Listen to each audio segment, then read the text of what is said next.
intention to be connected to the true sovereign source only and no other. Highest version of my higher self only and no other. Please be with me here now. Be with me here, right now. Assist me to channel messages for the collective. Assist me and help me to reach all the people who will be needing to hear this message today. Specifically channeled for them. Help me to tap in and tune in to the 6 collectives that will be tuning into today's messages. Help me to bring them the truth and nothing but the truth. Connect all my tarot cards, my astro dice, my crystals to the highest version of truth only and no other. Neutralize the space, clear the space, protect the space against all and any evil, malicious, intense frequencies and vibrations, people, dimensions, timelines, and things. Protect the space from all and any negative interferences, and protect the space against all and any witchcraft, all and any psychic attacks, all and any evil eye and envies, judgments. Protect the space. Bring in the pure, true, sovereign love and light to this space and to everyone who will be watching. Help them to receive this positive energy and protect them against or in any witchcraft or in any demons, entities, malevolent, intense frequencies and vibrations. And help me to bring them truth and clarity and clear out any confusion. I do not consent to the energy of confusion to be present in this space, and I bring in forth clarity only and no other. Help me to see what I am allowed to see, and only what is in the highest good of all those who will be watching and in the highest good of myself. In the name of love and light, and so it is. Hello everyone, thank you so much for joining me today. This is Amaryllis bringing you this soulmate reading. And yeah, today we will be looking at who your soulmate is. And I'm referring to soulmate in the context of, you know, eventually being in a romantic relationship with them.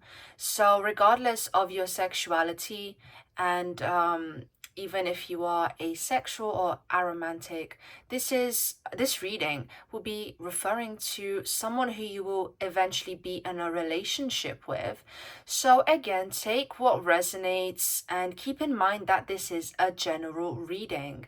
I also wanted to leave another disclaimer in terms of how I conduct the readings. So each pile will be different in regards to how I channel the messages and what cards I use. Everything is going to be intuitive, and the only thing I have planned out are the questions which I'm going to be asking, and I will be covering the questions that I'll be focusing on in today's reading in the reading breakdown that you can skip to, or you know, if you're not interested in that, you can go right ahead and just find the group that you have resonated with.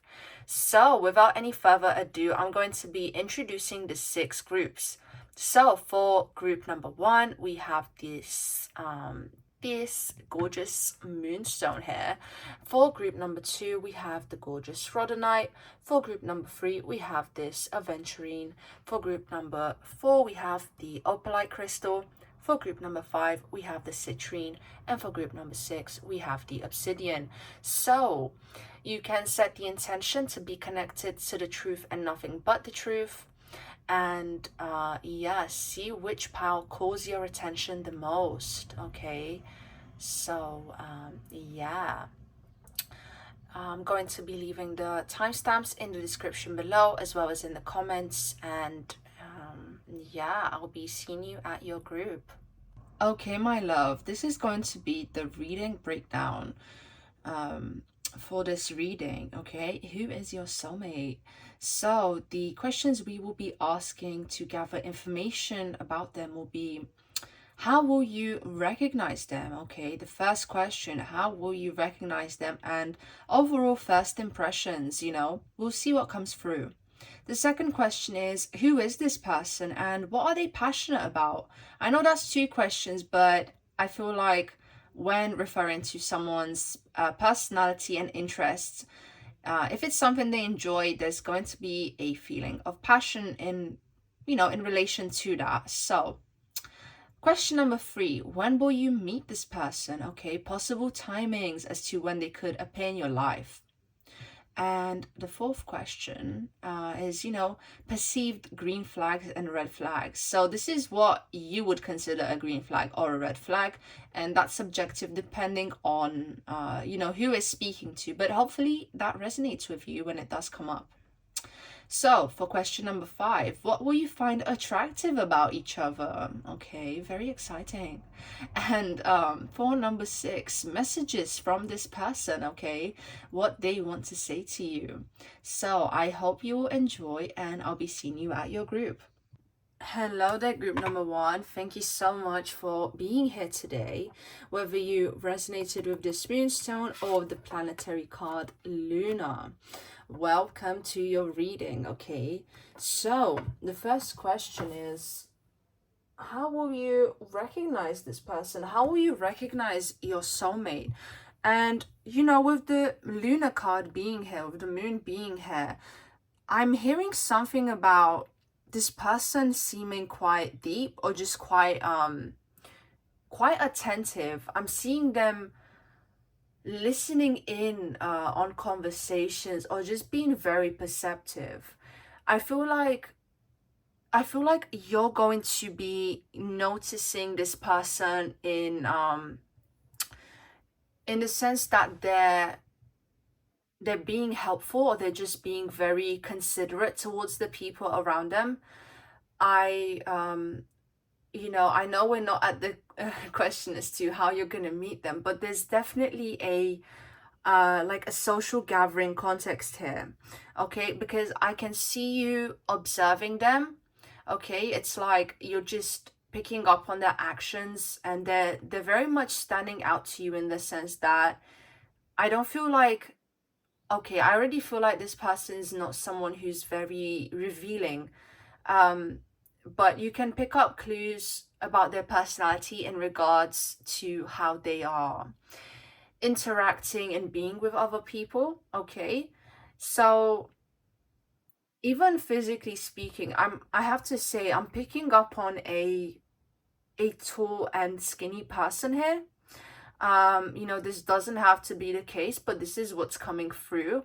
And I'm not going to be holding messages back just because they fit into the other questions, but this is what's coming through right now, so I'm just gonna say it. Okay, I don't think this I think this person has a good balance of being extroverted and introverted. I feel like they like to be out a lot. This is what you're gonna notice about them as well, because I have a feeling that you'll be seeing them at some kind of social gathering, mostly getting a party context. Like you'll be seeing them a few times. They're gonna catch your eye, um, and I see them just talking to people, but they're not flamboyant. They don't show off here, but there's definitely qualities here which stand out about them, and they're definitely a sensitive person here, regardless as to whether they're a divine feminine or masculine. There's a rather nurturing quality to them in the sense that they do care about people, and they're interested to know how people are doing, how they're feeling. And again, I don't see this person to be arrogant or to have the focus on them all the time. I don't feel a selfish energy coming in that sense. But I think you will perceive this person to be like self-actualized, or just have a very strong backbone to them. I think this person will seem confident to you, but in a quiet way. I'm picking up on that immediately. And I do have to say, their face is going to be very attractive to you, and I'm seeing prominent cheekbones and long eyelashes. Hair color can vary, I'm hearing. And I'm not getting a specific message about hair color, because I feel like that's going to be varied, depending on who's watching. But there is something about them having long eyelashes, especially if they're a divine masculine. You're gonna think, oh wow, this man has such long eyelashes, or something like that. This is the energy I'm getting here. There's also going to be they're going to be having quite they're going to have, sorry, my words can sometimes just you know not make sense when I'm channeling, but there's something about you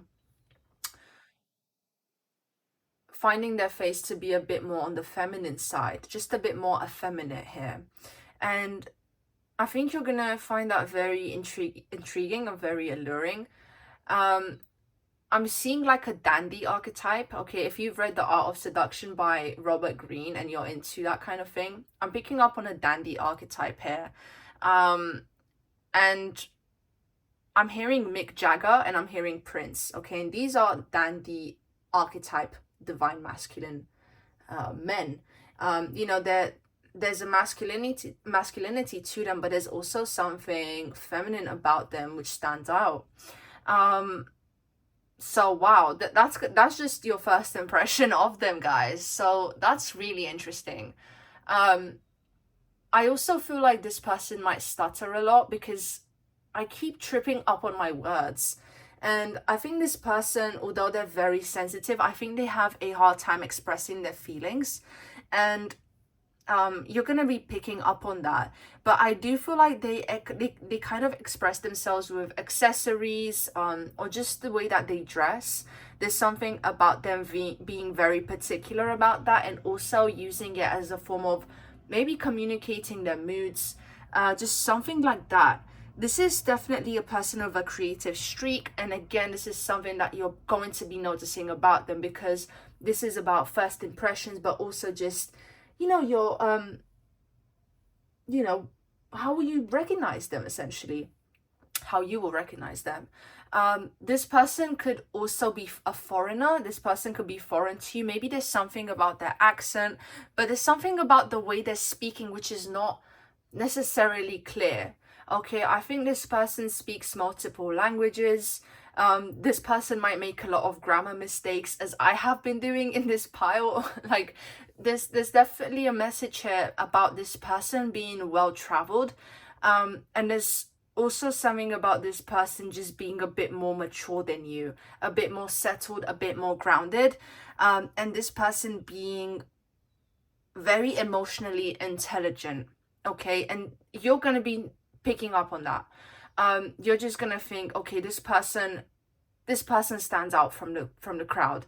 And there's something here about them having big hands as well. You're gonna be noticing their hands, but there's a slender quality to them. Again, I feel like this person has very effeminate traits to their physical appearance if they're a divine masculine.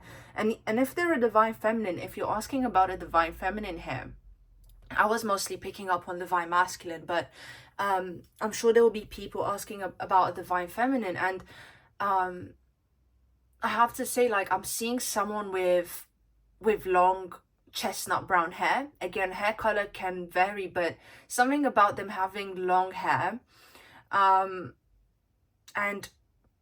I'm also seeing bright blue eyes, but again, that doesn't have to be the case, and this is a general reading, but I am just saying what comes through. Another alternative here is curly hair with like blonde highlights, but something about a caramel kind of hair color. Okay, again, it doesn't have to be the case, but something about this divine feminine being a medium height as well. And I can see them wearing a black dress. Okay, I think this might be in a formal kind of work setting that you meet them, or something like that's coming through, or just a party, but there's some kind of formal attire that they're wearing, you know especially if they're a divine feminine. That's kind of what's coming through. So, oh wow, we're almost done with this part of of the reading. Well, we're covering first impressions, but yeah, also, I know this sounds strange, but something about this divine feminine shoes is gonna stand out. Like, I think they're wearing flats, and I don't think you're used to seeing that on women, or maybe you just don't see it as often, and then you're just gonna think, oh, like this person's wearing flats, like I haven't seen that in a while. Something like that's coming through, but there's also a sense of elegance, which is coming through in regards to this divine feminine's appearance. And I have to say, if you're asking about a divine masculine, I'm seeing like medium length hair and then shorter. I'm not seeing extremely long hair, but there's something about their hair being like a medium sort of length. Okay, so this was it for, the first impressions and how you recognize them. Okay, so yeah, let's move on to the next question, which is, who is this person? Okay, and what are they passionate about? So okay, let's put this here and let's actually get some tarot out. And for this question, I'm going to be using the Major Arcana and the Court cards. Okay, so who is this person? Show me the truth and nothing but the truth. For group number 1, okay, and I can feel your energy actually just being very reserved, or maybe you just feel a bit shy, and I can see you maybe like trying to get this person's attention in very subtle ways, and I feel like they're gonna be noticing you, and I just see them like kind of smirking or just smiling as they notice you, just finding you cute. Okay, but there's something about this person just being much more grounded and settled than you are, and there's something about you seeming more playful. Okay, this is what's coming through group number 1. So, highest version of my higher self, only and no other. Please show me, who is this person? Who is group number 1 soulmate? What is this person passionate about? Please show me the overall energies here. Contemplation. Okay, this is also moon related, but this person is going to be very sensitive, very thoughtful, regardless of whether they're a divine feminine or masculine. There's something about the feminine and nurturing qualities, and even the qualities which are associated to the moon and spirituality, is coming through as being very potent in this individual, in your soulmate here. So, oh goodness. I'm really picking up on this nervous energy coming from you. I think this person's like gonna make you feel butterflies, and you're just gonna be like instantly drawn and attracted to them. They're just gonna intrigue you so much. And again, they're gonna seem very mysterious to you. Please show me, Spirit, who is group number 1 soulmate? For group 1 collective, okay. Please show me. I think this person is very well-rounded and has a lot going for them, because like cards keep dropping out, but I'm just not resonating with them in the sense to like actually put them down. Yeah, I don't know, I have to keep shuffling. Okay. Who is this person for group number 1? What are they passionate about? Group number 1 soulmate. Who is this person? Please show me, Spirit. For group number 1, who is this person? And the moon card came out. How lovely is that? Okay, so the lunar energy here is strong. This person could be a Cancer, or they could have a lot of Cancer energy in their chart.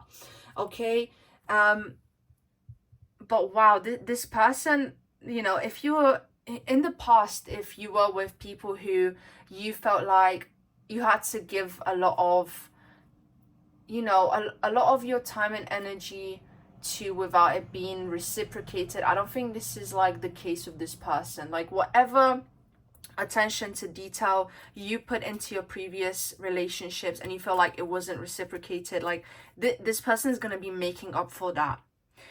This person is going to be so emotionally intelligent, and they will be able to meet you on your level, group number 1, because I think in the past this like your level of emotional intelligence just was not reciprocated in any way, or if it was, it just, again, it was not equal. And I feel like with this person, you'll be able to have very deep conversations, and there's someone who thinks a lot. This person could very well be into philosophy. Okay, I'm just focused on the way this person is looking down. um and again, I'm focused also on the clothes that this person is wearing. So I think this person's sense of emotional expression is tied into the way that they appear, and there is something which stands out in particular about their eyes. Their eyes can have a watery quality to them, even if they're like very dark brown eyes. There'll be something very glassy about them, very glossy as well. Okay, so this person could even have doe like eyes. Just something very sharp about them. But I have to say, guys, like, I am picking up on blue eyes being very eminent here, especially with all this blue going on here. Okay, and they could have this blue eyes and brown hair combo. They don't have to, but these are the colors which I'm seeing very prominently in the cards here. Okay, and I have to say, again, for the divine masculine, the divine masculine could appear almost androgynous, but they'll still have a lot of masculinity to them. But there's something about that here, and I feel like, oh,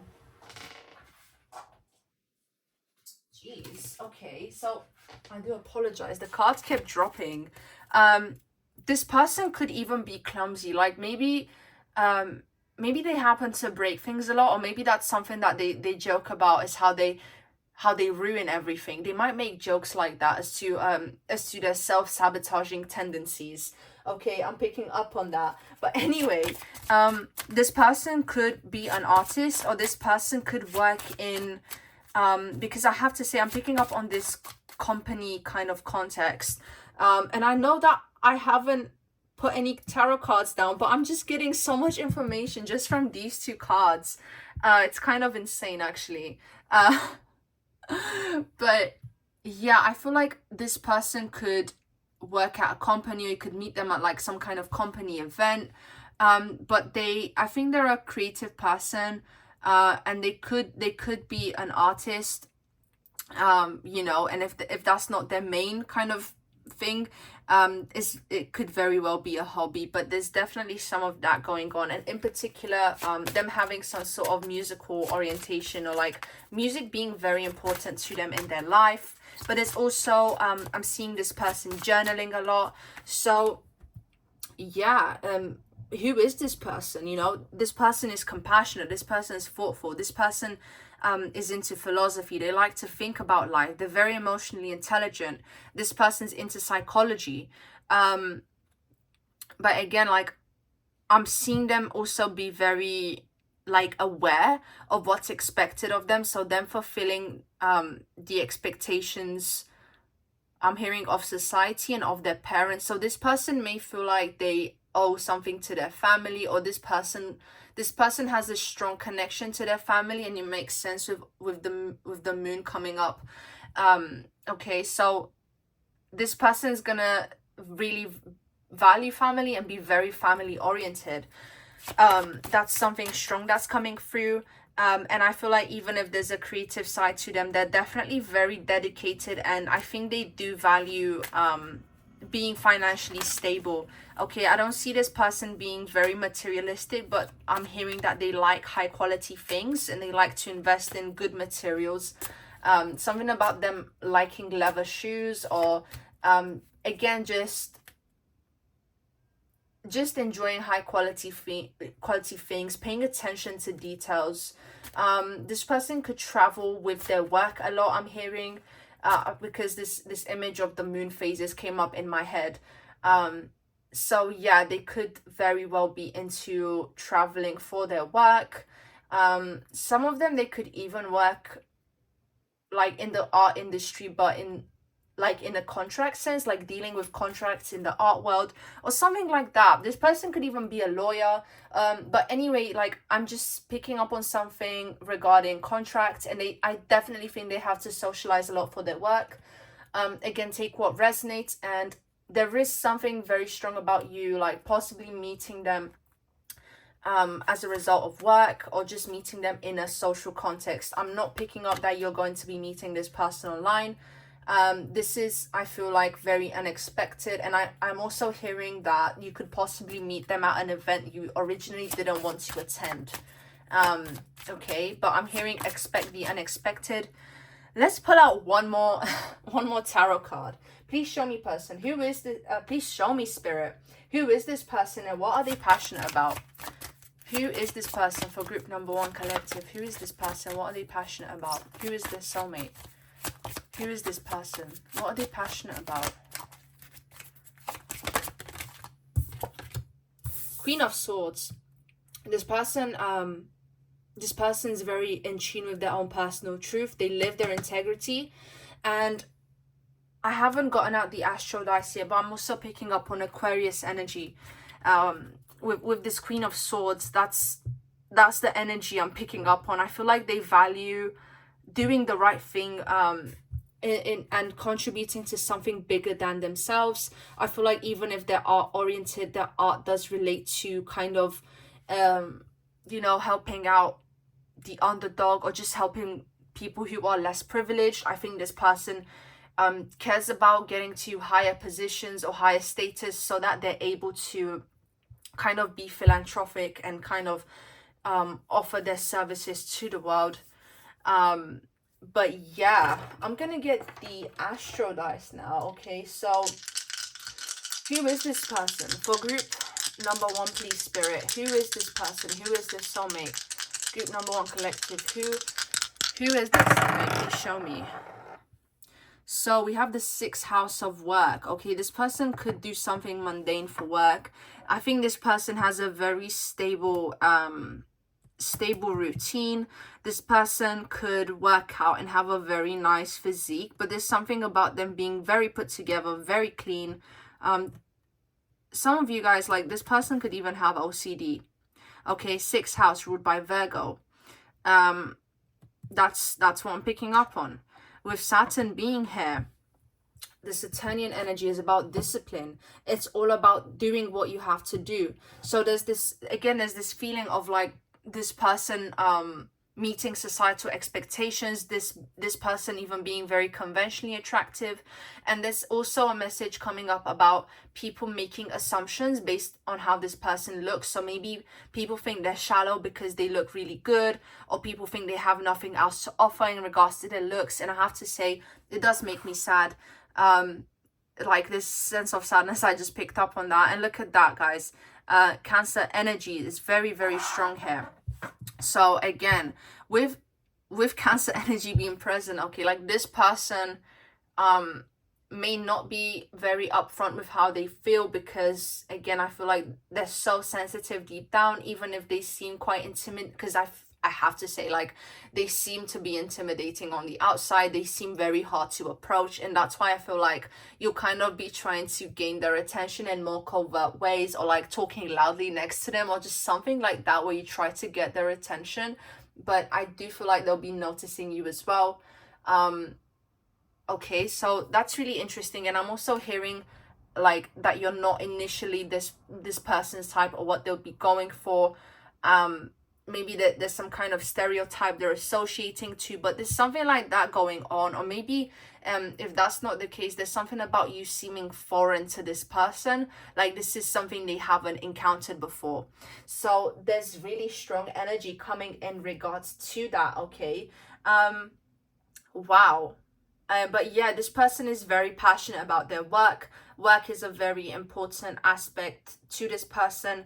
And again, with Cancer being here, this could very well be someone who's family oriented, or that wants to kind of build a family legacy, and they're looking for someone who they feel like also values that. Okay, because I have to say, I feel like before you two get into a committed relationship, there'll be a very long talking stage, a lot of deep conversations, a lot of waiting for each other's texts, and like sending long paragraphs and stuff like that.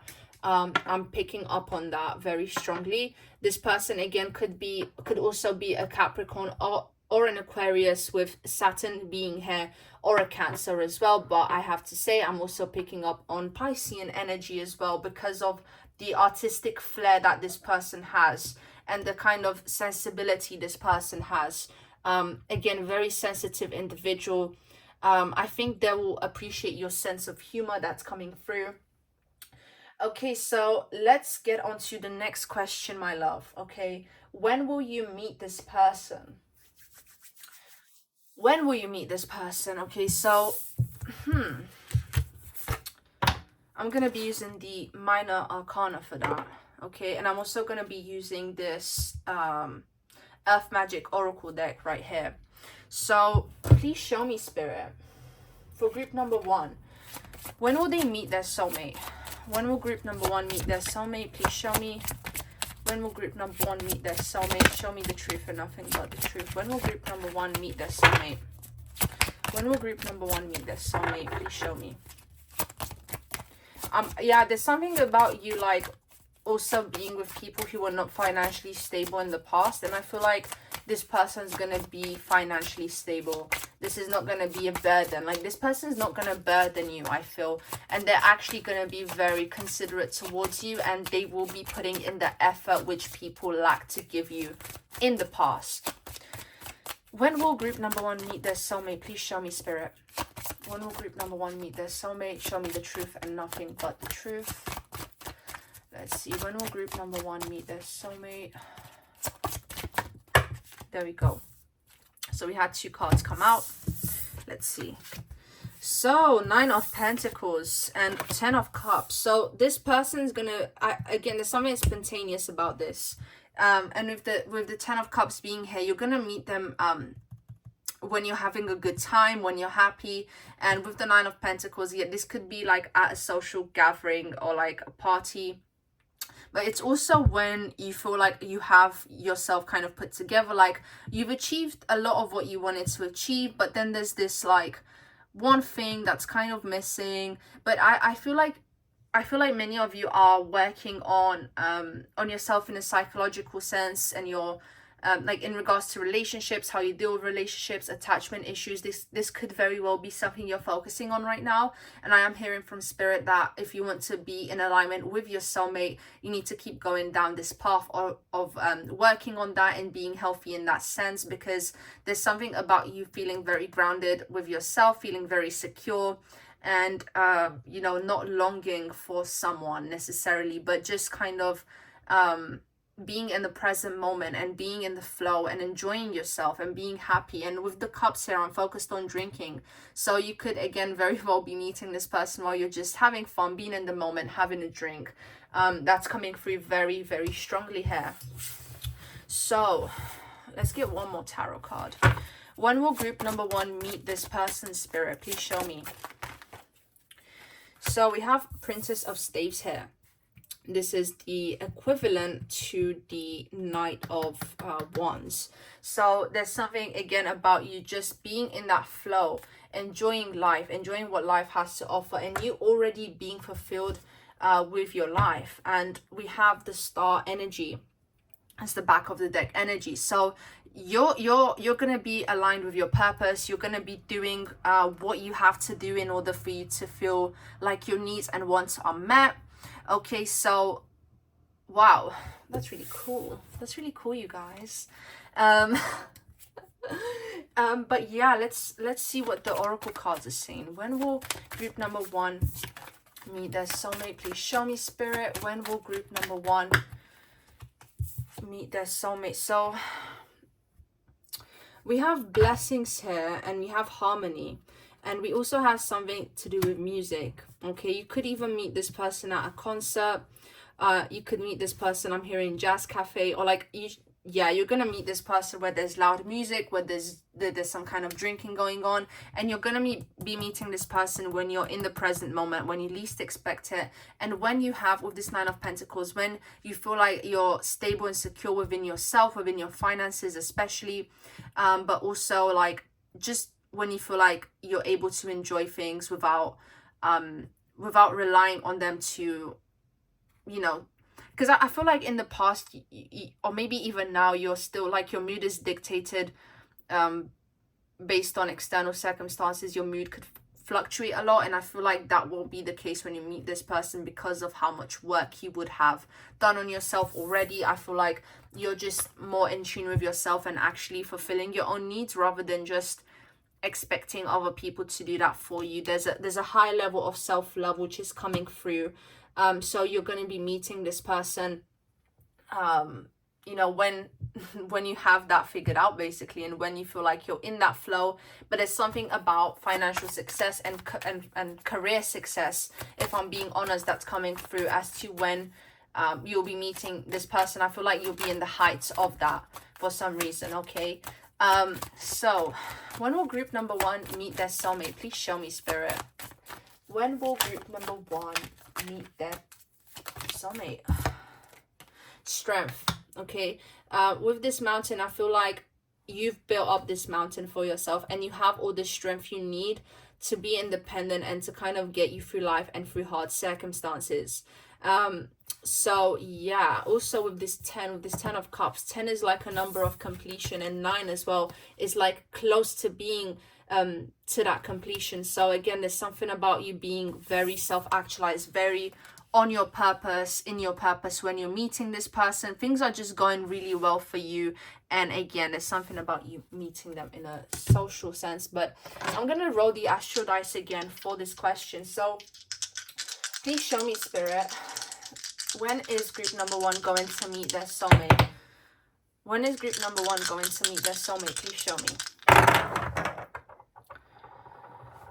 Okay, so here we have South Node, and here we have the 8th house. Okay, and 8th house has to do with finances. It's the house of Scorpio, but it's also, and with the South Node here, there's something about you just like letting go of control is what I'm hearing. And with this Gemini energy being present, this is definitely to do with like socializing. Okay, so yeah, again, this is when you're fully able to just let go, be in the present, not just get attached to things so easily, not just allowing your moods to be dictated by people, places, and things. And again, there's something about you really honing into your personal power of the 8th house. Something about you just like accepting your power, being in your power, and also being highly responsible for yourself.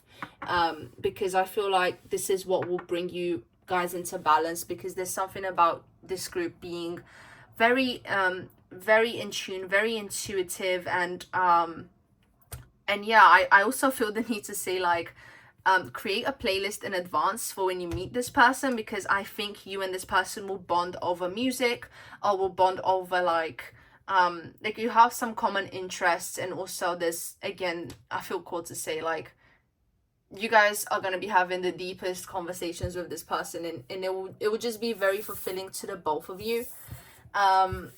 But yeah, okay, so for the next question, okay, question number 4, or like point number 4, what are the green and red flags of this person? Okay, so first we're going to be doing green flags, and then after that we'll do red flags. Okay, so please show me, Spirit. Please show me the truth and nothing but the truth. Also, oh, actually, no, wait, before we move on, sorry about that, guys. Because I asked this question in regards to like, you know, when you will meet this person, you know, with this coming up on the astral dice, you could very well meet them in Scorpio season, which is October, November, or you can meet them in Gemini season. Okay, so yeah, that's like May, June kind of time. So yeah, that's just another little thing there. So just look out for those seasons. Okay, that's when you could meet this person. And again, just take into consideration that this is a general reading with many people watching, so just have a bit more discretion when it comes to the timings that come up. But anyway, okay, let's see. Please show me, Spirit, what are this person's green flags? Group number 1, soulmate. For group number 1, soulmate, Spirit, what are their green flags for group number 1, soulmate?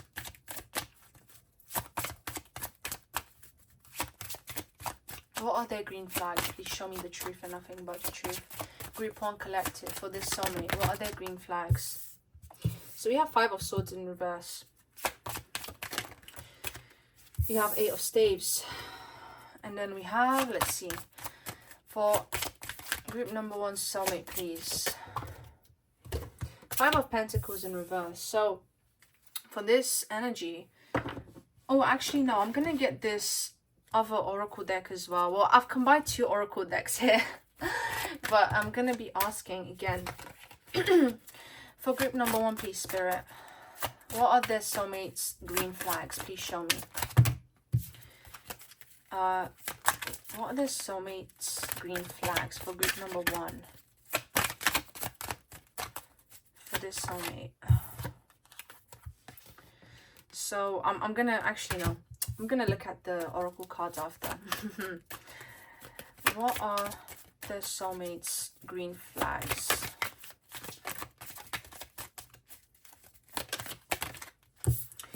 Ownership. Interesting.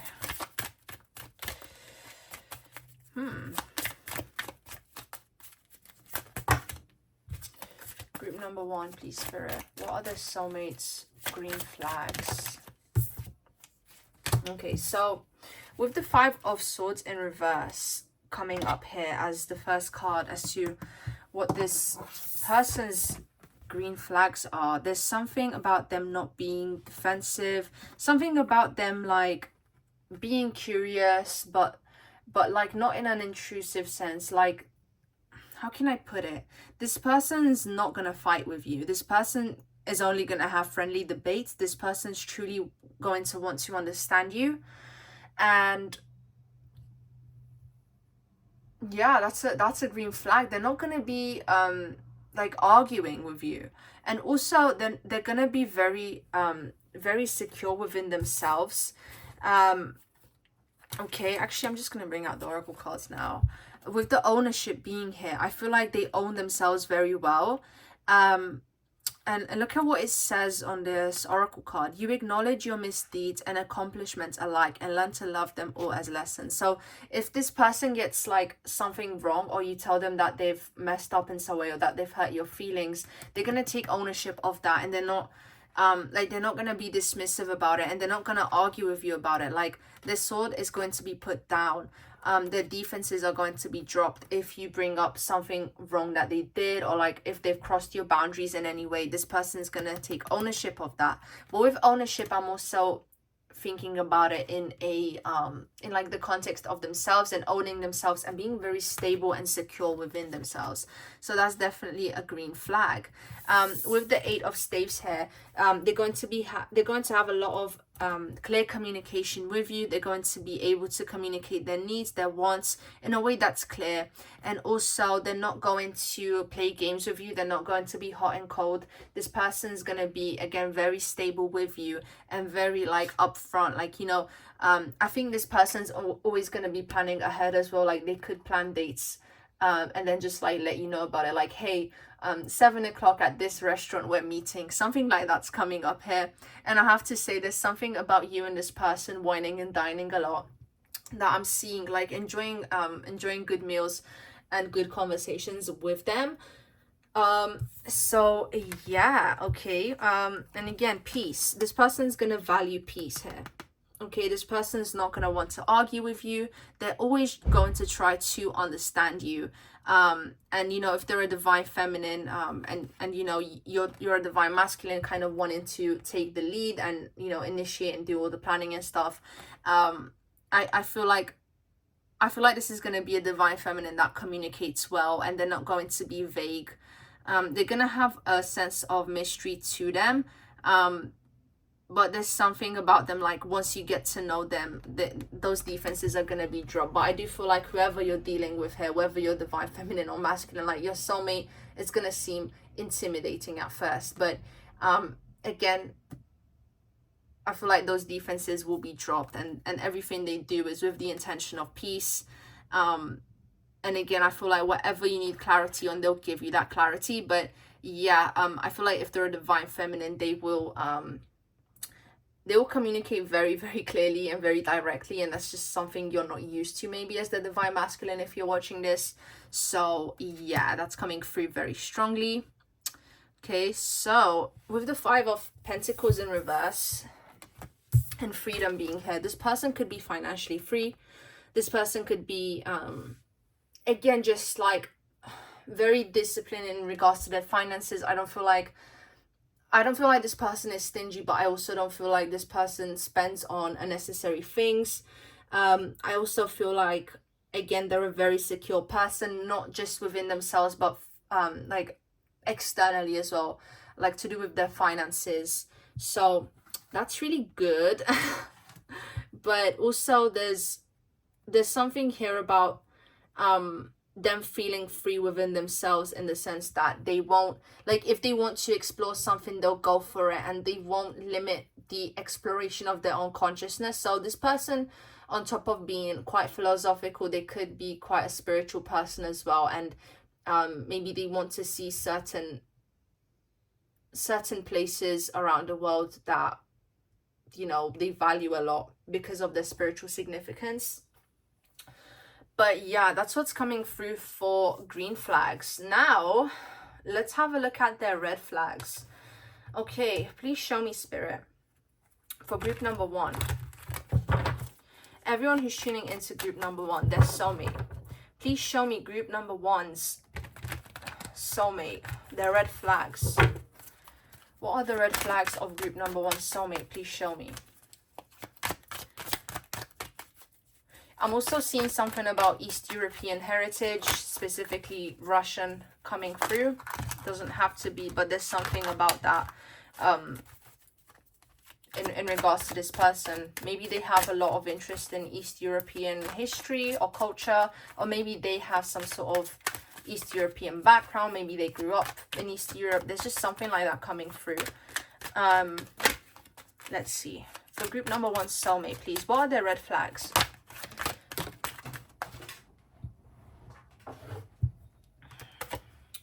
I think this person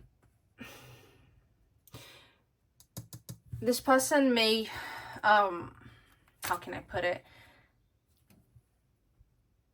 Maybe they've had a habit of holding back all their feelings in the past and then just bursting, and kind of like letting everything out all at once. And I feel like even though they are a secure person, when you meet them, they may have the tendency to do this if they feel like it's something they're not able to communicate with you. But I feel like it will also be shocking or surprising to you in a way, because of how much they seem to be communicating. Maybe there's still some things they hold back, and maybe they have a fear of upsetting people, something like that, and then they just kind of hold everything in until they can't anymore.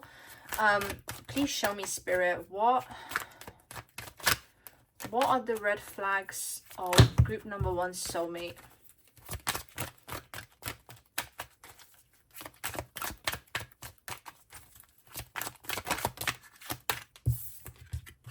King of Swords. Okay, so for that coming up as a red flag, maybe there's something about the way this person speaks. I guess maybe the confidence they have, or the way they come across, seems like a red flag to you when it isn't. Like, there's something here about, like, maybe you think they're stuck up or something, again, because I feel like the first impression will be a bit defensive. So I feel like in your eyes, the fact that they hold themselves very well could be a red flag, something like that. Maybe the way that they speak is a red flag. Maybe you just feel like you're a bit too confident. Something like that's coming through. Maybe you feel like this person's a narcissist at first, even if they're not. Something like that. Because this is perceived red flags. Okay, so I don't really feel like they'll actually be like that, but you maybe think they are. But because I'm not picking on a narcissistic energy from this person, but I think maybe sometimes they fluctuate with the perception of themselves, which could be a red flag. But there's an instability in regards to feelings, which I'm getting, and them not being open about that necessarily, like about how vulnerable they are in regards to their feelings. Or maybe you feel like they're very cold, and that they don't speak about their feelings very much until it all gets too much. So I hope that was clear. That explanation felt very slightly vague, but I hope that was clear enough. That's kind of what I'm picking up on. Let's see. Red flags, show me, Spirit. Two of Cups, and that being on top of freedom, that's interesting. Two of Cups in reverse.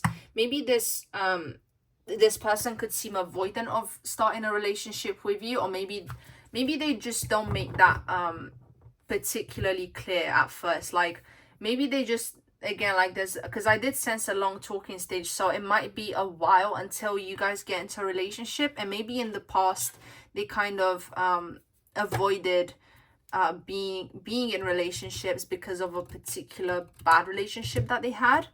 But yeah, let's see. Oracle cards, please show me, Spirit. Group 1 soulmates, red flags. This person could be pessimistic with blessings in reverse. Okay, maybe when they get in their head and it all becomes too much, like they lose hope very quickly. And I think I shouldn't have necessarily labeled the question as a red flag, but rather just, you know, negative traits, which we all have, because yeah, but anyway, maybe this person isolates and they become avoidant when it comes to them being burdened by their feelings. It's something they keep to themselves, and they put on this King of Swords front again until it gets too much. So there's something about them being emotionally volatile when they can't deal with something anymore, and they might push you away when it comes to them being vulnerable. So I think intellectually speaking and in terms of planning and stuff, they're gonna be very clear, but when it comes to their feelings, they're not gonna be that clear.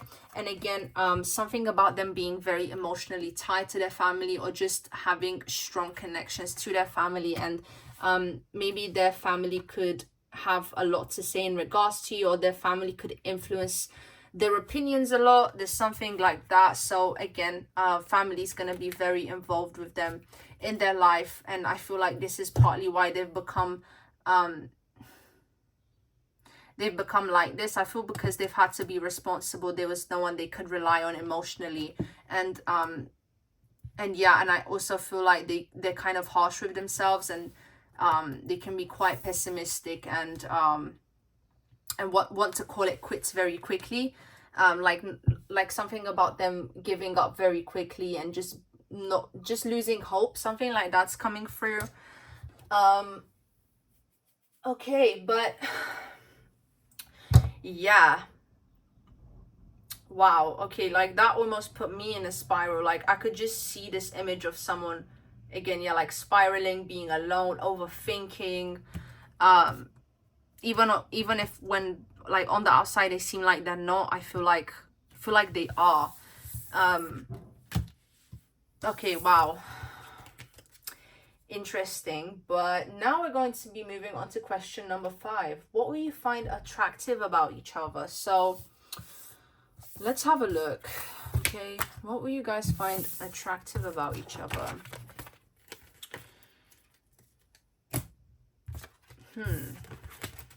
Yeah, it's interesting. This person's like very clear in communication about practical things, about things that need to like be done and stuff, but when it comes to their feelings, it just comes through as a mess, and I feel like you'll be able to help them with that. But yeah, okay, so please show me, Spirit. Okay, first we're going to be having a look at what they find attractive about you, and then we'll see what you find attractive about them. So what will group number 1 soulmate find attractive about group number 1? Please show me, Spirit.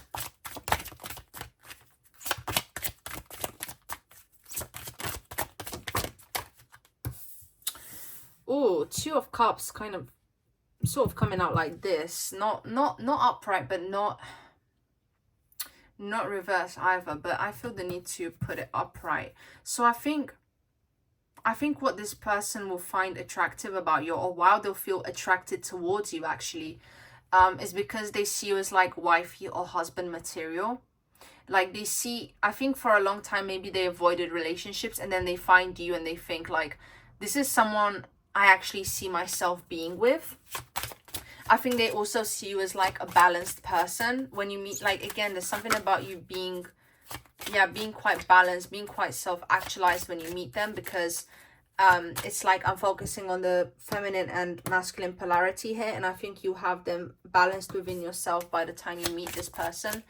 So I think they'll find that attractive about you. But again, I feel like this person's nature is sort of avoidant, and then you make them want to open up again. There's something about you being more bubbly than this person, being like just smiling a lot more than they are, being more optimistic than they are. So what will your soulmate find attractive about you, group number one? Let's see. The Ace of Staves. Again, I feel like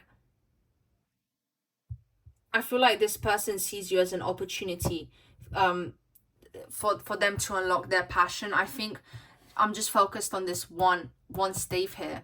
It's kind of like, I think they physically notice you, and there's something about you having roundness to your appearance which they find attractive. Yeah, maybe, yeah, something to do with your, maybe your face being round and something cute. I'm hearing the word cute. Like you appear to be very cute to this person if you're a divine masculine. Sorry, if they're a divine masculine. And if you know, if you're a divine masculine watching about a divine feminine, again, I feel like this divine feminine will be very put together, like very thoughtful when it comes to their appearance. But sorry, yeah, this was what they find attractive about you. But again, I feel like they're noticing your physical appearance here, and they feel like you've unlocked them, like you've unlocked their passion or something like that. Let's see.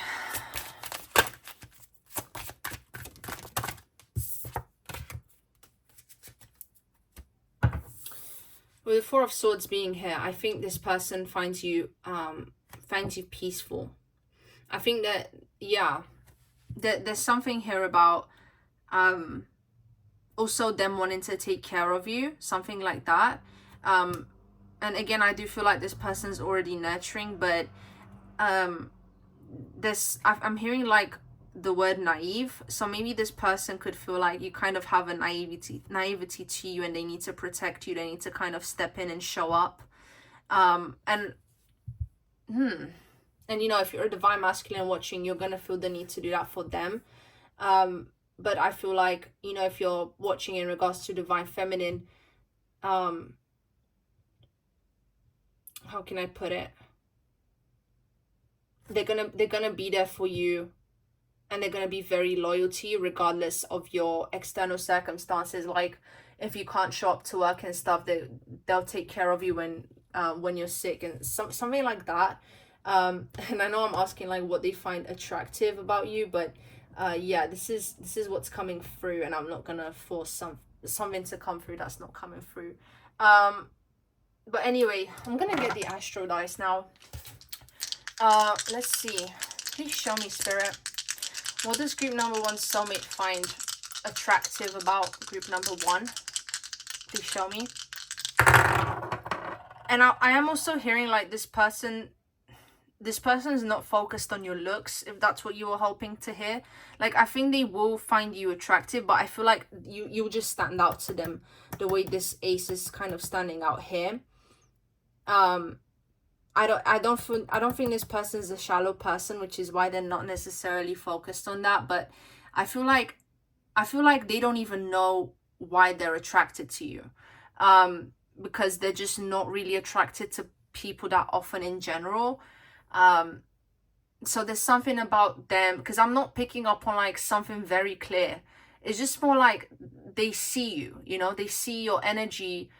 They're curious to find out more. It's like, it's just something about you being intriguing, and they don't have a clarity as to why they're so attracted to you. But with the 8th house here, they're attracted to the conversations they're able to have with you. And I think this person is, what was the word? I think it was sapiosexual, but yeah, someone who's attracted to people's way of thinking and people's brains, I guess. I think this is your person.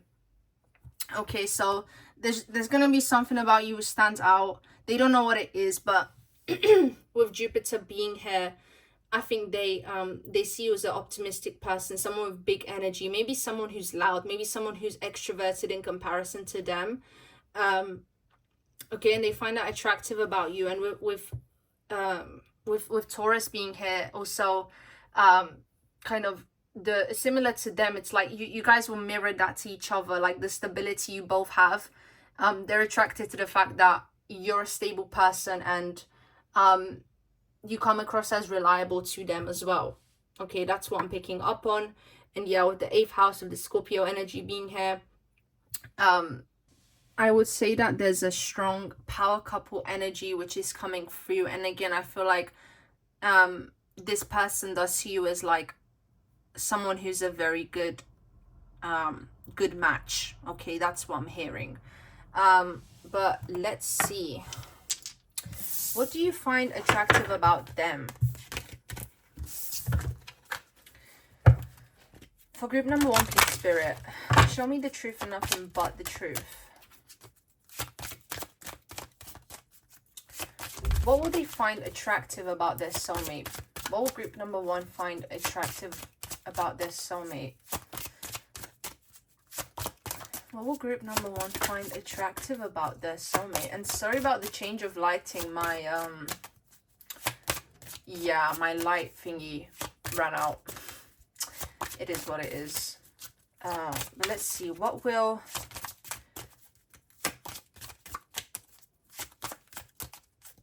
group number 1 find attractive about their soulmate? Please show me, Spirit. What will group number 1 find attractive about their soulmate?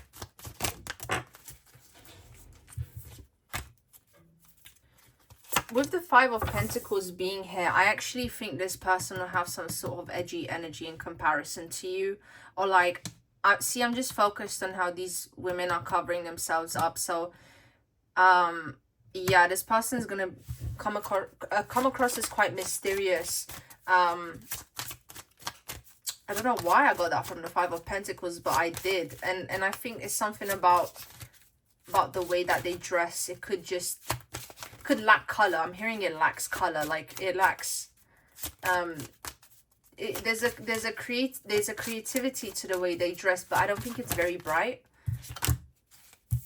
The 4 of Cups here, they have, again, they seem very like chill, very like focused on, they're not selfish, but they also seem very like within themselves, within their own world. And there's something about them seeming bored. And again, like I said, there's an avoidant energy to them. Despite the fact that they're emotionally sensitive and they're emotionally intelligent and stuff, I feel like this person does have avoidant tendencies. And I think that attracts you to them. And again, I feel like this person is like waiting for something to happen in their life. And you're going to be that thing that kind of makes them feel that spark within their heart. Again, you ignite them. You know, you bring them a lot of fulfillment in that sense. But I do feel like you'll be attracted to how, like, I do have to say, like, their appearance stands out to me. Like, just the way that they seem is quite attractive, and is very inviting, almost like a vampire. Okay, but there's something like that which is coming across, and it's like yeah, it's gonna be very apparent that this person has a lot going on for them, in a positive sense. But there's something about them which seems like, yeah, very grounded, very chilled out with this 4 of Cups. You're gonna like that about them. Also their quietness as well, like the fact that they talk when it's like needed, or like when it's useful, something like that. Okay, that's what's coming through. So what will you find attractive about your soulmate? Okay, so see, there's that kind of contrast of your person where it's like, even though they seem very within themselves, they're not selfish and they're very giving. And I was picking up on that kind of philanthropic energy from them, where they like to help people who are like less fortunate than they are, or who are in more vulnerable positions. But let's see, with the Prince of Swords being here, yeah, I feel like there's something about them and the way they speak, which stands out. I'm seeing them like having conversations with people, and but it's I don't know exactly how to word it, but uh there's something very subtle but also very clear about the communication, and maybe the way they speak and what they speak about is what actually um is like their way of giving in a sense as well. Like they're able to share valuable information with people, but again, I think you'll be attracted to the way that they're able to socialize, but also like not overdo it. Okay, there's something like that in regards to your attraction to them. Okay, the way that they speak. um okay, but yeah, let's have a look now at, I hope that was clear, guys. um but maybe, because I don't feel like I was being that clear, to be honest with you. And maybe that's because, I take everything that happens in a reading as a sign, and I feel like maybe you guys are just kind of attracted to each other's energies, but you don't know why necessarily. Okay, but yeah, now we're going to be having a look at messages from your soulmate, from your person here. Okay, so that's gonna be interesting, but let's see. I'm gonna be using the Hermit Tarot, and I'm only gonna be focusing on the actual messages written on the cards, but not the actual cards themselves, like the position of the cards in the tarot. I'm not gonna be focusing on that, but just on the messages. Okay, so please show me, Spirit. Show me the truth and nothing but the truth. For group number one. Messages from group number one, soulmate, to group number one. Please show me.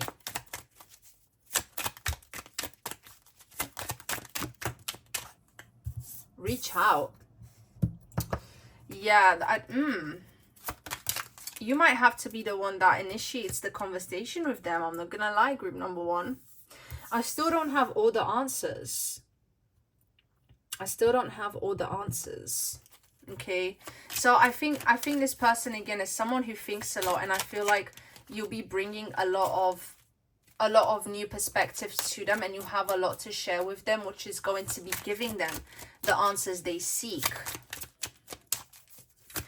Group number one, soulmate. I would do anything for you. Yeah, you're gonna mean a lot to this person. Okay, I really feel like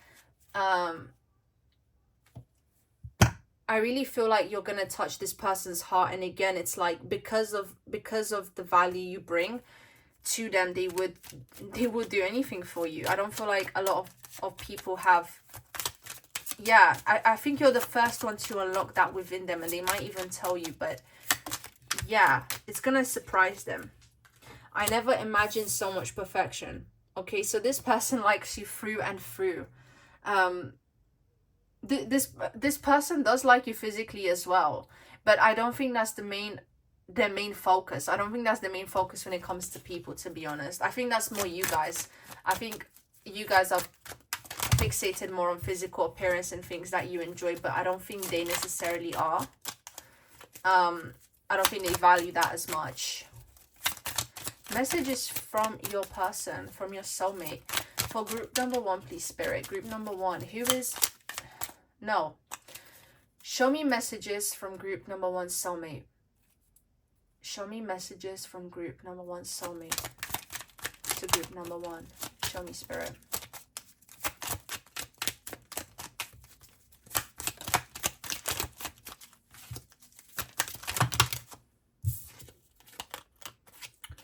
Now is not the time. Yeah, you guys still have some work to do within yourselves. I was picking up on that.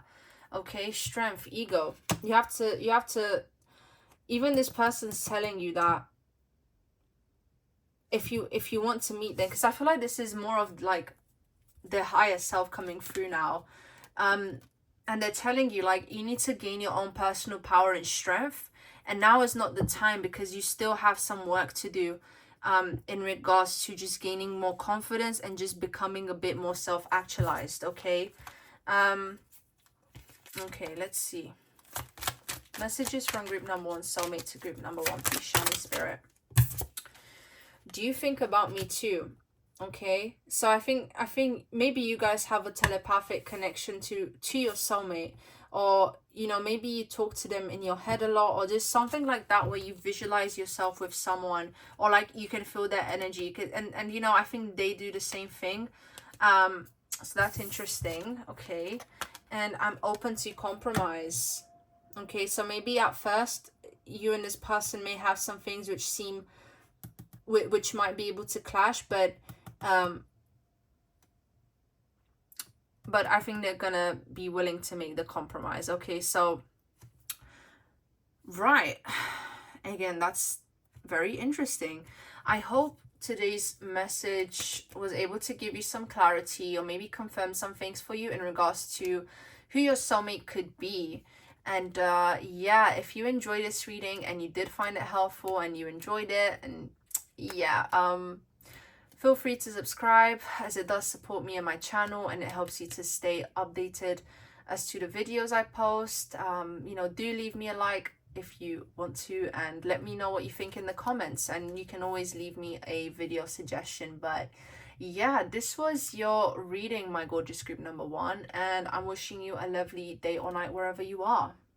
Hello there, everyone.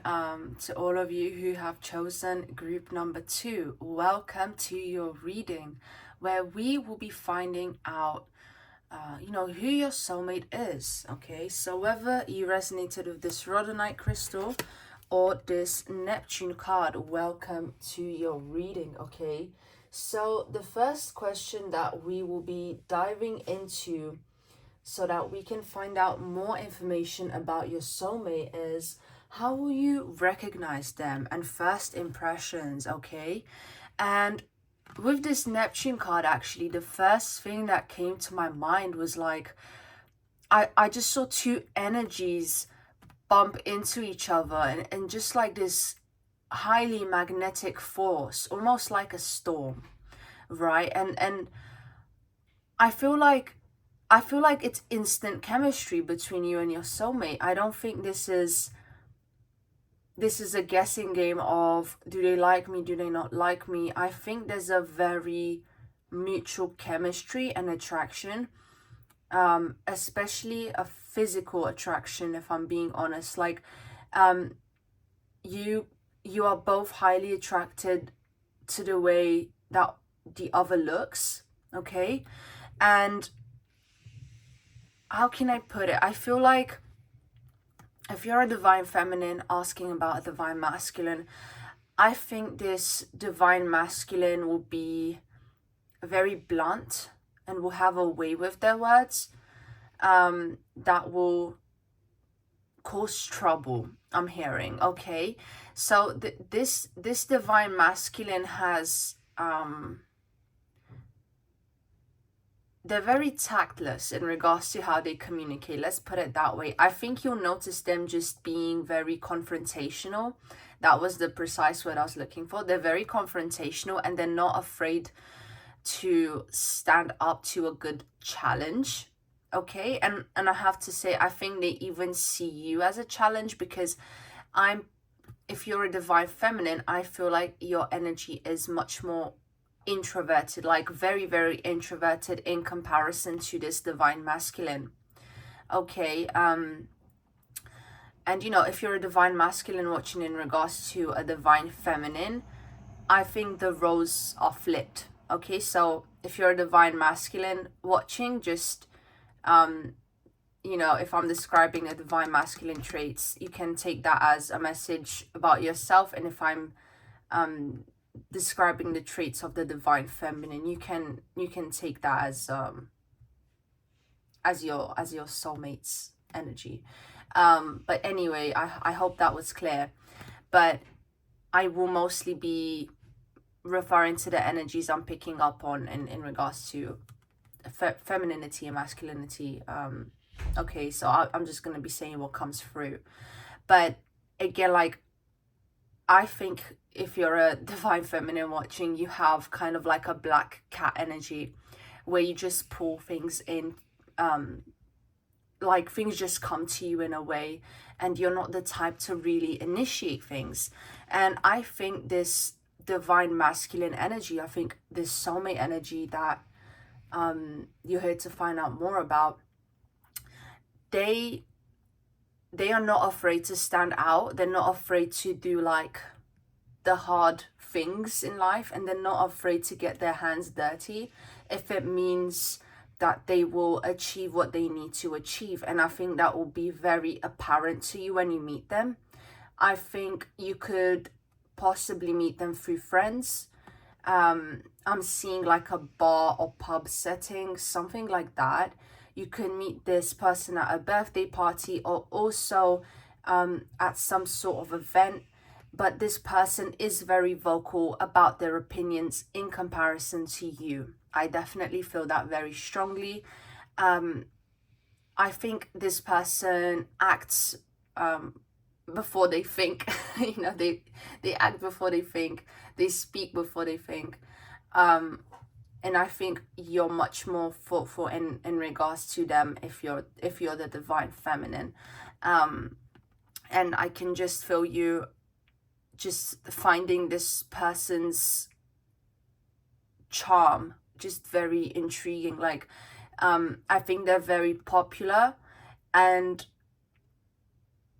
I think, yeah, I think that the opposite sex is highly attracted to them, and that's something that you're gonna notice about them. That's how you recognize them. You can just feel that maybe other women are attracted to this person. And how can I put it? I just feel like this person has long hair. Okay, like this person kind of has a hippie-ish energy. I do feel like, I think they're an activist as well, and I think they kind of like to rebel against societal norms, and that's going to be very apparent, maybe even in the way they dress. They refuse to sort of fit in with what's expected of them. And like, I really get this energy of like, I don't give a, from them. So that's what I'm picking up from your soulmate, that you're gonna recognize about them instantly, is that they do have a rebellious nature. They're not afraid to speak up. They're not afraid to put boundaries in place. And like, I am getting like a air and fire sign energy from them with some elements of earth. But yeah, there's just something about them that's very striking, like a gush of wind. Like, how can I put it? They're definitely very unique, and I think they know that as well. They're very individualistic, and you could even meet them at some sort of art event.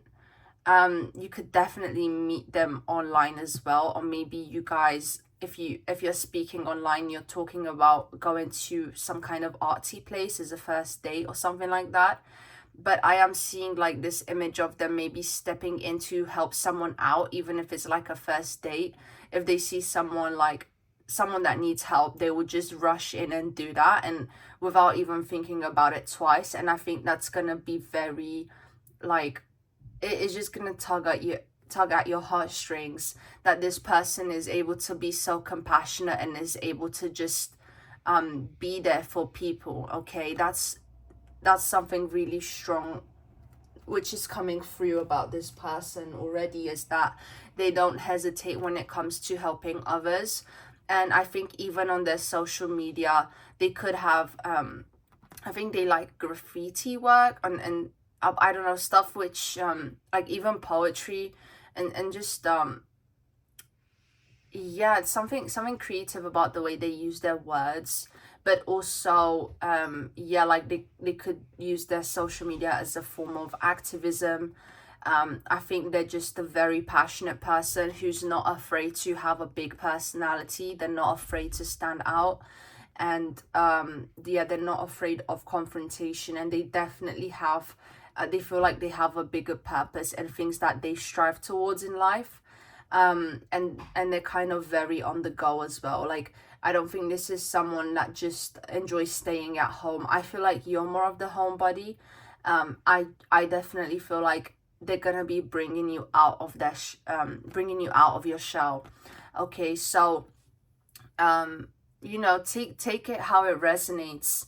um take it how it resonates, and do keep in mind this is a general reading and I'm just saying what's coming through. And yeah, if it doesn't resonate with you, if you don't enjoy what you're hearing, you're more than welcome to click out, or to just choose another pile. But yeah, that's really, really interesting. And this was yeah, this was for the question, how will you recognize them? Okay, so this is what's coming through, especially as I said, a message about like you noticing that they just sort of leave, they just drop everything and help someone out. Something like that is gonna be very apparent to you.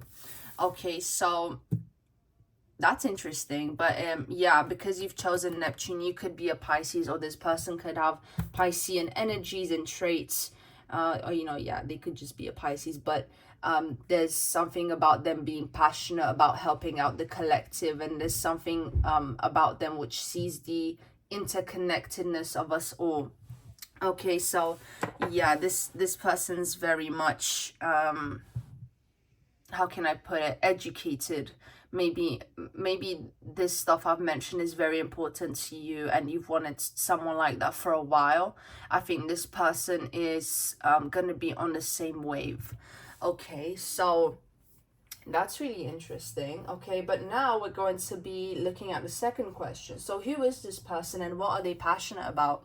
I feel like I've kind of dived into that already, but that was just your first impression. But let's just dive into that more deeply, okay? Because I think they're so passionate that it's just like they wear their heart on their sleeve. Okay, so I'm gonna be using the court cards and the major arcana for this question. So who is this person and what are they passionate about? For group number 2 collective, for their soulmate. Who is their soulmate? Group number 2. Who is group number 2 soulmate? What are they passionate about? Please show me, Spirit. Okay, so Prince of Staves. I think this person is very in tune with their inner child, and I think even as they grow older, they're never going to lose their lust for life. Because I'm just focused on how this, well, this page of wands essentially is what this card is. But look at how they're just looking in a very, it's kind of like they have a glint in their eyes. And I think this is how your soulmate is, where they're just on the lookout for the next adventure, in the sense of exploring different cultures. I think they're looking for someone to travel with and experience different things. And yeah, I really feel like your person is all about novelty. They could even have ADHD that's coming through. Okay, let's see. Please show me, Spirit. Group number 2 soulmate. Who are they? What are they passionate about? Let's see. Yeah, and I just think they're always excited. Like they just don't enjoy sitting in one place. And I don't mean this in like a non-committal sense in regards to relationships, but rather just you know, their interests, things that they enjoy doing. Yeah, they're a very fun person. And maybe in the past they had like a problem with just chasing that feeling of adrenaline as well. So that's something to keep in mind. Okay, so for group number 2 Spirit, who is their soulmate? Please show me. Please show me group number 2 soulmate. Who are they? What are they passionate about?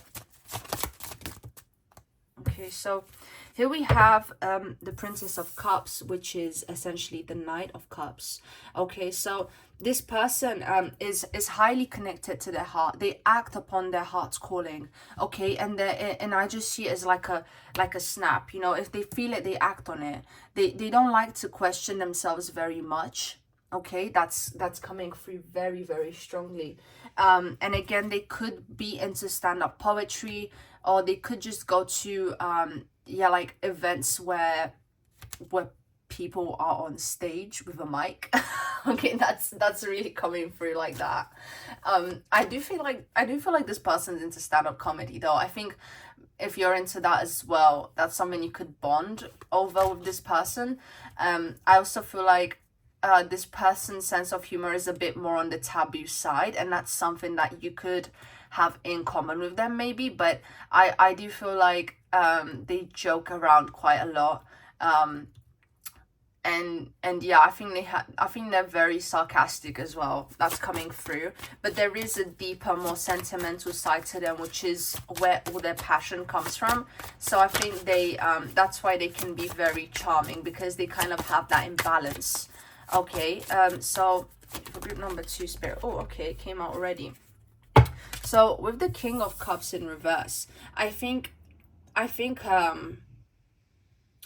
struggle to understand. What the first thing that came through is that they struggle to understand their past, or they avoid their past, and by them sort of not tackling their traumas or their you know, things that happen to them which have hurt them, I think that's kind of keeping them from reaching full emotional mastery over themselves. It's kind of keeping them in this childlike energy, not fully maturing, because I'm not really getting a mature energy from this person. And I really think what's keeping them back from maturing is the fact that they have not addressed their traumas. Okay, so even though they're a deep person and they're someone who likes to understand people, places and things, they find it very uncomfortable to kind of tackle their darkness and just things that happen to them. They may gaslight themselves, or like they may just like brush off whatever's happened to them and act like,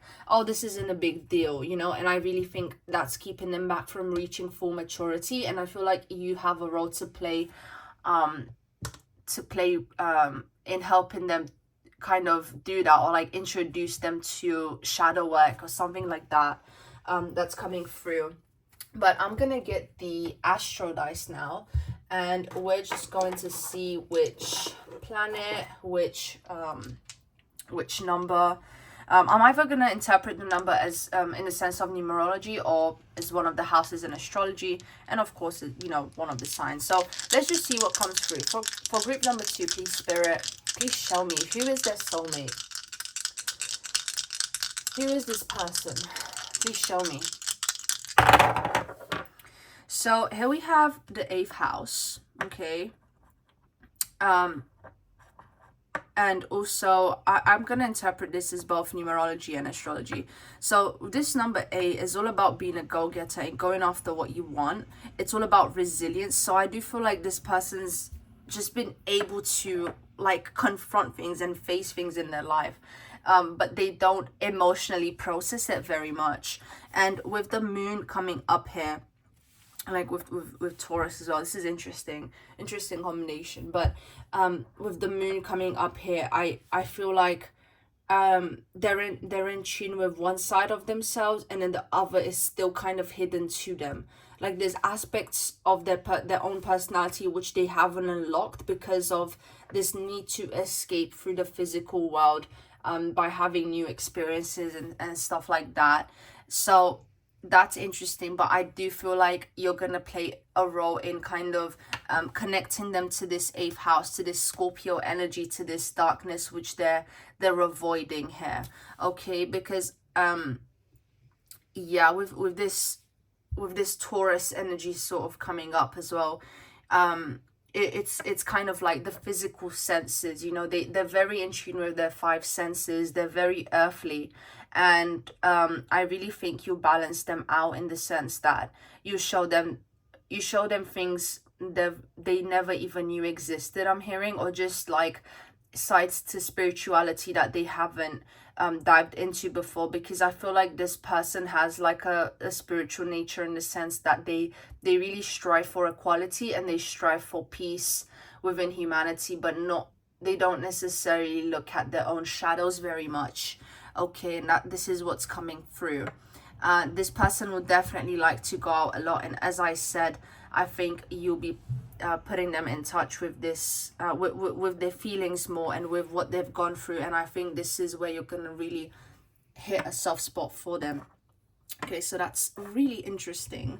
And yeah, you know, they could be a Taurus, and I was picking up on that kind of Venusian energy earlier, but I am also feeling very strong Gemini energy with this person. Even if it didn't come up, I just feel that very much within their energy. Okay, so this person could be a Gemini. This person could be a Taurus. This person could be a Cancer as well, because of the moon coming up. Like they could have those placements in the chart, but I am also picking up on some kind of Scorpio energy that's just untapped for them, which may be more of a conscious energy for you. So yeah, very, very interesting. I'm gonna get one more card for this question, and I'm gonna be using I've combined two oracle decks here. So one card for the question: who is this person? Who is group number 2 soulmate, and what are they passionate about? And the card has already come out. And look, this person's passionate about peace. Okay, this person values peace quite a lot. And it's what gives them satisfaction. Okay, so this person, you hear them talk about peace a lot. Maybe even the way they dress. Like this person could have dreadlocks. Okay, for some of you, this person could like reggae music. I don't think this. Yeah, this person kind of very much fits that archetype of like hippie dude or hippie girl, something like that. So that's really interesting, and I don't feel like they're very, very set within their gender roles. I think they have more of an androgynous energy to them, but still within their polarity, if that makes sense. So you know, if they're a feminine, they're gonna be feminine with androgynous qualities, and if they're a man, they're gonna be manly with androgynous qualities. I hope that makes sense. But okay, we're gonna move on to the next question, my lovely group number 2. So the next question is, when will you meet this person? Okay, so I'm gonna be using the minor arcana for that. Okay, so let's have a look. Please show me, Spirit.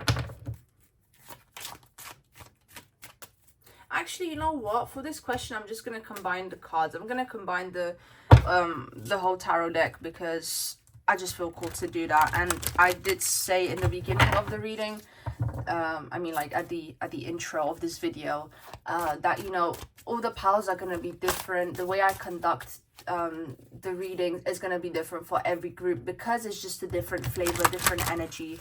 And yeah, I'm just not stable when it comes to that, because yeah, that's how channeling works for me anyways. You know, it's not going to be a consistent thing necessarily, and the only thing I am keeping consistent with this reading is the questions, pretty much. But the way it's actually manifested in the reading is going to be different for every group. Just feel like I had to say that. But okay, so when will group number 2 meet their soulmate? Please show me, Spirit. Group number 2, only know other. When will they meet their soulmate? Show me the truth and nothing but the truth. When will they meet their soulmate? Please show me. Okay, so here we have the King of Staves, and we have Balance. And I'm gonna get one more card.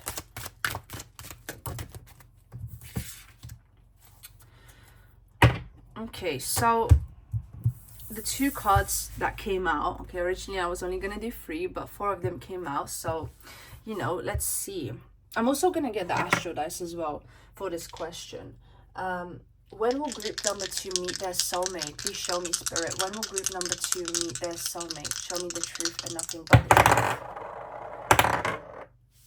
Sagittarius, Sun, 6th house. So, okay, the first thing that came through with this King of Staves is that when you're truly allowing yourself to be in touch with your passions and the things that you enjoy in life, but you're actually like grounded, it's like you've grounded your passions, or maybe what you do for work is in alignment with what you're passionate about. I think that's when you're gonna meet this soulmate. And also when you if it's not what you do for work necessarily, but just allowing yourself to be open with your passions rather than just keeping them back to yourself. again, this Scorpio energy here, and I am picking up on like some kind of Scorpio moon energy where you hold your passions and your feelings to yourself. You don't, yeah, that's what's coming through. So I say just being more open with your passions, when you're in that particular season of your life where you feel like you can just like your passions have a place in your life, and you know, they're not something that you just do whenever, but they actually have a place in your life. I think that's when you're going to be meeting this person, and you're going to have a sense of balance as well. Like you're going to balance out work and play very well. And but I do have to say that there is a message coming through as well about you meeting this person after a breakup, maybe, or after like a more like after a hard period of time in your life, where you regained your balance. And yeah, that's what's coming through. And with this card being here, I feel like when you know within yourself that you're doing what's right for you, and when you feel like you're doing the right thing and you're on the right path, this is when this person's gonna come through. Because I feel like with this group, with you group number 2, you've just held yourself back quite a lot for some reason, in regards to the things you enjoy doing in life. And there's some kind of emotional balance place that you need to reach within yourself, and I feel like you will. Like I feel like right now, either right now or just whenever you're watching this reading, there's just gonna be a period of time where you feel like let's just say it's just not a very pleasant time for you. It's quite a hard time I'm seeing, but after that hard time, I just see you regaining your balance. And I feel like this hard time is what inspires you to go after your passions and to really give them a place within your life. And then you're gonna feel like you're doing the right thing, okay? And then you're gonna have like this routine where you know, you get to you know, you're taking care of your responsibilities, but you're also in tune with the things that make you happy. That's how you know you're doing the right thing, and you're in tune with your purpose, and you're actually going after what you want, and you kind of know why you're doing that as well. And I feel like that's when you'll meet this person, when you kind of reach that level of fulfillment with work and play. But yeah, with this 6th house coming up, that's in regards to you know, work routines, Virgo energy. So again, I feel like you're gonna ground your passion, you're gonna give it a place in your life. That's when you'll meet this person, because this is the sun here. This is also Leo energy. So I feel like when you're confident about your passion, your purpose, and when you're actually going after the things you tell yourself you want to do, like it's no more just talk, but it's also action here.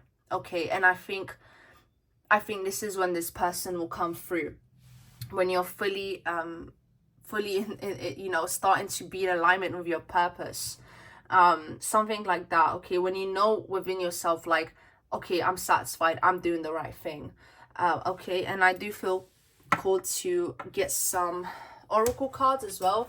But also I just wanted to say that, yeah, with the sun, which is to me is Leo season, and with Sagittarius here, okay, that could be also time periods when you're going to meet this person.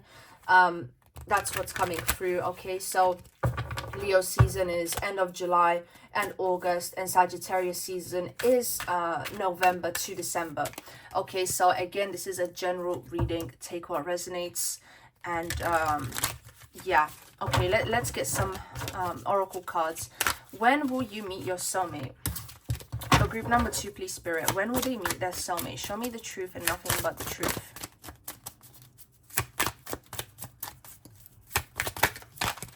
When will group number 2 meet their soulmate? Please show me, Spirit.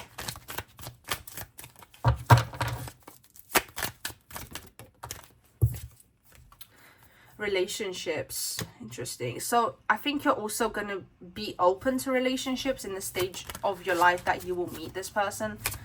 I don't think you'll be closed off to it, but I do sense like an openness from you, and again a sense of balance coming through strongly. And again, yeah, being grounded within your passions. Let's see, when will group number 2 meet their soulmate? So failure and regret came up. Okay, so that's really interesting. So I think this, what comes through is that you're starting over. You know, you've gone through this 10 of swords, and you're starting over, but you're starting over doing what's right for you and in a balanced sense. Okay, and I think you let go of the regret, okay, that you're feeling, whether that's right now or when you're gonna be going through this 10 of swords moment. I feel like this feels like a past energy. So I feel like these feelings, this feeling of regret and failure is something of the past.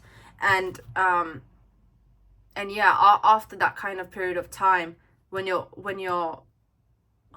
balanced, and you know, when you're cultivating new routines, and but in a way that's right for you, and it's based on a foundation of truth, that's when you're gonna meet this person here.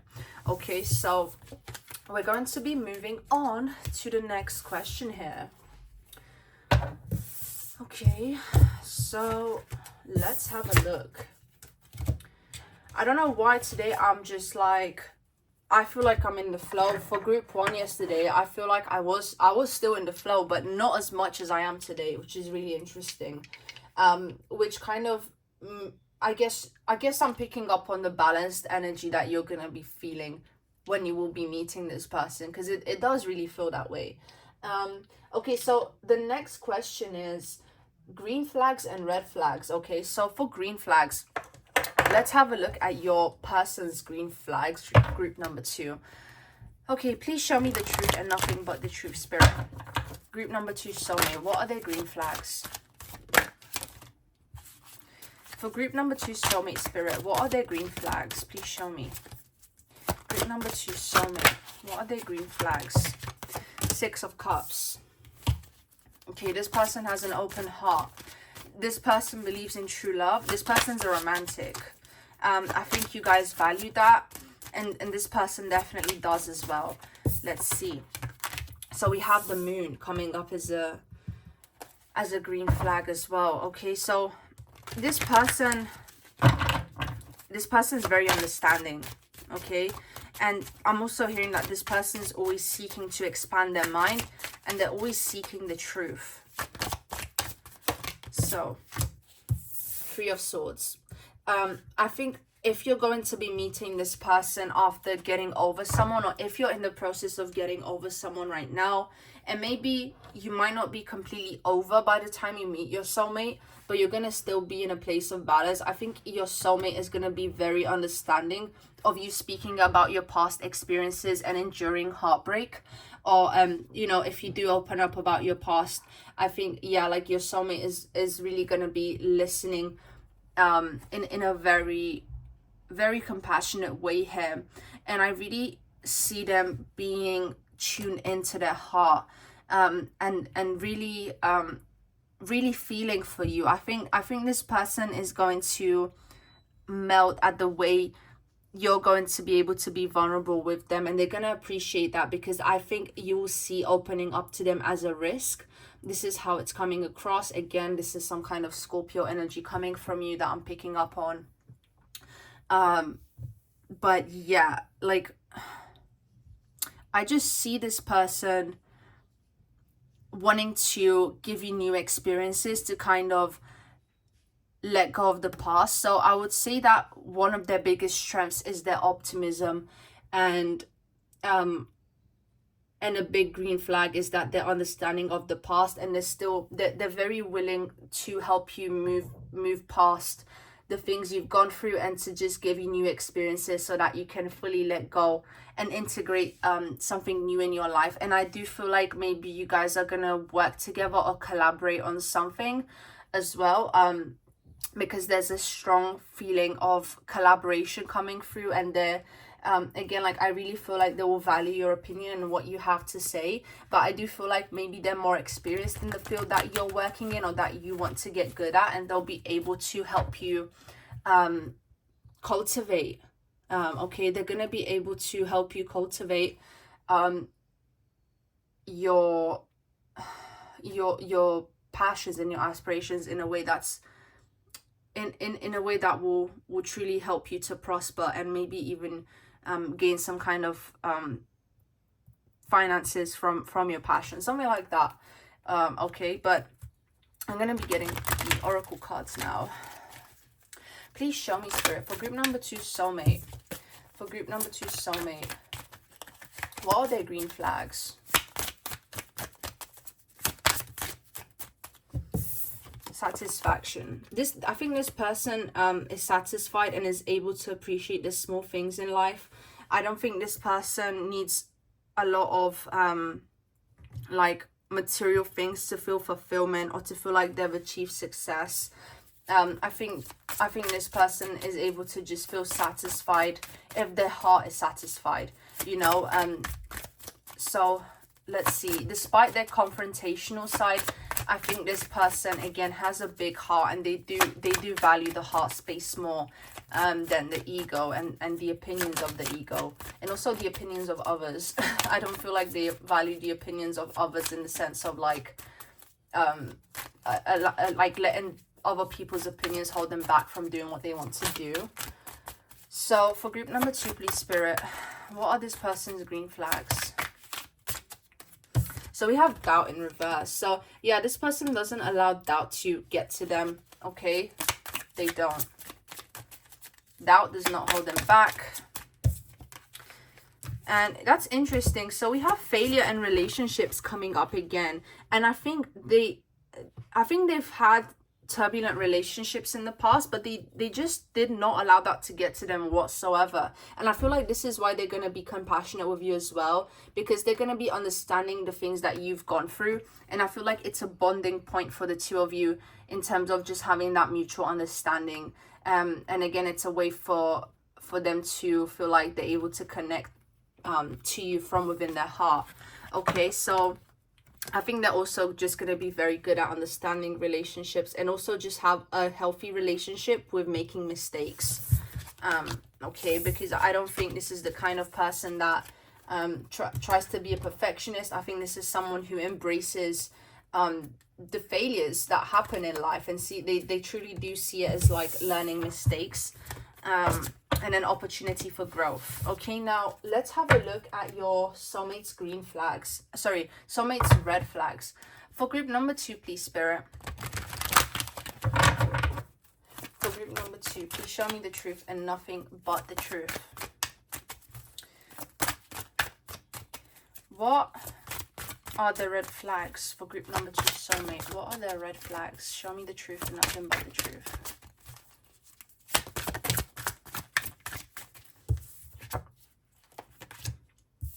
It's interesting. So we have 8 of Cups in reverse, and I think well, the first thing that comes to me is just holding on to things from the past, but they don't know about it, or like the past affecting them again in that emotional sense, but they're not aware of it. There's something very like unconscious about it that comes through, and I think you're gonna make it clear to them, or you're gonna like illuminate their consciousness in regards to that. For group number 2, please, Spirit, what are the soulmates' red flags? So with this King of Swords coming up, I think sometimes they're very stubborn and they think they're always right. So that's something to look out for as well. But something about this person thinking like, you know, I'm very, very confident in my truth, and yeah, your opinion doesn't matter. So sometimes they can get like that, and just be careful when they kind of become imbalanced in that sense, okay, in regards to their perspective and the way of seeing the world. Just make sure that they you know, they don't get too up themselves, you know. Let's see, red flags, please show me, Spirit. Group number 2, soulmate.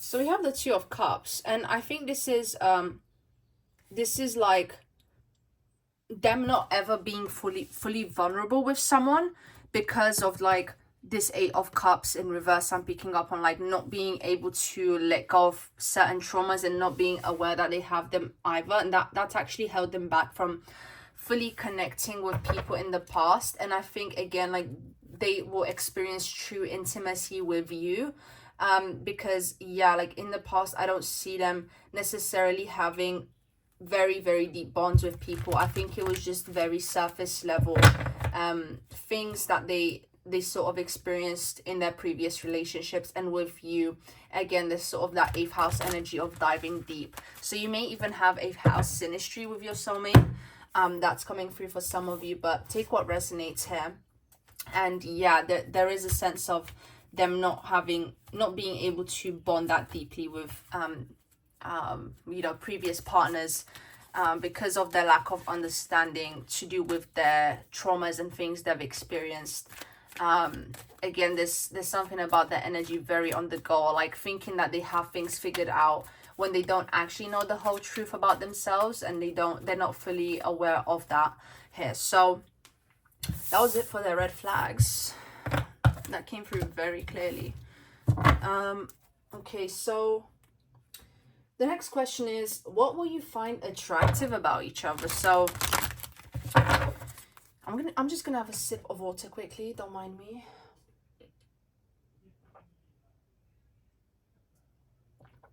Thank you very much. Okay, so what will you find attractive about each other? For group number 2, please, Spirit. What will you guys find attractive about each other?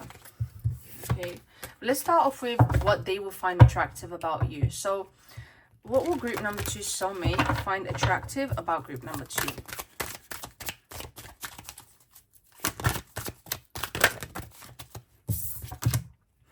Ace of Pentacles. I think they see you as like a new opportunity, a new experience here, but they see like they see a new experience that's gonna be grounded and that's gonna expand, very much like the tree depicted on this card. So it's like they see this star, they see this this light radiating from you, and they're attracted to this. Again, this person's attracted to novelty, and you're gonna feel very new to this person. But I think they feel like that they see a lot of potential with you in terms of expanding and growing roots, like putting roots down somewhere, and then just like being able to build something with you. Okay, so they're just gonna see that within you. They're gonna see your potential. Okay, so for a long-term partnership, and I don't feel like this person may have had a lot of long-term partnerships in the past, and again, if they did feel very surface level to me, energetically speaking. So please show me, Spirit, what will group number 2 soulmate find attractive about group number 2? I think they'll like a lot of things about you. There's a lot of cards dropping, but okay. Magic. With magic being here, I think this person's gonna see you as magical, and there's also something about like the way you look, which radiates this sort of god or goddess energy, which they just find very alluring. Like they feel like you stepped out of another time period. Something like that's coming through. Maybe you're into ancient Egypt, and that's like maybe you like to wear the Ankh symbol a lot. I think they'll find that very attractive, but there's something about like the way you present yourself and your choices in fashion that's gonna like be very appealing to this person and very unique and different. But they will feel like you do radiate this goddess or god energy, which they will find very attractive. So okay, for group number 2, Spirit, what do their soulmate find attractive about them?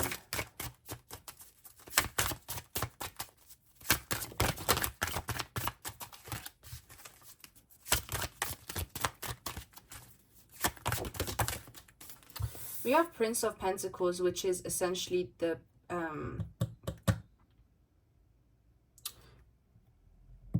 page of coins. Okay, so with this coming up here, again, there's this energy of potential, of thinking like, this is my queen or king that I can build something with, and they're highly attracted to that. They love your way of thinking here, because I'm focused on the crown. They love your way of thinking. They think you're very open-minded.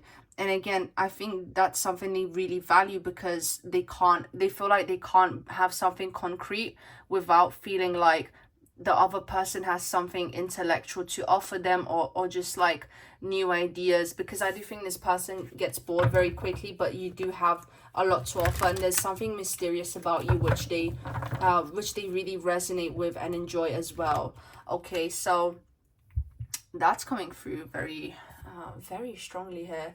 But yeah, let's move on to what you're going to be finding attractive about them. Okay, so please show me, Spirit. Show me the truth and nothing but the truth. What will group number 2 find attractive about their soulmate? What will group number 2 find... Oh, wow.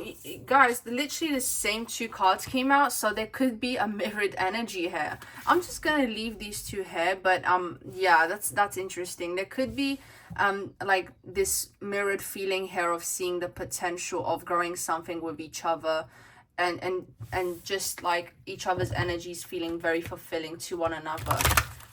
But anyway, so for group number 2, what are they going to find attractive about their soulmate? Movement. Yeah, this person is always on the go, and you're going to be so fascinated by that.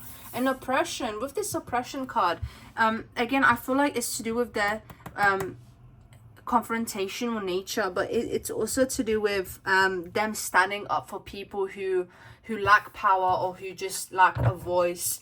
There's something here about them being very like yeah, just not allowing things to stop them, having a lot of willpower and a lot of strength to their character here. Okay, and I think it's something that, yeah, that you're going to appreciate, and that's going to get you onto the next level in terms of your development. You kind of need someone to bring that type of energy to you, so that you can unlock it within yourself as well. Okay, so yeah, with the 7 of Pentacles, you're going to enjoy this person's drive, their ability to work hard and to keep doing things.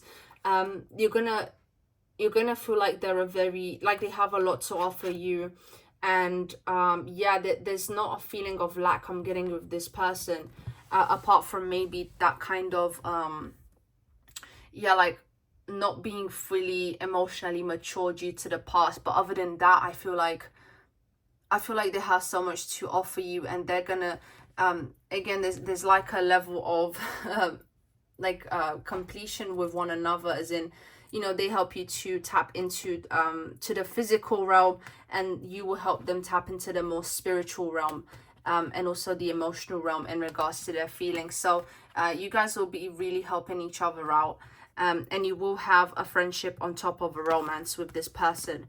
But they will be, again, I do feel like they're highly attracted to you, and also to your eyes.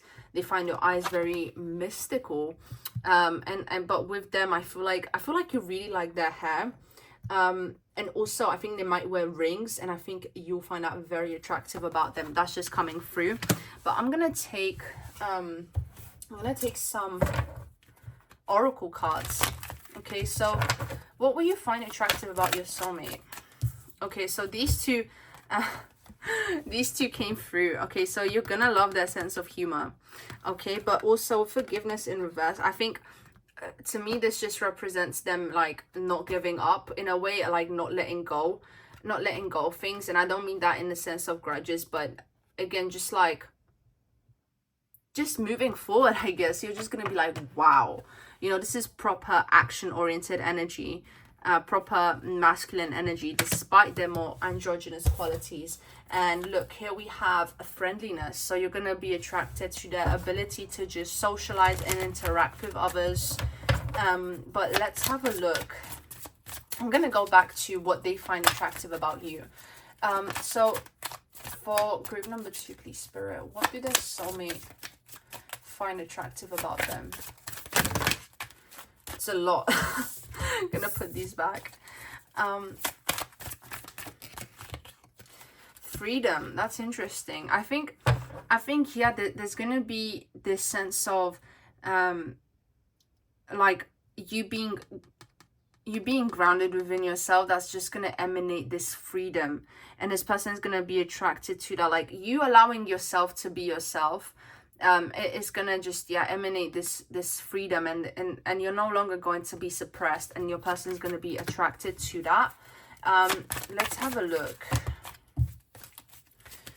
What is your soulmate going to find attractive about you, group number 2? Please show me the true spirit.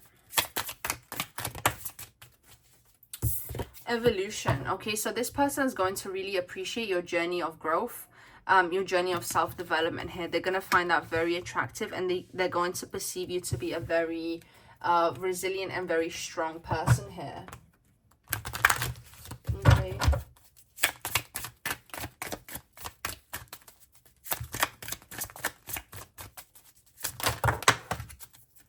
Friendship. They really enjoy the friendship that you guys have, and I think you're going to enjoy that as well.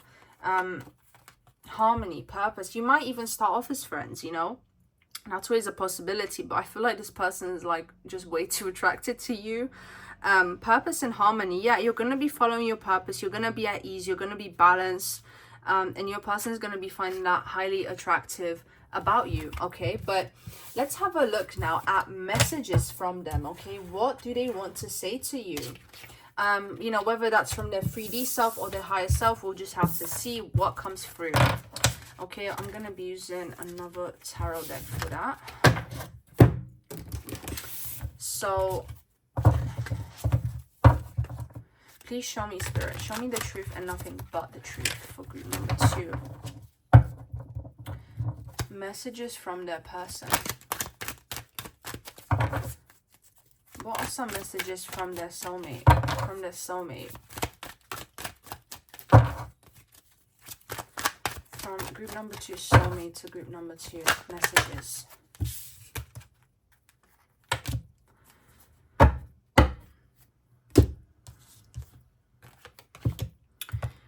Okay, so that's interesting. So we have all reversals. They all came out together. And I did feel like just putting them down. But with this 6 of Pentacles in reverse, I feel like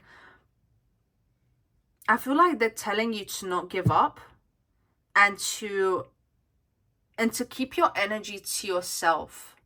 Okay, I think they're telling you to just be patient. Okay, and with the 8 of Wands in reverse, something about it's only gonna be a little bit of time before we get to meet each other. Okay, because I think maybe you're in a more isolated energy right now, or where you're just not interacting with people that much, and they're just telling you to be patient, and that you can do this, and that you can get through it. They're also telling you to find that clarity of mind, and to be confident about what you told yourself you were going to do. That's coming through very strongly here. Like, they really believe in you, and they want you to acknowledge your own power and your sense of power, and that you don't need everyone's support to follow your passions. You don't need everyone's guidance, and you can do it. Okay, you know what to do, so just do it. Okay, that's coming through very strongly. Okay, so they are very, like, yeah, they're just very supportive of you, and I feel like that's just how it's going to be when you're with them as well. Now we're going to get the Hermit Tarot, and I'm not going to be interpreting these cards in regards to their position in the tarot, but just the messages on these cards. Okay, so I'm only going to be focusing on the messages on these cards. So what does your soulmate want to say to you, group number 2? Please show me this truth, spirit, nothing but the truth.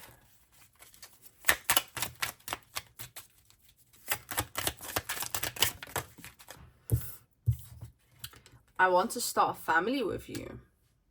That's the potential I was talking about. They feel like they can put roots down with you guys. Okay, so I guess they're telling you to kind of get ready.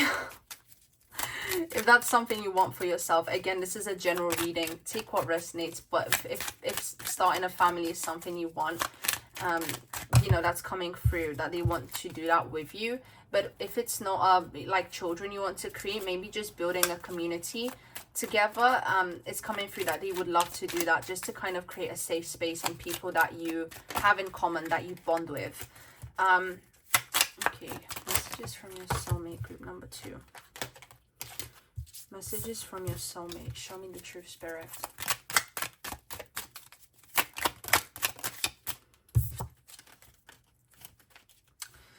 Okay, so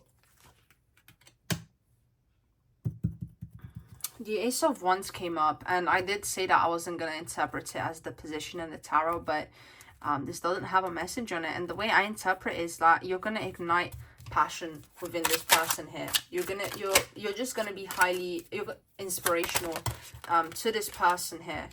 And again, I feel like you're going to make them feel like they've done the right thing up until now, or like there's a reason as to why they've had to do certain things. But I really feel like you guys' purposes will be tied into each other here.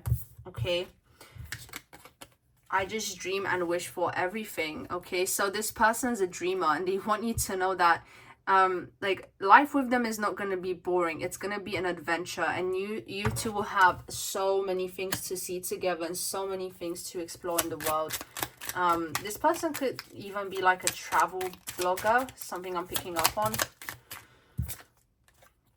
I could be your hero, baby. So that's okay, that's really cute. But yeah, I did feel like, you know, earlier I did mention that you could possibly be meeting this person after going through a breakup or something like that, just a hard period of time in your life, and you know, you get vulnerable and open up to this person, and I think they will have that instinct to kind of, maybe this person definitely has like a savior complex. So yeah, this doesn't mean don't work on yourself, but it does mean that they are willing to help you and understand you through what you're going through.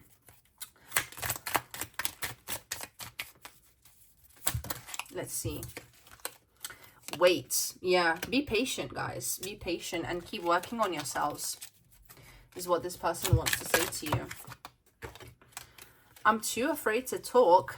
This is interesting. I think this is in there's some, look, 777. So many sevens here. Okay, so the way I'm interpreting it now is like, embrace solitude and work on your insecurities.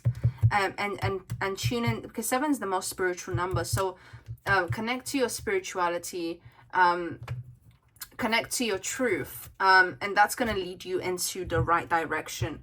But with I'm too afraid to talk here, I feel like that's going to be something they will feel when it comes to like opening up about their feelings. But again, like, I feel like you will be helping them with that. So let's see. Wow, I'm too afraid to talk to you. This is interesting. Maybe some of you guys have already met your soulmate and you're in separation. So if that's the case, that I guess they're too afraid to reach out. This is really interesting. Again, take what resonates. I want you. So I think because they'll have a lot of options, well, you're gonna perceive them to anyway. They're gonna make it very clear that they only want you. Okay. No, this is interesting. No. Yeah, this person, I don't think they're going to take no for an answer. I don't think they're going to give up on you. And an Ace of Cups. Okay, they see you as the one. Okay, the one that they could have everything with. So, let's see. I am coming. Trust. Okay, so this person is letting you know they're on their way, but you need to get started on the things that we've been talking about here. If I asked you to stay, would you leave? Yeah, this person could have some kind of abandonment issues that they haven't addressed. Please give me time. I've never felt this way before. Some of you could definitely be in separation with someone that is a soulmate, and this is a message for those of you that resonate with that. Please give me time. I've never felt this way before. So could be a very intense connection and then run away.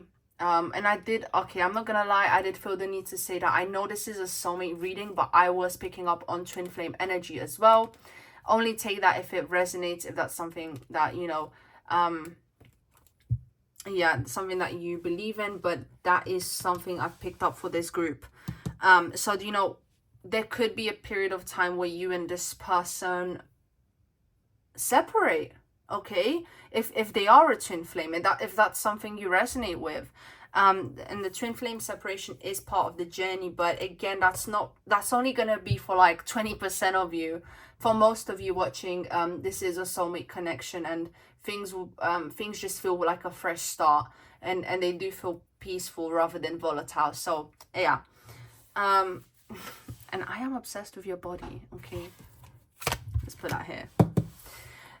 So anyway, this was the reading. I really hope that you guys have enjoyed it. I hope you resonated. If you did, a great way to support me and to stay tuned into my readings is to subscribe.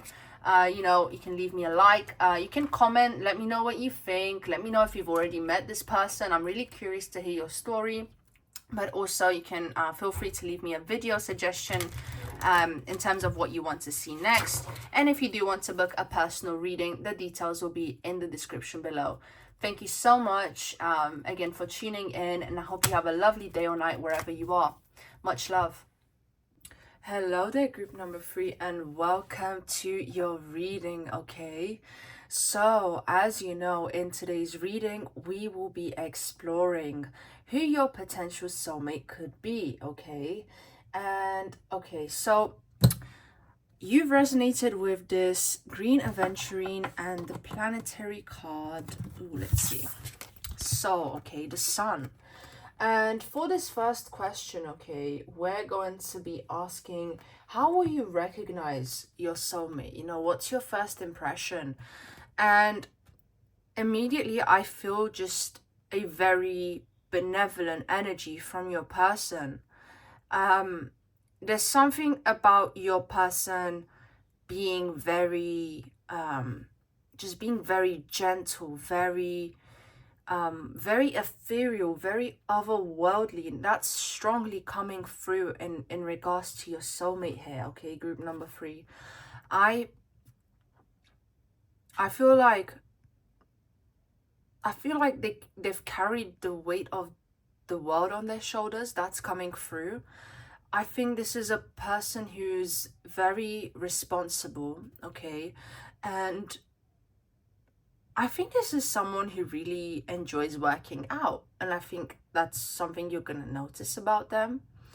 Um, it's something about their muscles as well, and also their veins. It's gonna stand out to you.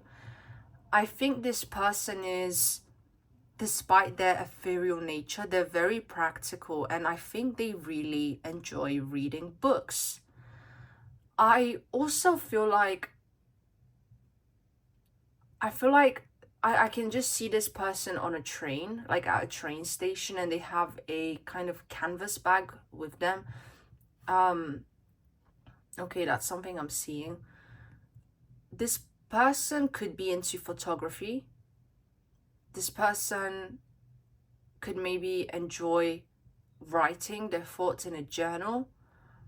This person comes across as very peaceful, but also innovative, and I think they're very much action oriented. Rather than talking about things and explaining things, they actually just get to it. This is a very humble person. This is someone who doesn't feel the need to show off or be extravagant in any way. This is someone who is very simple, very clean, again, very practical. That's coming through. I do feel like this person's on the taller side. If I'm honest, um, yeah, this person has a very strong physique or something like that, but they don't show it off necessarily. I feel like if they're passionate about working out, it's something that they do because they enjoy it, but not as a way to sort of gain attention from people. I think your soulmate is someone who is very introspective, who well, that's how you perceive them anyway. It's coming across that you're gonna notice that about them, that they're very introspective, and it's something about their eyes, which is very profound. Like you can see the essence of who they are through their eyes. And again, it's like they're not from this world. There's something about them which feels very connected to the stars. Okay, there's something about their aura which feels very magical. And also, I think this person is very, like, very beautiful in this this ethereal way. The features are not common that's coming through here. Okay, I feel like this person may have a combination of Leo and Aquarius energy. That's something that's coming through with a bit of Libra.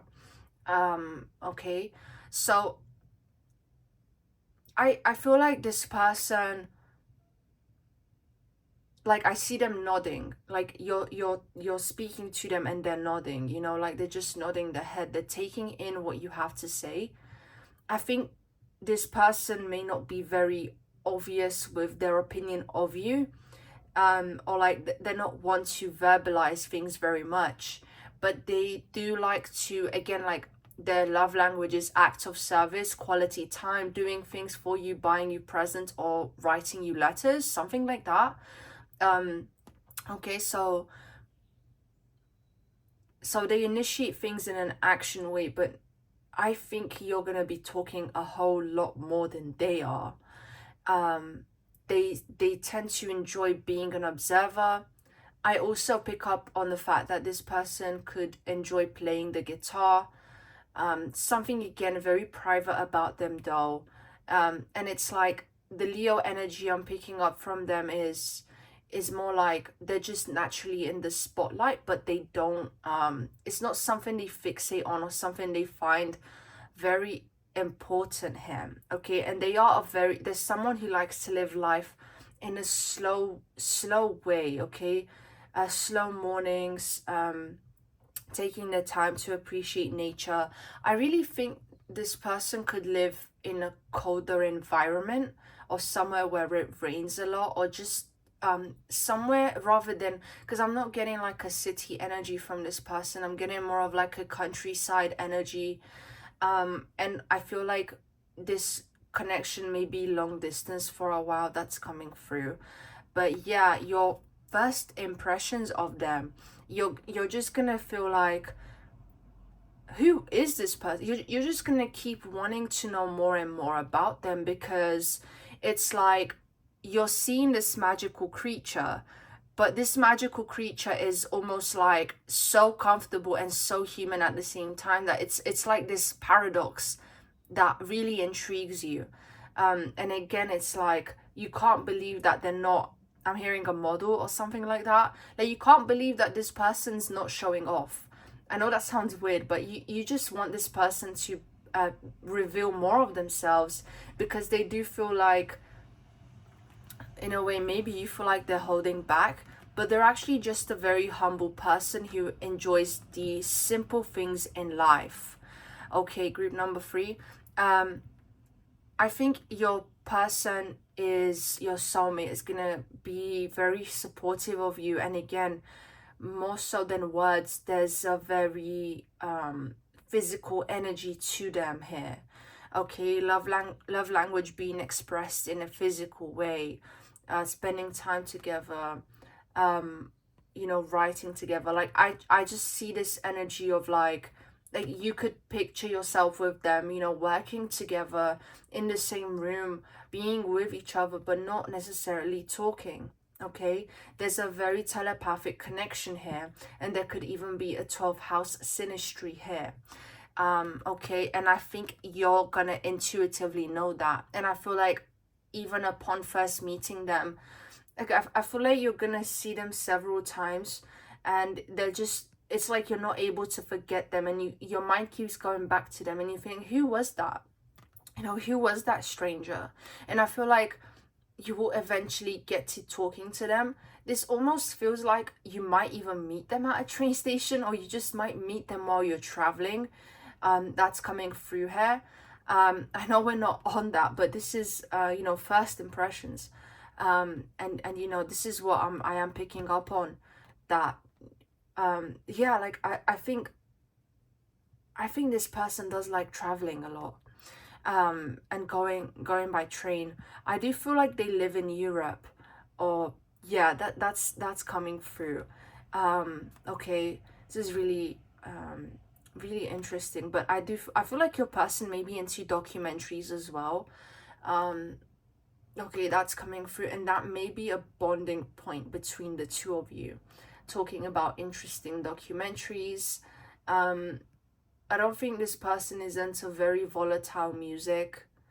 Again, the whole energetic signature to this person is sort of their calming, ethereal aura. Um, and I think that yeah, they just have a very unique face, which is what initially attracts you to them. Okay, you've just, it's like I feel like you're just blown away by whoever this is. Okay, so that was it for the first impressions. You know, how will you recognize them? This is how you recognize them. They'll ethereal aura. Okay, ethereal aura. You've never seen anything like it before. You're just blown away by them. Okay. Second question, who is this person and what are they passionate about? So let's get into that. Okay, I'm gonna be using the whole tarot for this. Okay, for the other two decks, I only used the major, yeah, the major arcana and the court cards. But for this group, I feel called to just use the whole deck and see which cards come out. Okay, so please show me the truth and nothing but the truth, Spirit. Show me the truth and nothing but the truth. For group number 3, who is this person? Who is their soulmate? And what are they passionate about? Who is group number 3 soulmate? Who is group number 3 soulmate? The 8 of Swords. It's interesting.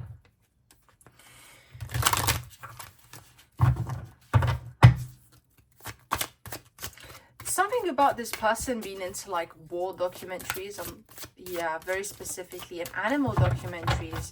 This person could be very passionate about animals. It's what's coming through here. Let's see. I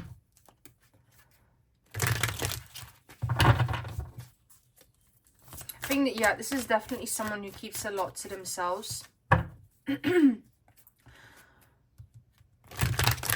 And this is someone who's been to a lot of places, because I'm just focused on the different swords, and I almost see it as like pins on a map marking different places. Okay, please show me, Spirit. Who is group number 3 soulmate? Who is group number 3 soulmate and what are they passionate about? Who is group number 3 soulmate and what are they passionate about? Show me the truth. Who is group number... Oh, okay. So we have the Prince of Cups. I think this person has a healthy relationship to their feelings, in the sense that they don't feel the need to talk about their feelings a lot, but they also don't have trouble expressing things. And I think you're gonna notice that they just seem to be very comfortable in their own skin. And I think that's something you admire a lot. Because I do feel called to say that I feel like that's a shadow within you, is that you sort of lack this ability to be comfortable within yourself. And I think your soulmate is going to teach you a lot about that.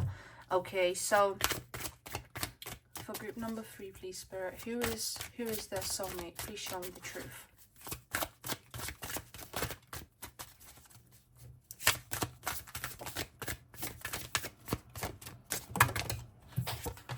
So we have the sun. Again, we have this solar energy here. And, you know, I wouldn't be surprised if your person has blonde hair, or if they've dyed their hair blonde, or there's just some, if they have like lioness features or lion features or something like that. Okay, but this person is like, just naturally stands out from the pack, and they don't, I don't think they put a lot of value on that in a way. It's just like, you know, they're just there. and that's just how they've always been, and that's how they kind of see it, and that kind of shocks you.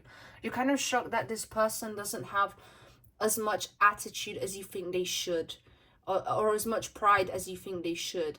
But I feel like they just know their place, and there's a regal essence which emanates from them. And here we have the World card. Again, traveling with this person, you might meet them abroad, definitely. But I think I think this is an opposite attract situation here, because I don't know, I'm focused on like these two figures here, and they're on opposite sides of the world. So I think this person may be very interested in your culture. You could have an Eastern background. Obviously, there's a lot of people watching this. You don't have to, but that's just something I felt called to say. I'm picking up on some sort of Eastern background, and I think this person feels like more of a Western energy here. So I think they'll be very interested to hear about your culture, your experiences with your family. I think they'll be very interested to try foods from your country of origin. I think they're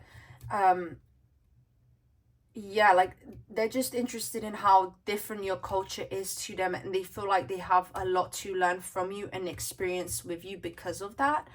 I feel like, again, I don't think they put anyone on a pedestal. The energy doesn't feel intense. It just feels very majestic and laid back. I don't feel like this person has any particular religion, or that they've explored spirituality that much. I feel like if you were to ask them what their religion is, they would sort of tell you the religion of their family. And but it's not something they necessarily strongly identify with, or that they've questioned too strongly in the past, because I feel like they gained a sense of spirituality just from trying to understand people. Okay, so, and just yeah, just seeing what the world has to offer. So that's coming through very strongly. I'm just gonna take a sip of water.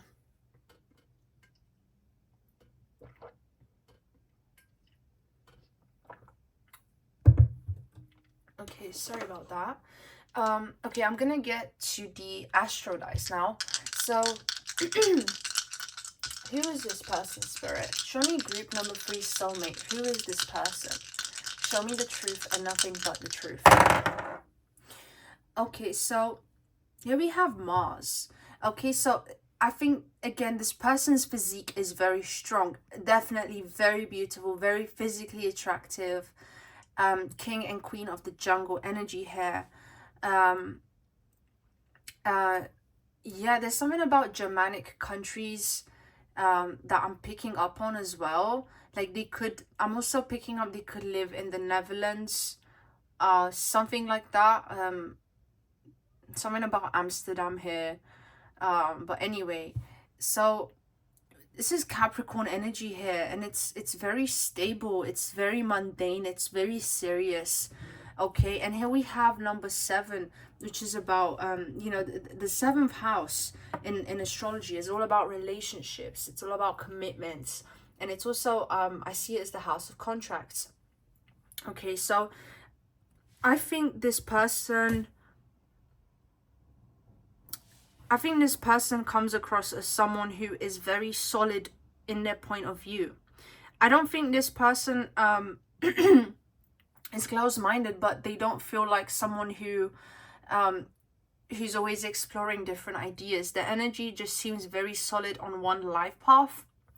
But with Capricorn energy here, I think they're you know what, I how can I put it, there's a stability they've always had. I don't pick up that this person had a volatile family growing up. I think this person was born into a more privileged family, and that's why I also think they're fascinated with you, because I am picking up that maybe you've had to build things from the ground up for yourself, and you weren't given the same opportunities that this person has. But yeah, like, yeah, their path in life just feels very very clear to them, and I think they're just a very healthy individual. But they're also not a judgmental person, and as I said, they come across as very humble despite their privileges. But yeah, again, with this seventh house of relationships, what I am focused on here is that this person, with the Capricorn energy here as well, it's like I think they've had stable relationships. I think they've always been a relationship person. This doesn't seem like someone who's ever been into like flings or something like that. Again, it's like I just think they've had a few long-term relationships and that was it. And you're just gonna think there's no way because of how attractive they are. But that does come through, and I feel like naturally people are so attracted to them, which is maybe why you don't believe them. But this person is definitely very committed, very loyal, and they're just not they're just the type to be satisfied with what they have and appreciate it, and they're not the type to like let their imagination wander too far. They're very in the present moment, very focused on what's in front of them, rather than allowing themselves to speculate too much. Okay, I don't think this person spends a lot of time on their phone, and I do see this person again with a camera. So I think this person is a bit more old-fashioned in that sense. Like they're not one to keep up with trends, and they're just kind of focused on doing their own thing, and they're very comfortable with that. They're very comfortable with their values and who they are as a person. And yeah, they could very well have Capricorn in their top three. They could have Capricorn energy in their chart, but overall they do have the stability that comes with the Capricorn placement. And I do feel like again they were brought up in a family that perhaps was more financially abundant. Doesn't have to be the case, but there's something about them having advantages growing up that you didn't, and you guys will have a lot to talk about based on the contrast, the fact that you didn't have what they had and vice versa, something like that. Because I think, yeah, this person's family was quite mundane, and that's why they're so curious about you, because you just seem like a whole different story to them.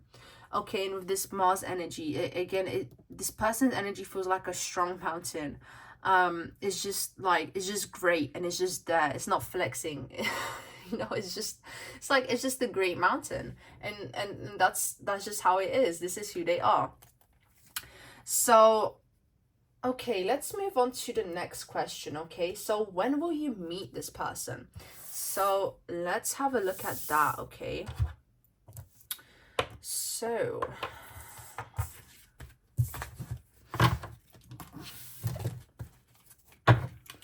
please show me the truth and nothing but the truth, Spirit.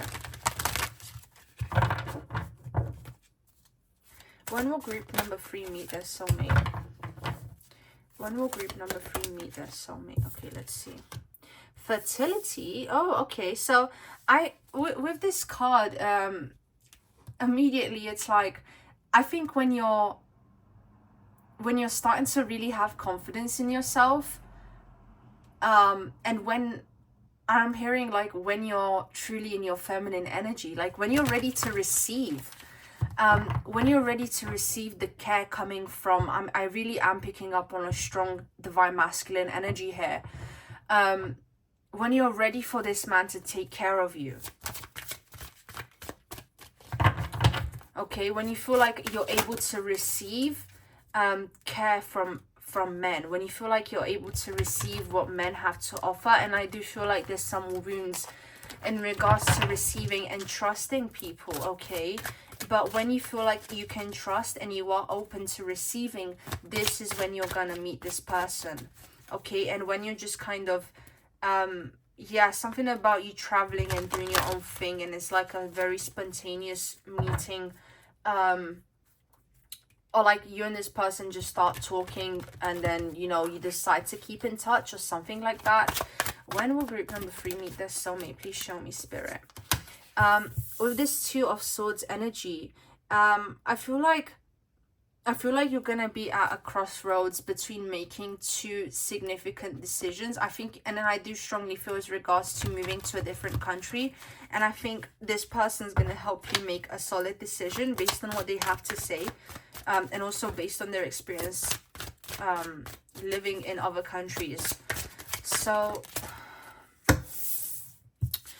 yeah, there's some kind of fresh start for you, like a new passion being ignited here. And when you feel like, this is interesting, yeah, like it's gonna be like a fertile ground, a fresh start for you. And then you're gonna have to pick between two things, okay? And this person's gonna help you in a way. Their perspective is gonna help you make a decision and kind of decide what you want to build on the fertile ground, on this fresh start, on this new beginning. But also I do feel like this person's gonna come in as a fresh start.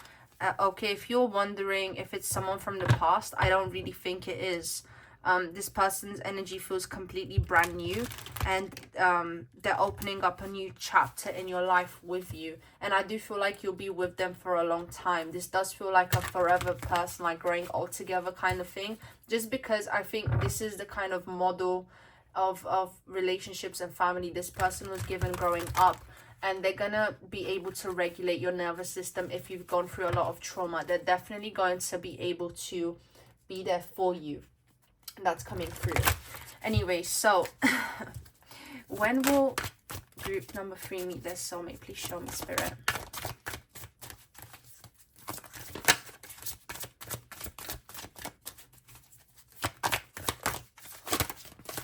I feel like it's also, yeah, when you give the signal to the universe that you're ready for something new and that you're ready for that new beginning, and you just feel a lot more safe within yourself, like you're ready to receive. You know, whether you can be a divine masculine watching, and it will be the same message for you. It's like, you know, you need to be able to receive that divine feminine counterpart in your life, and not just not see it from like a hostile point of view. Okay, so with the 7 of staves here, I feel like, yeah, when you drop your defenses, guys, when you drop your defenses, this is when this person is gonna come in.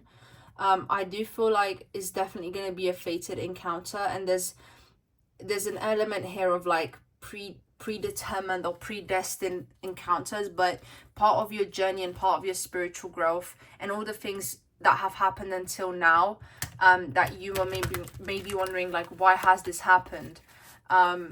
It was for your own growth, and it was because, like, this sounds so cheesy, but ultimately it's like it's leading you to meet this person that is gonna bring so much healing into your life.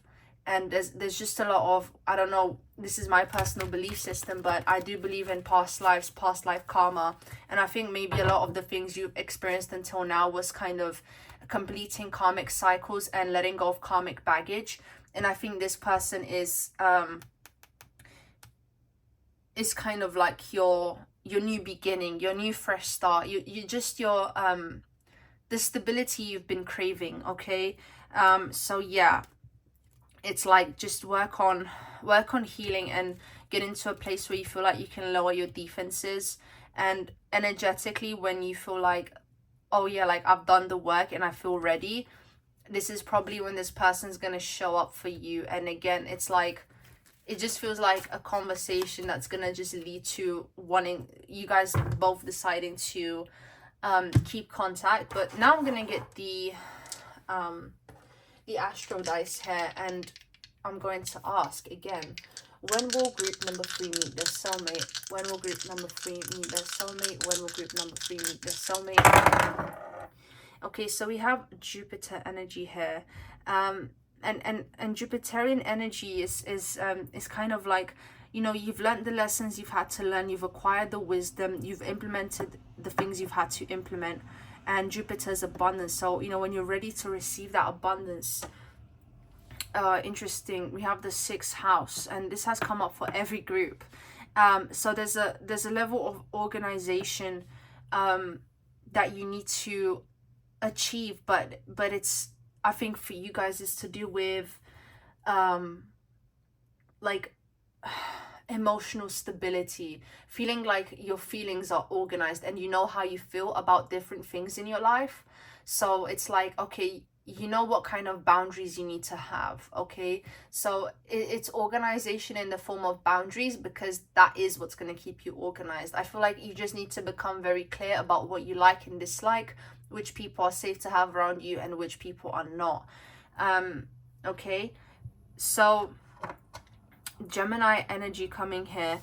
Yeah, you could meet this person in Gemini season or in in Sagittarius season or Pisces season, okay?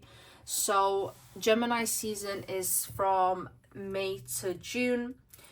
Sagittarius season is November to December, and Pisces season, I believe, is February to March. Okay, so this is the energy that is coming through, and this is I guess possible timings on when you could meet this person.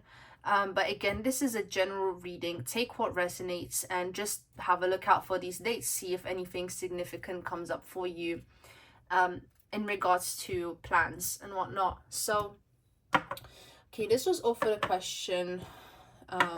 You know, when will you meet this person? When will you meet your soulmate? Now, let's move on to perceived green flags and red flags. So, we're going to start off with having a look at this person's green flags. And I just wanted to say again that I do conduct every pile differently based on the energy that comes through.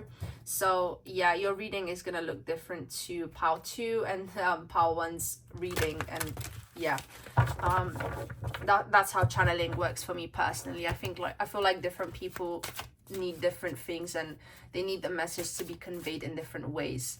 And the only thing that is structured for me and that remains stable within the readings is the questions that I do ask. Okay, so just feel like I had to throw that in there again.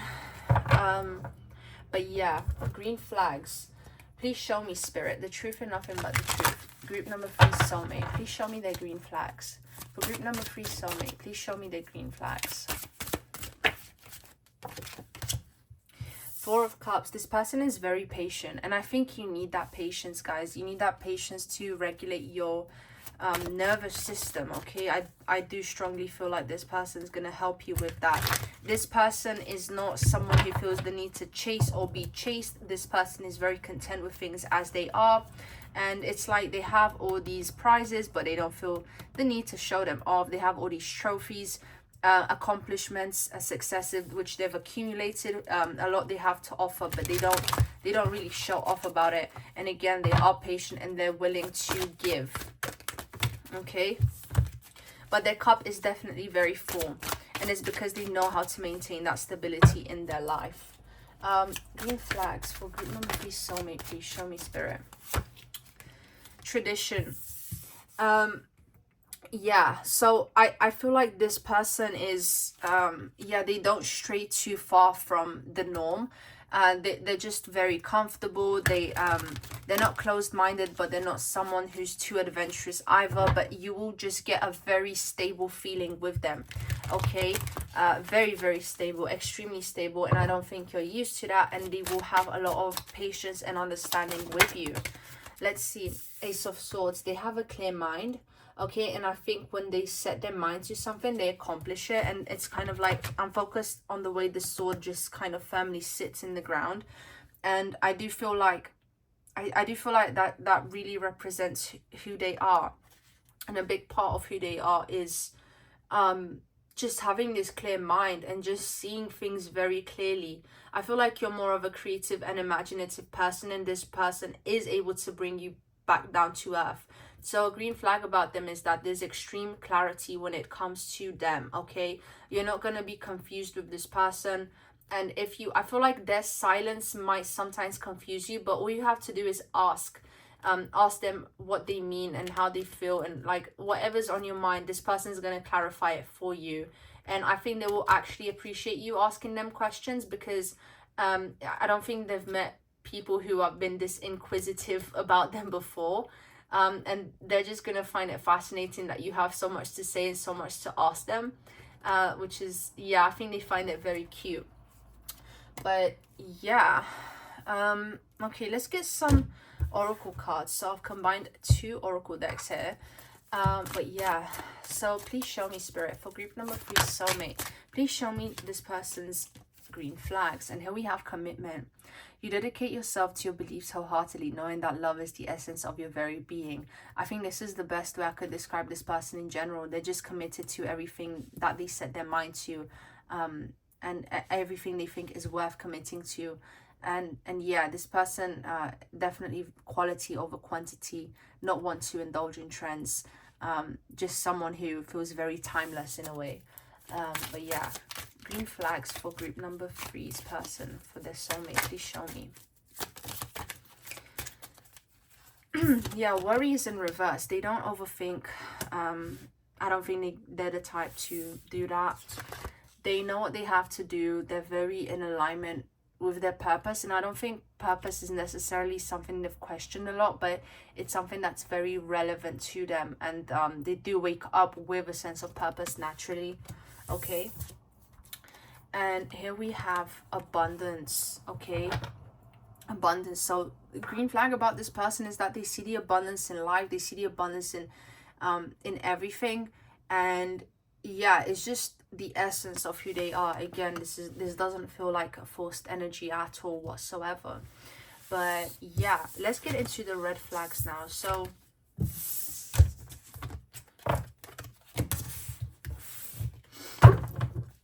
please show me, spirit, for group number 3 soulmate, what are their red flags? Group number 3 soulmate, show me the truth, nothing but the truth.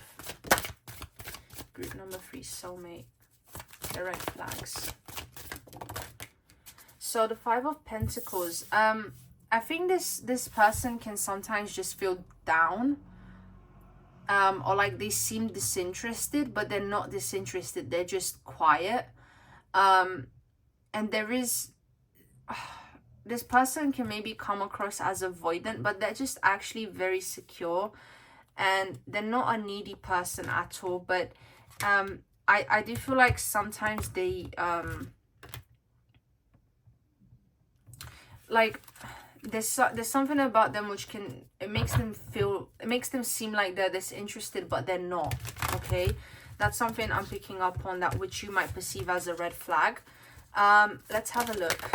Person's red flags, show me, spirit, please show me this person's red flags. So yeah, again, with this devil in reverse, I'm picking this up as like maybe someone who seems way too stable, like maybe you feel like, oh, this person's a bit underdeveloped because of how untempted they seem by the outside world, but they're just very content with things.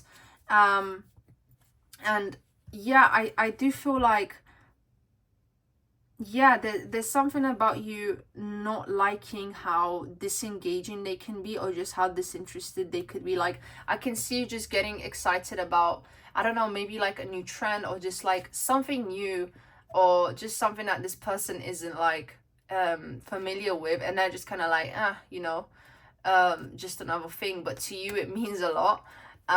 So I think you're not gonna be particularly fond of that. But let's have, it's not their way of shooting down your excitement, but they are just very, very grounded in comparison. So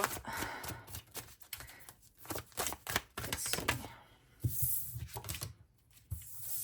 Wisdom. So maybe this person is almost like way too comfortable with what they know, and they don't feel the need to explore.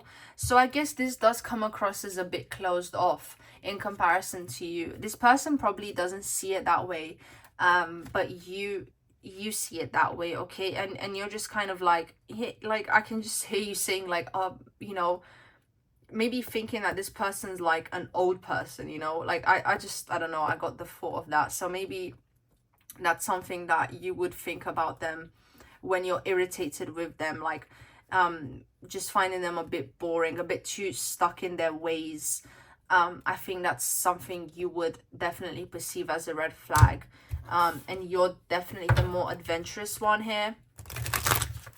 So I'm going to get the oracle cards now. Perceived red flags for group number 3 soulmate. Please show me, spirit. Empathy. Yeah, you might feel like this person isn't empathetic. But again, they're just very grounded. And maybe you feel like this person isn't very involved with the world, and maybe you perceive that to be a bit more selfish.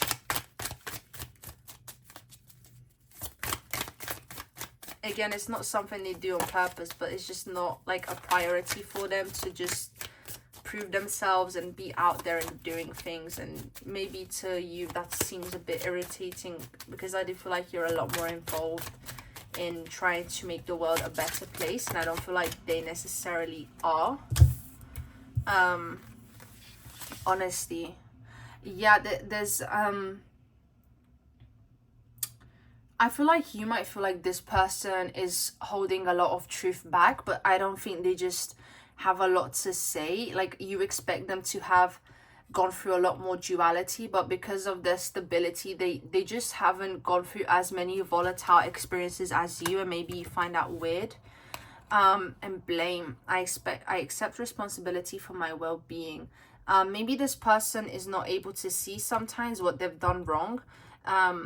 And maybe they do feel like they're right all the time, with this wisdom being here as a red flag.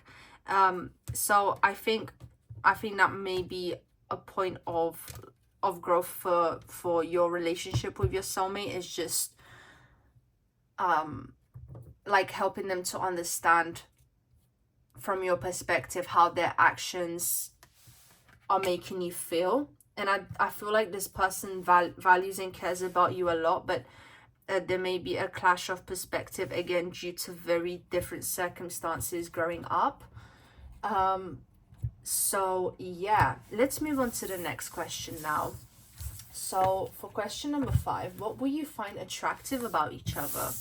Okay, so let's start off with what will you find attractive about them? Okay, so please show me, Spirit.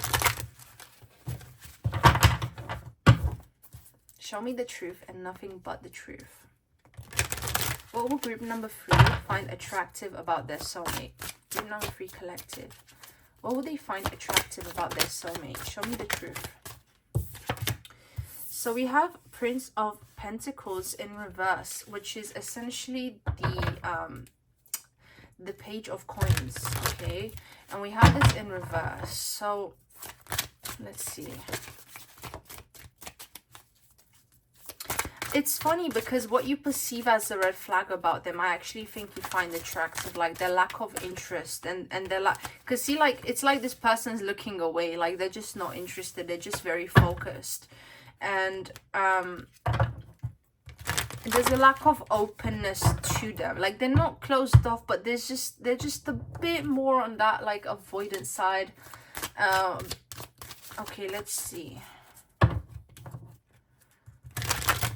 And I think you find that attractive just because I do feel like you're on the opposite end of that. So, okay, what will you find attractive about your soulmate, group number 3? Okay. So we have 5 of Staves, which is the 5 of Wands in reverse. And you're going to like that this person is, again, very peaceful. You're just going to find it so attractive how calm they are. They just seem to be confident in who they are just naturally, and they're not going to feel the need to instigate any fights. They're not going to cause you any doubts. I think the only thing that's going to cause you a doubt is just how stable they are. It's going to scare you, and you're going to think like, I think that's what's going to make you sort of overthink. But they there's just a lack of overthinking that you find attractive about this person. You know, they can just sort of be comfortable with who they are, and there's not a lot of like back and forth going in their mind. Group number 3, soulmate. Please show me the truth and nothing but the truth. What does group number 3 find attractive about their soulmate? This group number 3 find attractive about their soulmate. Let's see. So 3 cards came out, and one of them was this wisdom card. So do you see how this person's like, well, this goddess Sarasvati, the goddess of wisdom, she's just sort of sitting on her throne. She just is on that pedestal. And I think this is how you guys will perceive your soulmate. You just naturally see them as like being very up there. And again, something about the red flags actually being what attracted you to this person to begin with, because I think you're constantly trying to figure them out, what's going on in their mind, and there's actually not much going on. They're just very peaceful, guys. And with this Three of Swords, like, this person looks like they're a heartbreaker. You're just attracted to, like, something about their eyes is very alluring. And again, like, so much physical attraction to this person that you're immediately gonna assume like this is a heartbreaker. Okay, maybe this person even enjoys wearing leather jackets. I know it's such a stereotype, but like, yeah, I do pick up on that they might enjoy wearing leather jackets. With the Two of Cups in reverse, I feel like, to me this signifies like, I think they're gonna drag things out because of their slow nature and their stable nature, and I think you're used to maybe just jumping into things. They're not like that, and I feel like them kind of pacing things out makes you more attracted because you have a lot more to expect. And yeah, and just like you're able to kind of fantasize a lot, I guess, because of how much this person is dragging things out, because they really do just want to get to know you, and maybe you're not used to that. Okay, so I think this is what you find attractive about them. Now let's have a look and see what they find attractive about you. So, and I can just feel your energy, group number. I feel like you're so excited to find out what they think about you. Okay, so for group number 3, for Spirit, what does their soulmate find attractive about them? Ooh, Ten of Swords in reverse. I think they will find it extremely admirable and attractive how resilient you are, and the fact that you've been able to start over despite all the things you've gone through. So it's like they're just in shock that, wow, like, you've undergone so much and here you are thriving. Yeah, they're so intrigued by that. I just see their eyes like widening as they listen to you in disbelief. Oh, this is so cute. 10 of Cups. They really like your bubbly nature. They really find you cute, and your happiness brings them a lot of happiness. So when you get excited about things, even if they seem bored, they're just happy, like, observing you be happy. You know, they're happy when you're happy, and there's a very strong sense of that coming through. This is really, really cute, and I think I really do feel like they see, you know, if it's something you want for yourself, they see a family life with you. They just see themselves growing old with you, and they can't get enough of your happiness. They're just so happy when you're happy. And again, I feel like they'll do a lot of gestures for you just to be able to see that smile on your face. This is a very wholesome person, guys. Okay, so what does your soulmate find attractive about you, group number 3? Let's have a look. Oh my goodness, 9 of Cups. Wow, you're this person's wish fulfillment. Oh wow, you're everything this person has been waiting for. Oh my goodness, they like and they love you a lot more than you think they do. Even initially, they just feel this attraction towards you. Wow, this is so nice. Two of Pentacles here. What they find attractive about you.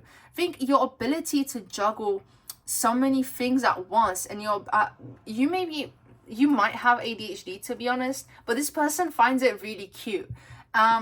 Like, your ability to just be able to do so many things at once and explore different interests and passion. And wow, this Wisdom card is coming up again. So I think this person will really enjoy the fact that you're able to smile so much despite everything you've gone through, and they can see, like, they can have a picture of the journey you've gone through, and they just respect who you are as an individual. And wow, like, I just feel the love so much with this group. Like, they love you so much, and you brought so much excitement into their lives. Wow, this is so nice. This is, oh my goodness, like, wow, I'm in shock. Like, the level of love I feel just talking is insane. Oh god, this is so cute. Okay, let's get some oracle cards and let's see, what does your soulmate find attractive about you, group number 3? Show me the truth and nothing but the true, Spirit. What? Okay, balance. Okay, I really think that they're gonna see the light and dark within you, and they're gonna be attracted to They're going to be attracted to that, to your duality. Let's see. Judgment. I understand that everyone has their own unique path and challenges. Yeah. They respect your journey. Okay. They also respect your perspective on things as well. Happiness. See, guys, like they're attracted to your happiness. They love seeing you happy. Okay. Look, I am aware that being happy means that I am on the right path. So value your happiness, guys, okay? This person definitely does. Your soulmate wants you to know that, okay? And that this actually leads me to the next question, which is, you know, messages from your soulmate, okay? So let's have a look, group number 3. Let's have a look. I hope you've been resonating so far. Okay, so I'm gonna get this tarot deck. Please show me the truth and nothing but the truth, Spirit. What does group number 3 soulmate have to say to group number 3?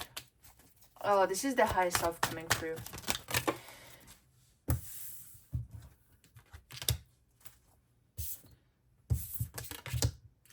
With this 6 of Pentacles in reverse, they don't understand how you don't see your own value.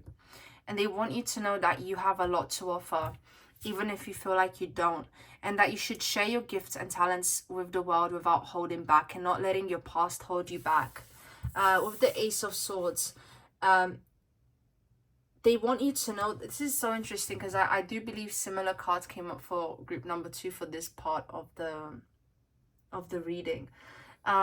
But with this Ace of Swords, I feel like they just want you to be confident. I'm just focused on how this woman's standing with a sword and she's just like ready to act.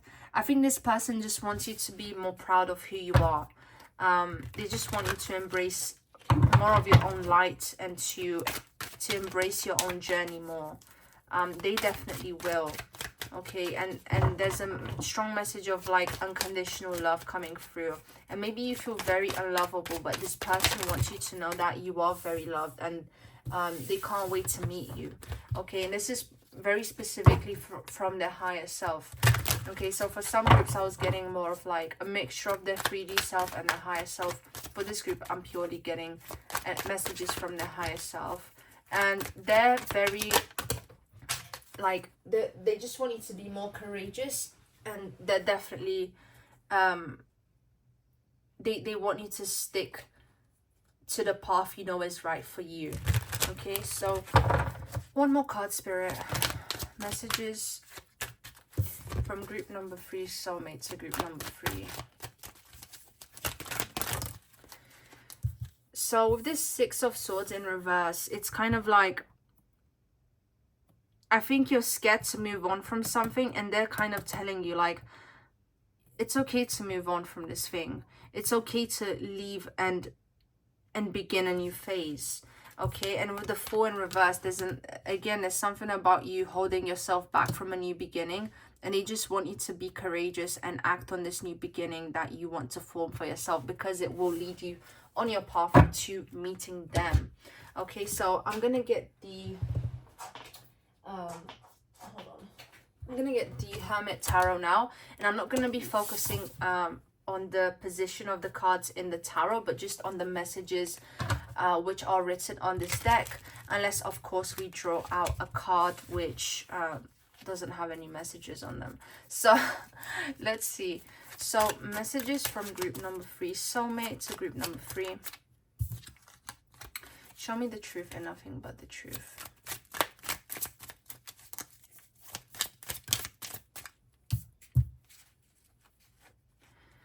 So we got the Ace of Swords. Okay, they really want you to just be confident and act upon the things you told yourself you were gonna do.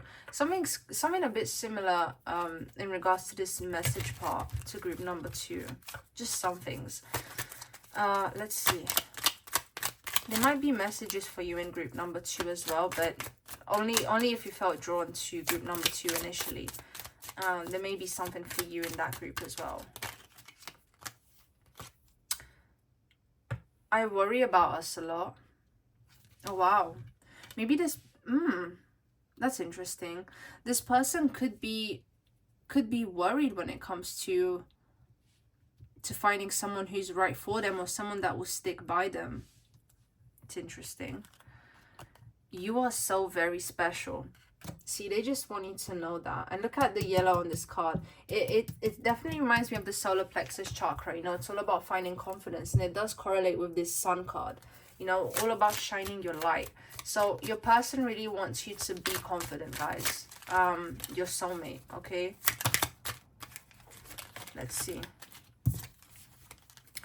I just want space. Okay, so I think this is them just kind of clearing up any misunderstandings, that when they do take time to themselves, maybe to not take that personally, and just that maybe they are someone who enjoys solitude as well, you know. What do you want? Okay, so get clear on your path. Get clear on your path. This is what your soulmate wants you to know, group number 3. I'm just seeing very determined eyes. This person definitely has something really special about their eyes here. They almost have feline eyes. You already know. You already know what you're meant to be doing, group number 3. Okay. And here we have, I hope you'll wait for me. Okay. Let's get a few more.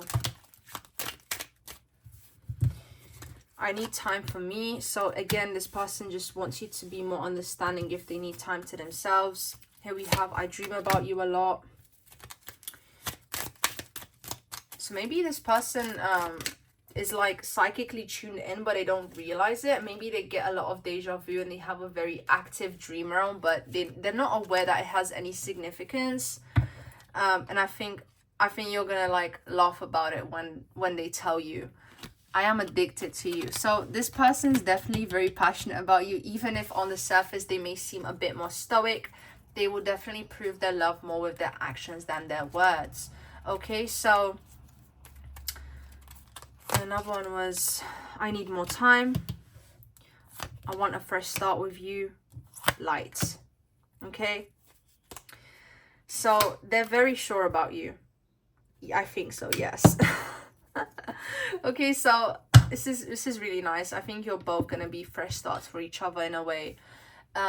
But yeah, this was all for today's reading. I really hope that you enjoyed my gorgeous group number 3, and if you did, you know, I would really appreciate a thumbs up, as it does help out my channel. It does help to support me, you know, to be able to do this for you guys. And if you do resonate with my readings, you want to see more in the future, you can always hit that subscribe button, and do let me know what you think in the comments. Let me know if you've already met this person. I don't feel like you have, but I'm curious to just know what you think about the reading, and you can always leave me a video suggestion as well. I hope you have a lovely day or night wherever you are, and I'm wishing you all so much love. See you.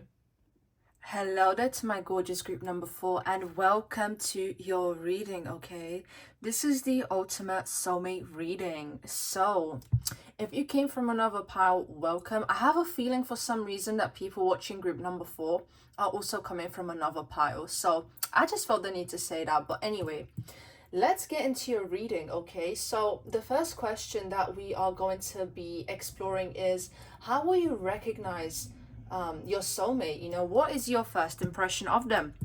So you've resonated with the opalite and the Saturn card. Okay, so with Saturn being here, I feel like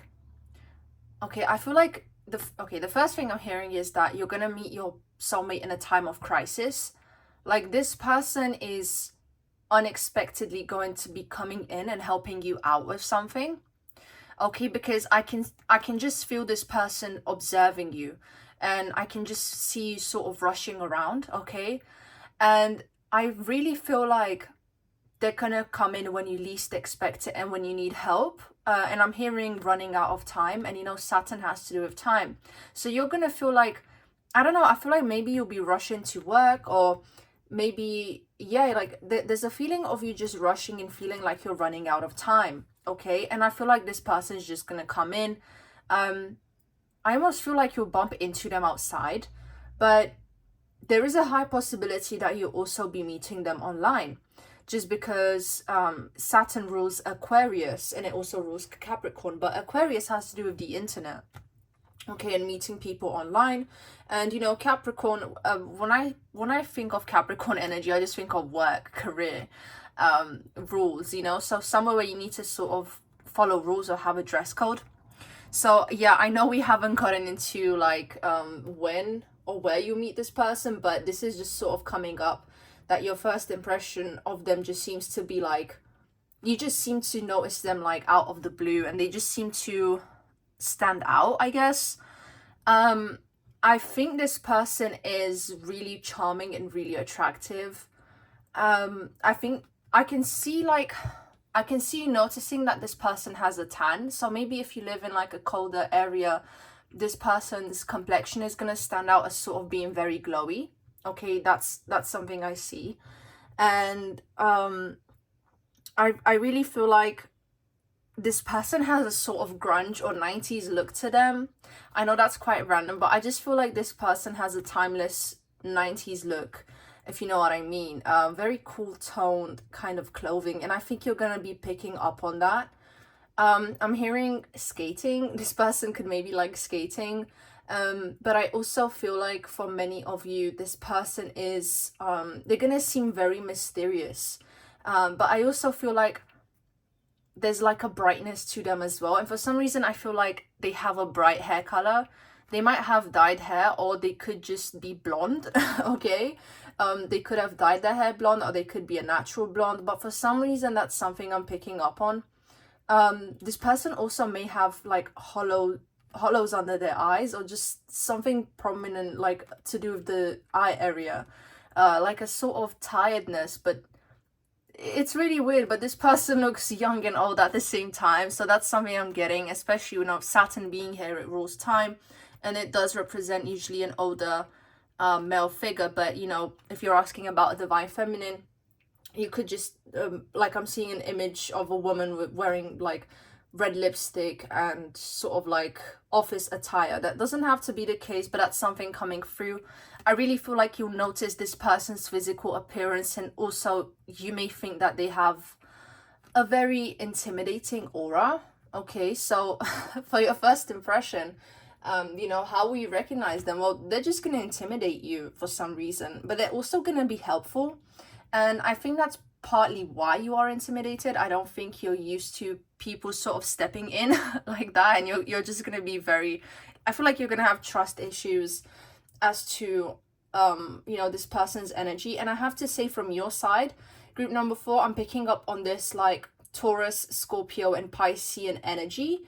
I haven't rolled any astro dice yet. I haven't, you know, used any cards for confirmation, but that's just what's coming through on your side. That doesn't really matter, but it's like just an extra confirmation that you may be at the right group. But yeah, now I feel called to get some tarot to just find out more about your soulmate, group number 4. Okay, so please show me, spirit, show me the truth and nothing but the truth. How will group number 4 recognize their soulmate? Okay, how will group number 4 recognize their soulmate? Ooh, I think this person is definitely some kind of old soul. I think they really enjoy jazz music for some reason, or like they, I think they like to hang out in bars in like very dim lit places. I'm seeing just somewhere where there's low lighting, or like they could just enjoy going out at night. That's something that's coming up. Or you could even meet them at a bar or something like that. But yeah, we'll see. We'll see more about that when we get to that question in regards to when you'll actually meet them and stuff like that. But yeah, let's see. Show me, spirit. How will group number 4 recognize their soulmate? Okay.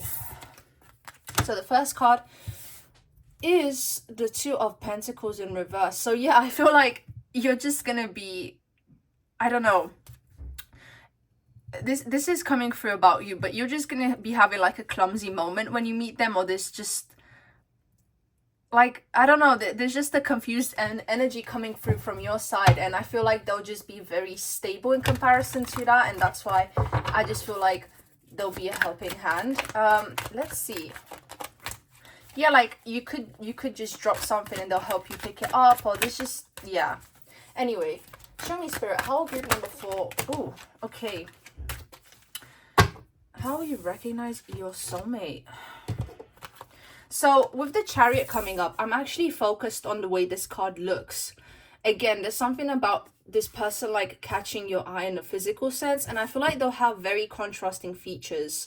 Or like, yeah, like their hair color could be different from the clothes they choose to wear. Like there's a big contrast between their hair color and their clothes, or something like that. There's just a big contrast with them. Maybe the color of their skin and their hair are very different. Like there's a big contrast in regards to that.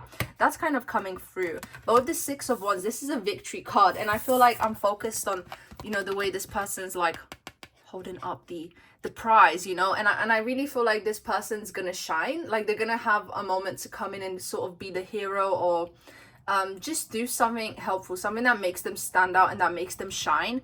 And yeah, I really think that's how you're gonna recognize them. You're just gonna sort of be in awe, if that makes sense. And with the 10 of Pentacles here, I think you'll notice them as well, like being social.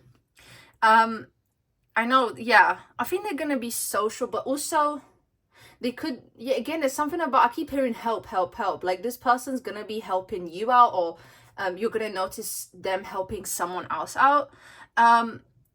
But they could even help you financially. Like maybe if your card's declining at the store, this person will sort of come and get that for you. I have to say, like, I am getting a provider energy with this person.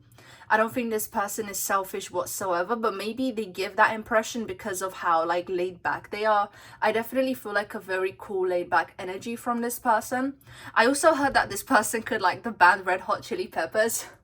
Okay, that's really random, but I don't know, their music taste and their style, it seems to just fit in with the 90s, okay?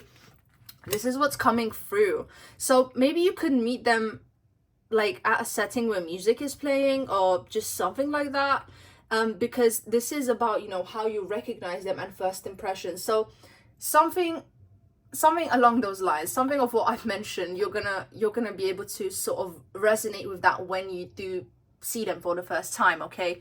And keep in mind, this is a general reading, which is why there are random things coming up which may seem unrelated, but you know, to someone it may make sense, okay?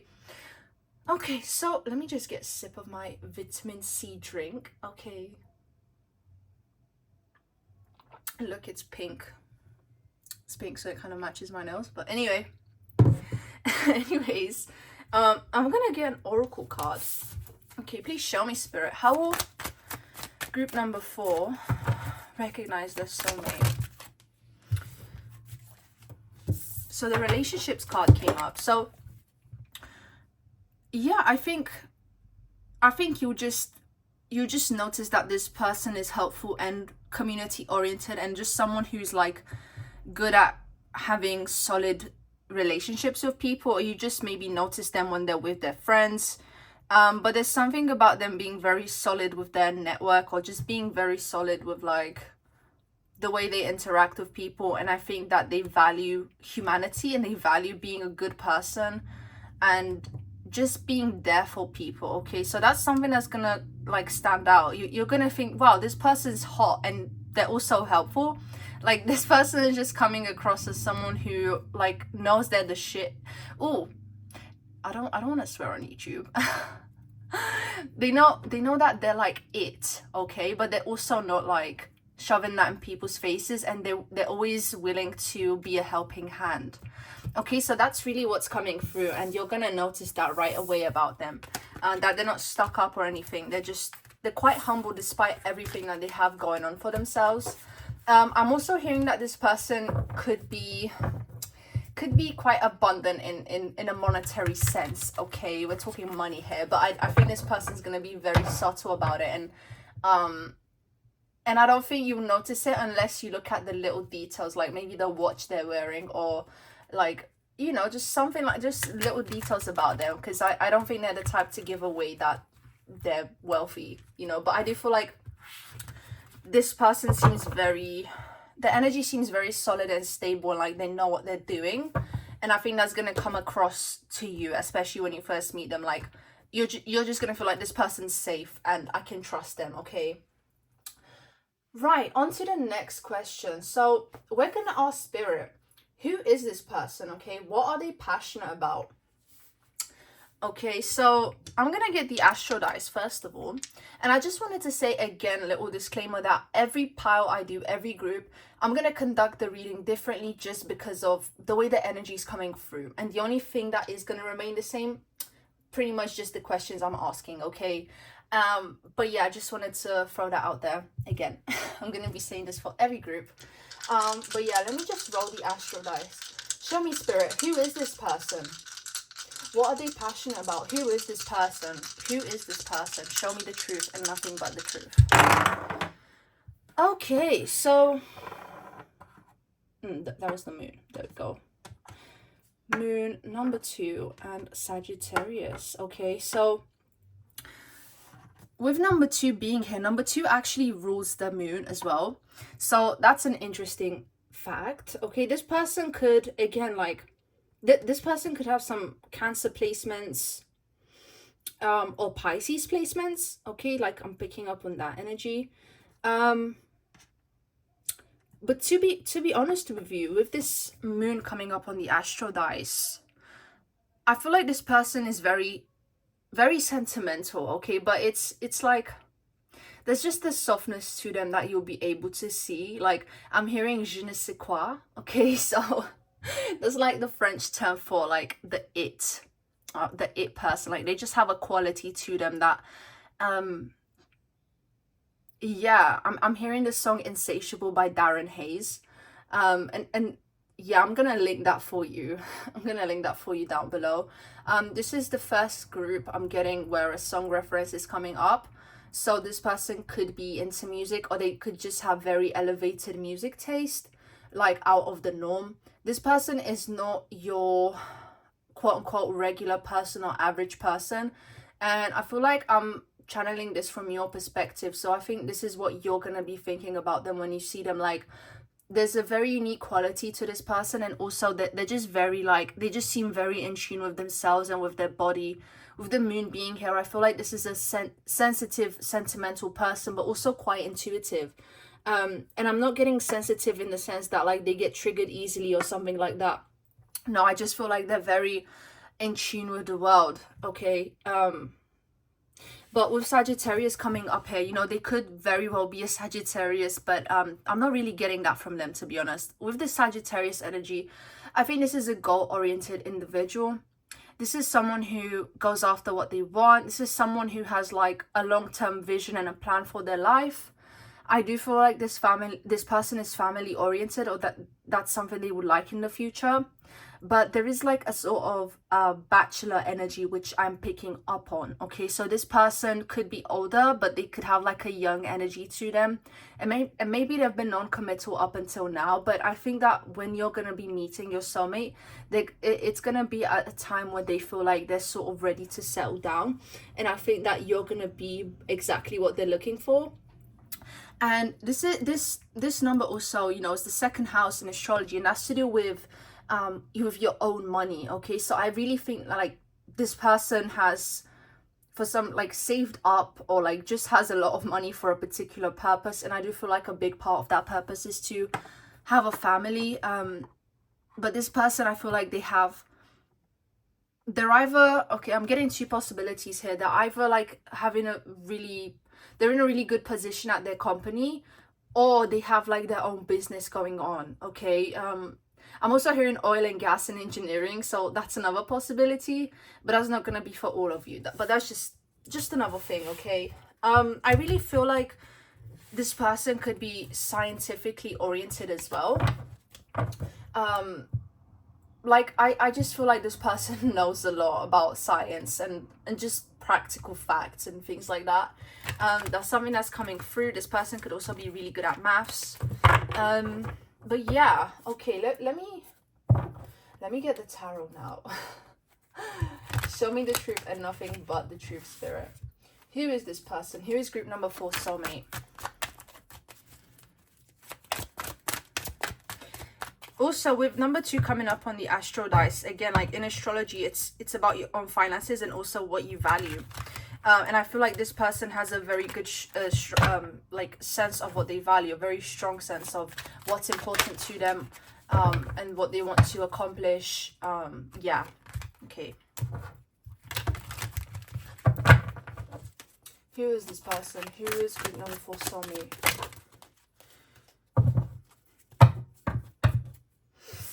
There's someone who's gone through a lot.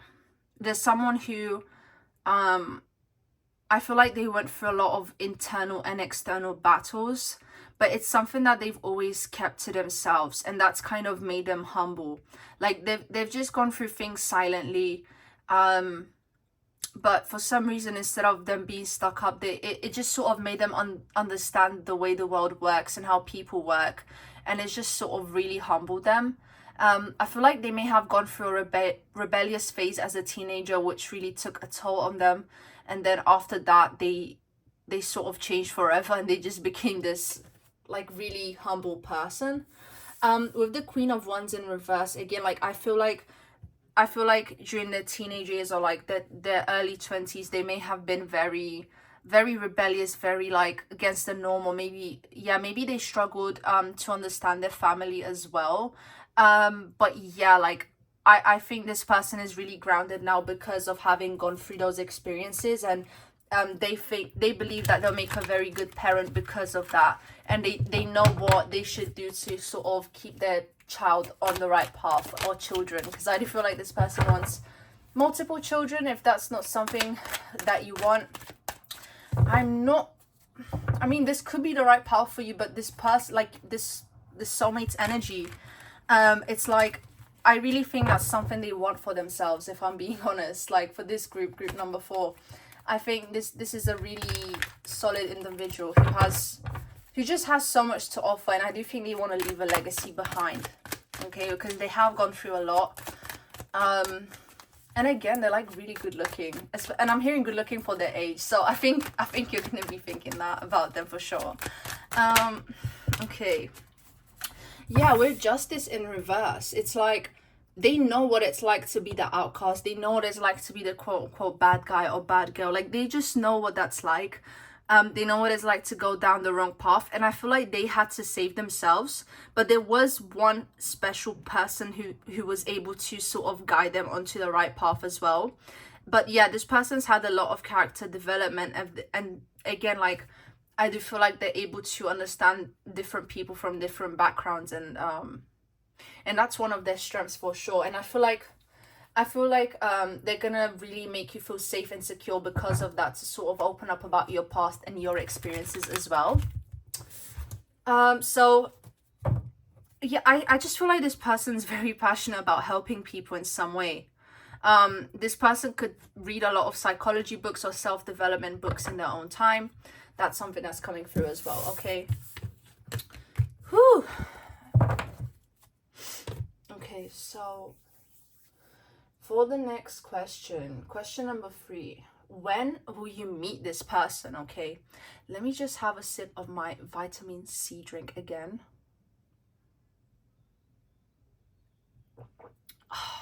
Great. Oh, that feels great. Okay, so when will you meet this person? Let's have a look. Spirit, please show me the truth and nothing but the truth. For group number 4, I also feel like you guys, group number 4, your energy feels a lot more laid back. Because I feel a bit more laid back during this reading for some reason, and I think your soulmate's gonna like that about you. They're just gonna notice that they don't have to put up a front, and they can just be themselves around you, and that's something they appreciate. So that's coming through. Please show me the truth and nothing but the truth. When will group number 4 meet their soulmate?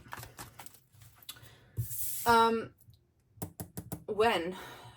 It's with the 6 of Wands being here, it's gonna be at a time when you're doing really well. Okay, when you're succeeding, when you feel like you're on top of your game, especially in a career sense. but also in a sense of like,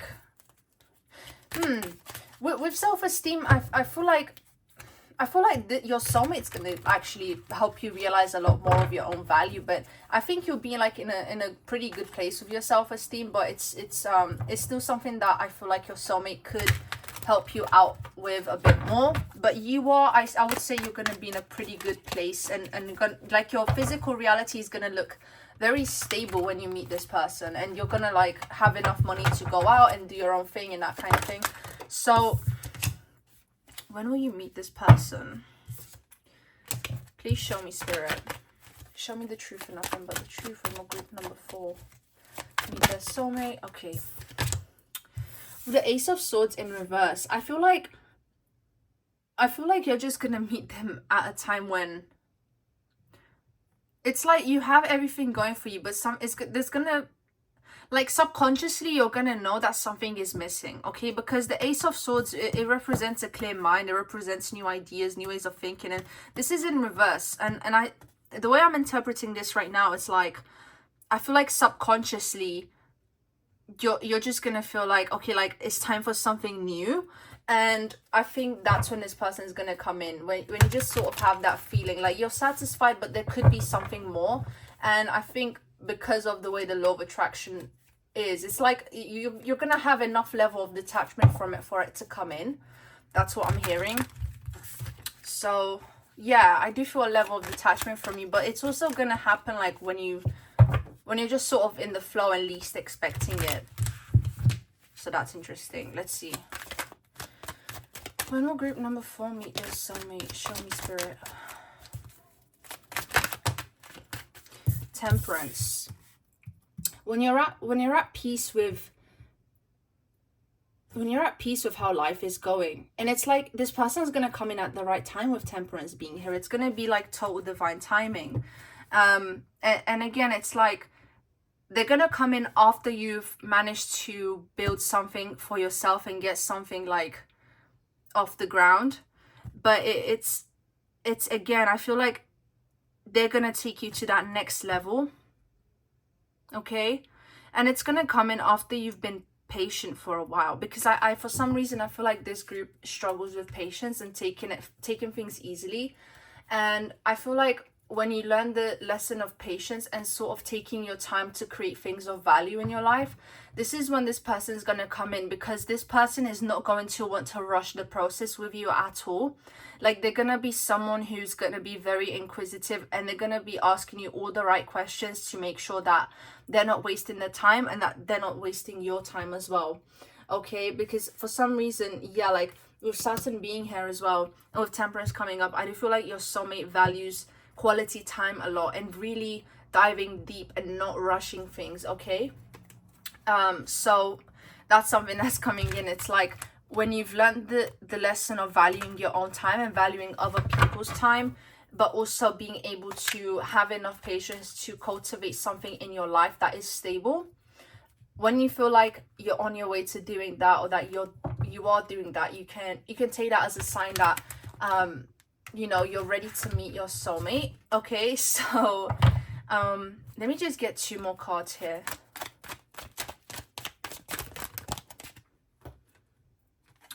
With the Page of Cups in reverse, yeah, there's gonna just be like, how can I put it?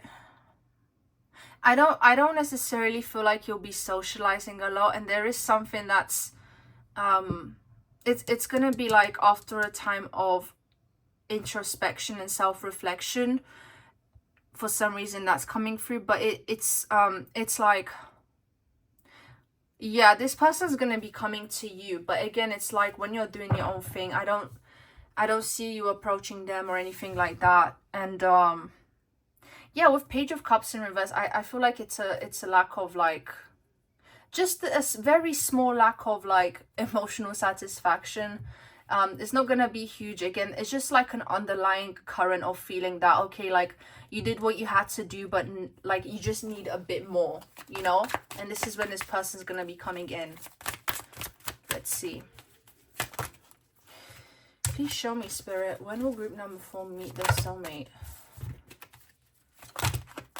And I feel like there's not many messages coming through as to where you'll meet them, because I covered that in the first part of the reading, and I guess that's when the messages had to come out. But yeah, it does feel like more of a public setting than anything. So let's have a look. You could also be meeting this person after like a period of healing or a long time of like being alone and isolated. Yeah, with Temperance being here as well, it's like taking the time to heal after you've done a lot of the healing work. And like I just see you meeting them after a long time of being alone, after just a long time of keeping things to yourself. I can say that that's when I feel like this person will be coming in. So there's a level here of like self-preservation that you've been in, and just, yeah, just, I don't know, like this, it's like the swords will be coming out of you.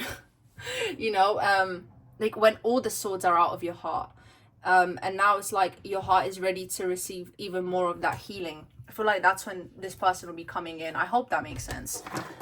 Yeah, the way that sentence came out was a little bit weird, but anyway, let me get the astral dice now.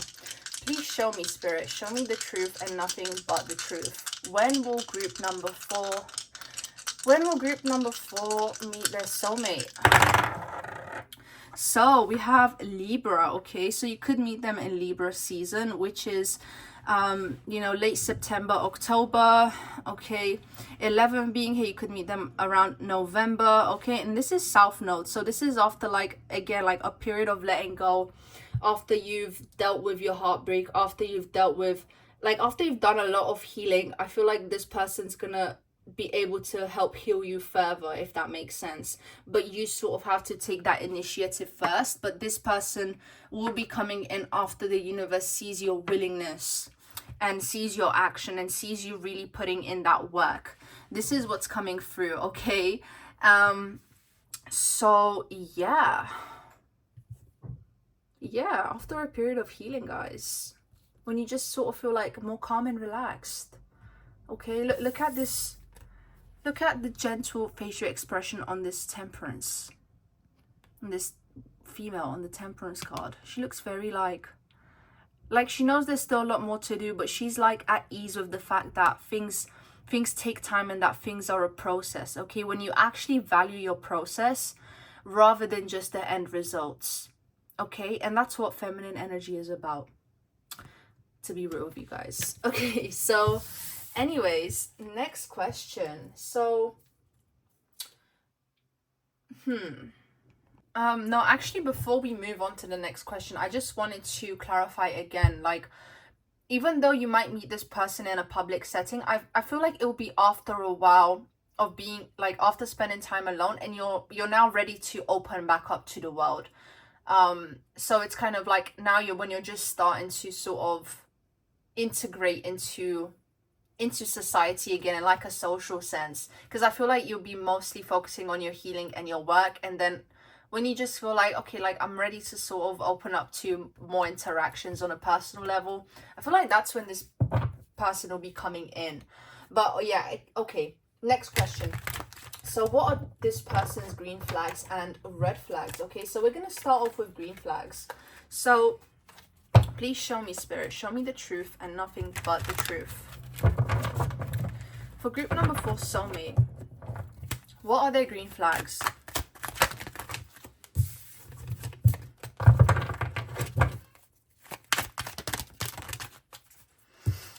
So green flags, I guess this person's very patient. Okay, and it's funny because I feel like that's the lesson you have to integrate, and when you integrate it, it's like the universe will reflect that to you by giving you this patient person. Okay, and look, 6 of Wands again, this person is a winner. This person is someone who likes to persevere a lot. Okay, this person does not give up, and I feel like they're not going to be giving up on you either. And I feel like usually in the past, maybe if you wanted to like sort of run away from intimacy and things like that, I feel like with this person, you guys, you won't be able to do that. Okay, I don't feel like they'll let you. I just think there's just something about their willingness which makes you feel like they're very sincere. Okay, and again, this person does like to really take things slow, which kind of shows their genuinity and purity. And I am focused like also on the white dress of Temperance. It's like there's something very pure-hearted about this person. And it's like almost hard for you to believe because of how put together they seem. And you feel like, oh, like this person surely must be shady in some kind of way. I feel like they went through that kind of phase or period of time in their life where they were like out of alignment when they were in their teenage like years or early 20s, something like that. Okay, but let's see. Group number 4, soulmate. Please show me, spirit, show me their green flags. Group number 4, soulmate. Okay, so we have the Knight of Swords in reverse. This person is not gonna just speak without thinking, or like, I feel like everything they say is very calculated, okay? And they're gonna take their sweet time even replying to your text, I feel. But the answers they give you feel like just really good and good quality. Kind of like, it's like savoring a glass of red wine. Very, like, you're just taking your time with it, you know? That's the energy that's coming through. With the High Priestess in reverse, I feel like this person is also going to be very honest, and they're not going to be keeping any secrets from you. But again, like, you might feel like they are because of how slow they're being, but actually they're just taking their time, and they will open up to you, but it will be a very gradual process. Okay, and I feel like that's something that's really good about them as well, is that they're not going to force you or pressure you to open up about things you're uncomfortable with opening up about. And with the King of Wands being here, this is... I feel like this person is solid within their passions, and this is not someone who'll get distracted by like other men or women, or like, this person is like, they know what they want, and when they have it, they're satisfied, and they just know they're sitting on their throne, and they know how to appreciate something that they find valuable. I don't think this person, again, likes to waste time. This is not someone who this is not someone who messes around just for the sake of it. And I feel like because of the exploration that they had when they were like in their teenagers and in their early 20s, that was actually just enough for them to sort of gain the satisfaction. And I also feel like maybe that's why they were single for a long time before meeting you, or they've just had like a lot of years where they were single, is because they just don't, it's like they just know what they want, and if it's not that, they don't want it. Okay, that's what's coming through. Like they don't just lust after everyone and everything. Like, no, this person has very specific things that they're attracted to, that they enjoy about other people. Okay, so I would say that this person's green flag in this sense is that they know what they want. They don't get distracted easily. Their passions are grounded, their lust is grounded, and even if they are like, in your eyes, this person you might put on a pedestal, like, they see themselves as a human being, and they just they're very humble and like, and they treat other people with respect. They treat other people in a way that they want to be treated. Okay, so see pretty good green flags, if I'm honest with you. But let's have a look at your person's red flags. Okay, please show me, spirit, for group number 4.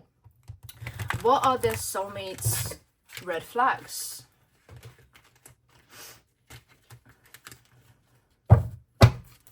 And if you guys heard like little noises in the background, that's my parrot. Okay, he's in the other room. For group number 4, spirit, what are group number 4's red flags? Their soulmates' red flags. Group number 4's soulmates' red flags. Let's see.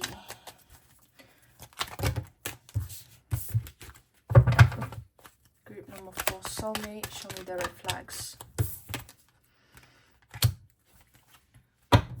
So we have Queen of Swords in reverse coming up as a red flag. Interesting.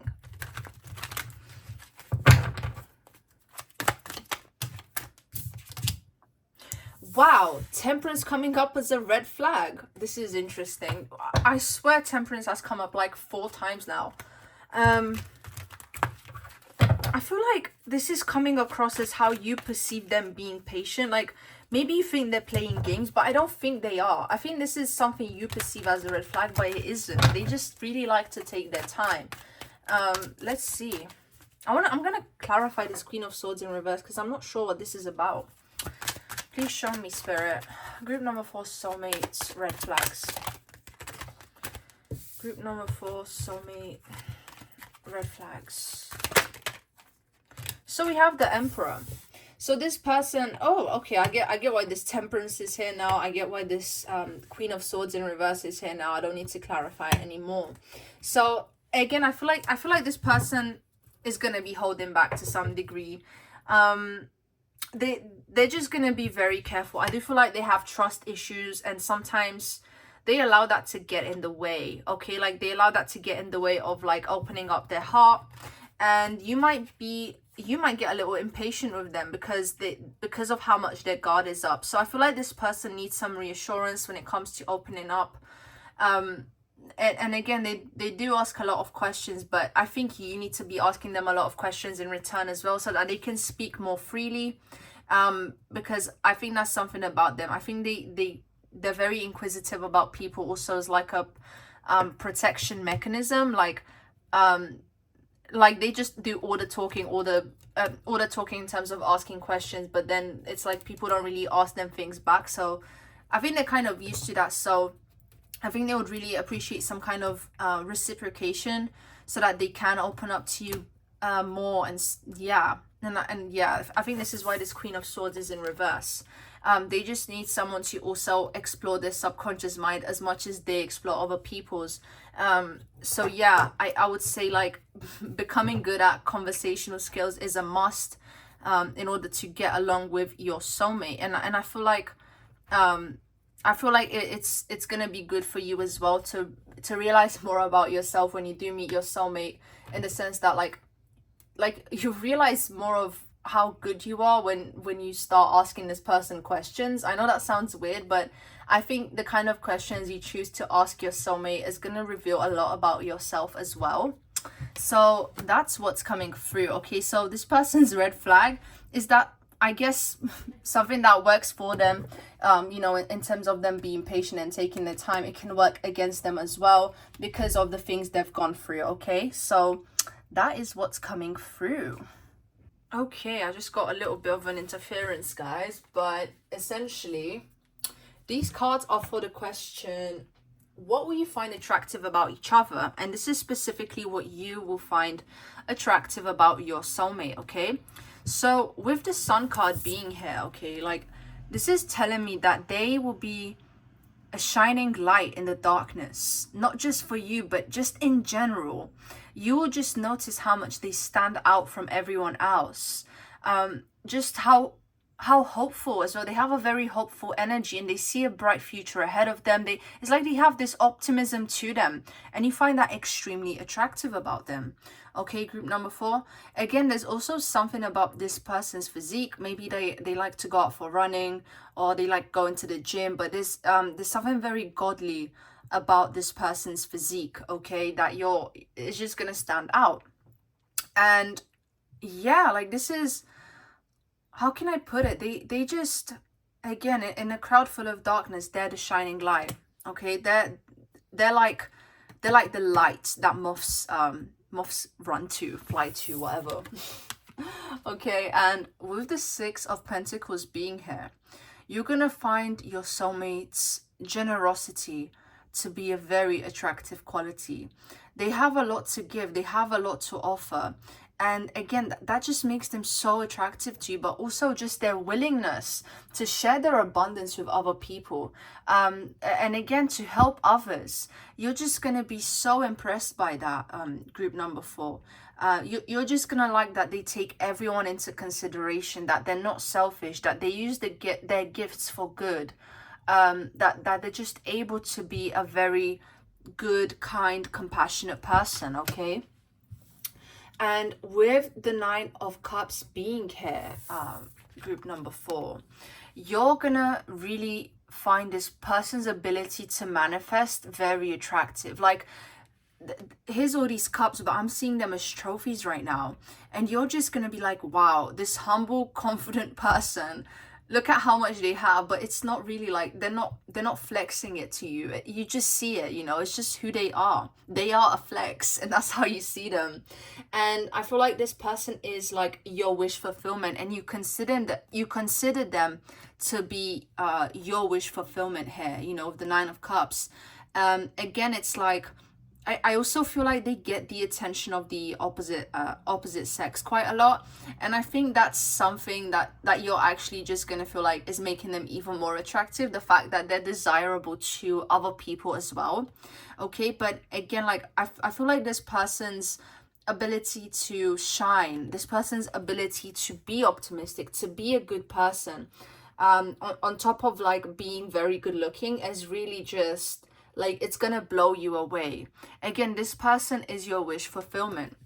So let's get 2 oracle cards. Okay, so please show me the truth and nothing but the truth, spirit. The truth and nothing but the truth. What will group number 4 find attractive about their soulmate? Look, the sun, radiance. Okay, radiant being. Okay, this person is just going to shine, not only physically but for their internal qualities and who they are as a person as well. Okay, let me just focus the camera. Damn, there we go. Okay, let me see. So here we have invocation, ceremony. I think this person, I feel like the feeling I'm getting with this again is like the ability to manifest and bring things into fruition. There's someone who likes to take their time, that they're almost like an alchemist here. Their ability to transmute and to just bring into the world what they like and what they find valuable is it's just going to impress you a lot here. Okay, their ability to you know, set their intention and actually, like, you know, see it manifest before your eyes, that's really going to impress you, group number 4. You're going to find that very desirable about your soulmate here. Okay, so okay, group number 4, let's have a look at what your soulmate finds attractive about you now. Please show me the truth and nothing but the truth, spirit. Okay, I disconnect from one any half-truths and half-lies. Send them away to ether now and immediately. I don't consent. Okay, I'm connected to the truth and nothing but the truth. So, what does group number 4 soulmate find attractive about group number 4? And here we have the 5 of Swords in reverse. So, okay, this is, I really feel like you may have really big eyes. Okay, like big brown eyes is coming up, or like deer looking eyes, and there's something like very innocent coming through. Like you have a very innocent quality to the way you look, but also to your personality, which your person finds really attractive about you. Okay, group number 4.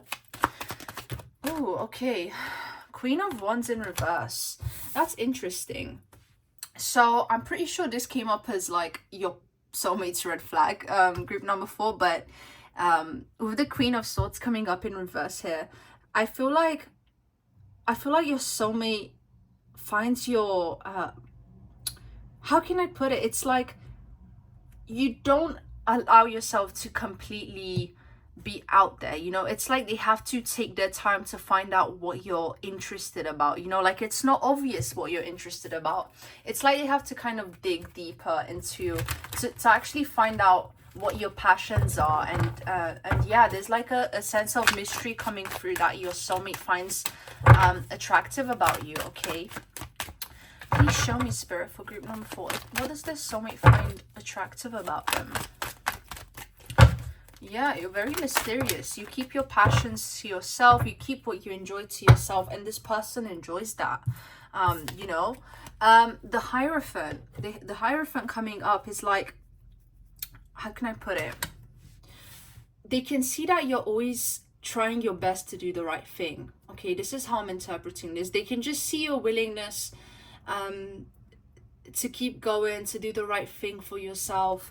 And there's something that's coming through about like them really respecting your journey, and they just like, I'm hearing like they just really like how chill you are, you know. Like they yeah, they really enjoy that about you. Like you have a very peaceful energy to you, and they definitely find that attractive about you.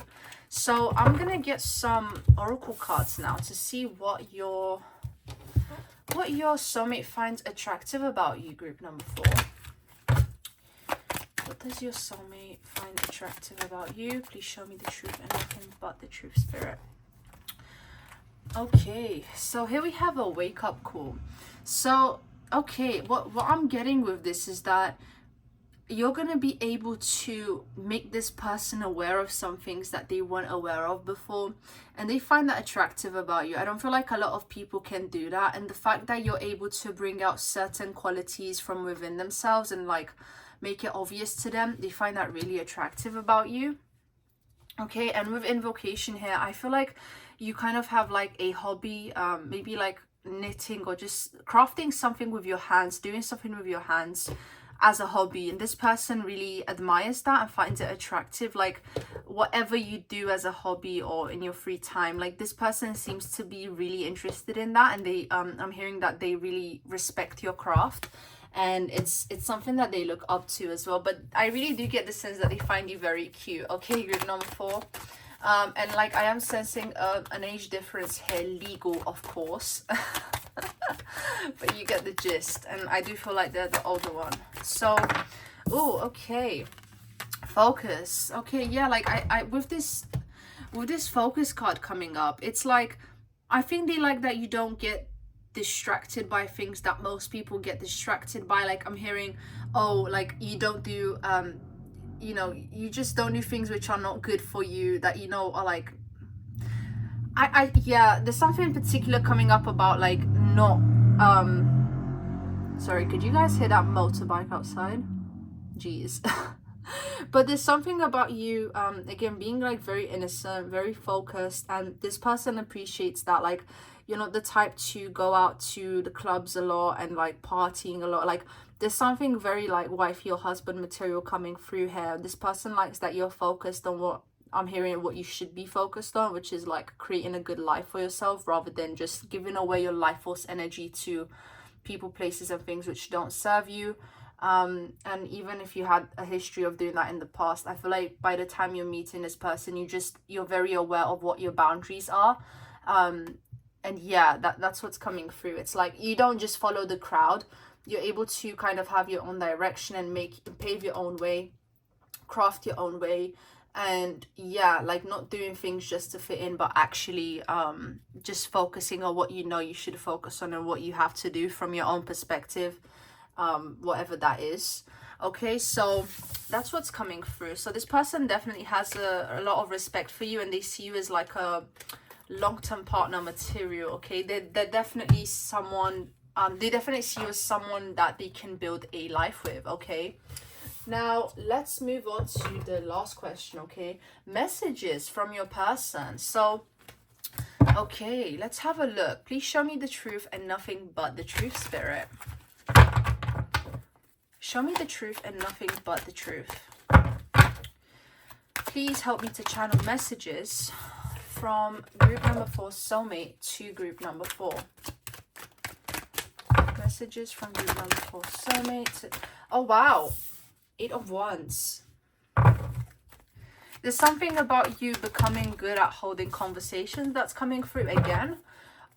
Because 8 of Wands, it's like an indicator of clear communication and sudden communication, but for this I'm interpreting it as clear communication. So becoming very good at communicating your needs. Okay, your person's, your soulmate's higher self is coming through to say this to you. Okay, and with the 10 of Cups in reverse, I feel like many of you are in jobs that you don't enjoy, or you're not following your heart or your passion in some way, and your soulmate is really encouraging you here to find your own happiness first so that you're able to share it with them when you two find your way to each other, if you haven't met already. But there's something really about you just doing that and being focused like on what you have to do, which is what came up for what, you know, your person finds attractive about you. But it's like they won't be able to be attracted to you unless you're kind of cultivating your own happiness within you first. Because I do get the sense that they'll just enjoy seeing you like hone in on your passions more. I do feel like you guys have some sort of artsy passion that maybe you're not allowing yourself to follow, and there's just a message of encouragement here to at least do it in your own time, or at least just make space for it in your life, because your person, your soulmate, will really appreciate what you do. Okay, And it's nothing to be embarrassed about, especially if it's like a more niche hobby. Because I feel like a lot of you guys have like very niche hobbies for some reason. That's kind of coming through.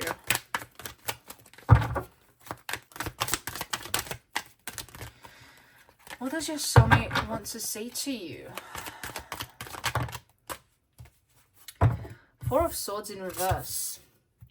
Okay, this is telling me like stop waiting for the right time to just like follow your happiness and just take action on it now.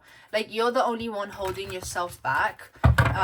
Truthfully and truly, like choices are always available to us in the present. If we choose to focus in the present moment, you know, we'll be able to see the variety of choices we have. And one of your choices is to like, you know, just take time, make time and take action on the things that you enjoy and your passion. Again, I feel like what you do, what you enjoy is something your soulmate really values, okay, about you. Okay, let's see. The Fool.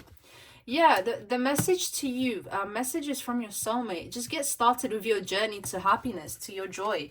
Okay, start that journey. Allow yourself to have that new beginning. Whether if you've tried over and over again and nothing's worked out, just try again. Don't give up. And I know it's frustrating, but find your happiness first. Find your happiness first. It's a part of your healing process and your journey. And you will find out more things about yourself and who you are through this exploration of your craft. Okay, Ace of Cups in reverse. Okay, this is, it's like become open again. Okay, that they're telling you become open again, and just become more available in terms of your energy, in terms of your receiving energy. And it's like you need to receive your own happiness first, and feel the abundance of your joy and happiness before you're, you know, because otherwise you won't be able to recognize it, and you will. And if you do recognize it, you won't be able to accept it from someone if you don't accept your own first. I hope that makes sense. But there's just something about you recognizing the vibration of joy and happiness and what makes you happy within yourself first, so that you can actually truly be happy and share more of what's making your cup full when you do meet your soulmate. You know, your ability to share that with them. I'm gonna get the message cards. I'm gonna use the Hermit Tarot, and I won't necessarily be looking at the position of the cards in the tarot, but just rather focusing on the messages that are written on the cards, unless of course there is no message on the card. But yeah, let's see, because there's some cards here that just say like, you know, the ace of wands and whatever. If that comes up, then I'll focus on that. But anyway, please show me the truth and nothing but the truth, Spirit. Messages from group number 4, soulmate, to group number 4. Yeah, I can feel the presence of a higher self, definitely more so than the 3D self. Let's see. So first message that came up: I never imagined so much perfection. Okay, I never imagined so much perfection. Right. So, you make me want to do bad things. Oh God, yeah. Okay, interesting. Let's see. I'm ready. They're waiting for you to follow your joy. Okay. I feel like this person, yeah, they already have their life going the way they want it, but they're just kind of waiting for you, I guess. We literally have listen to your heart coming up. OMG. Okay.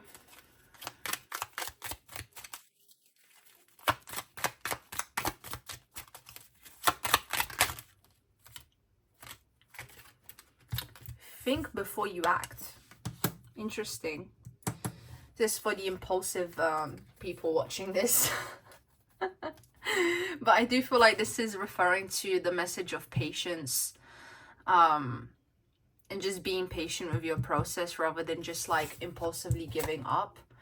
I just want space. That's interesting. I just want space.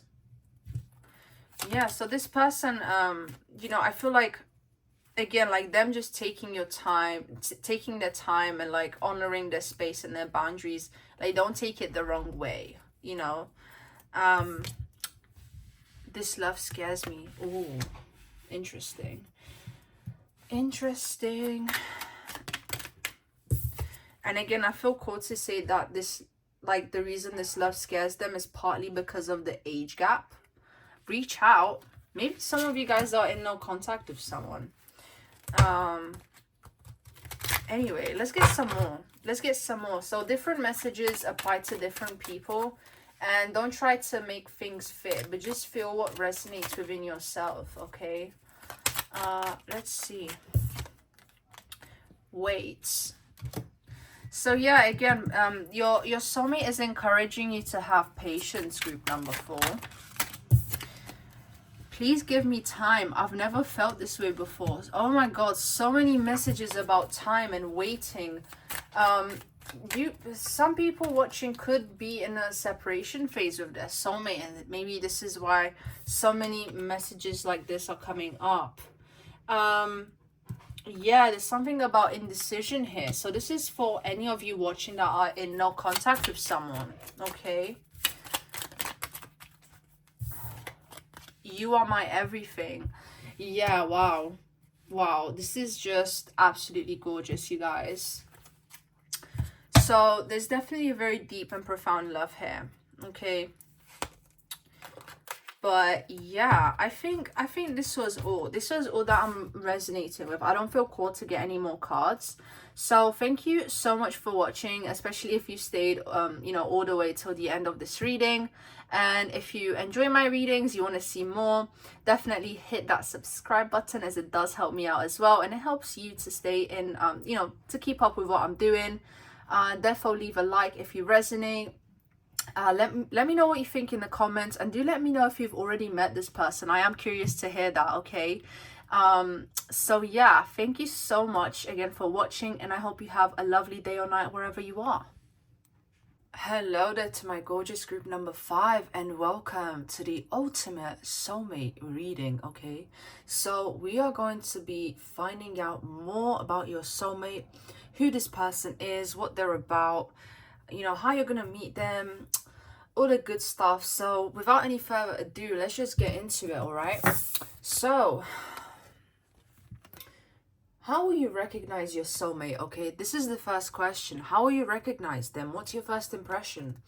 And with this Mercury card here, oh, by the way, just to let you guys know, I have a parrot, so if you hear any background noise, that's him most likely.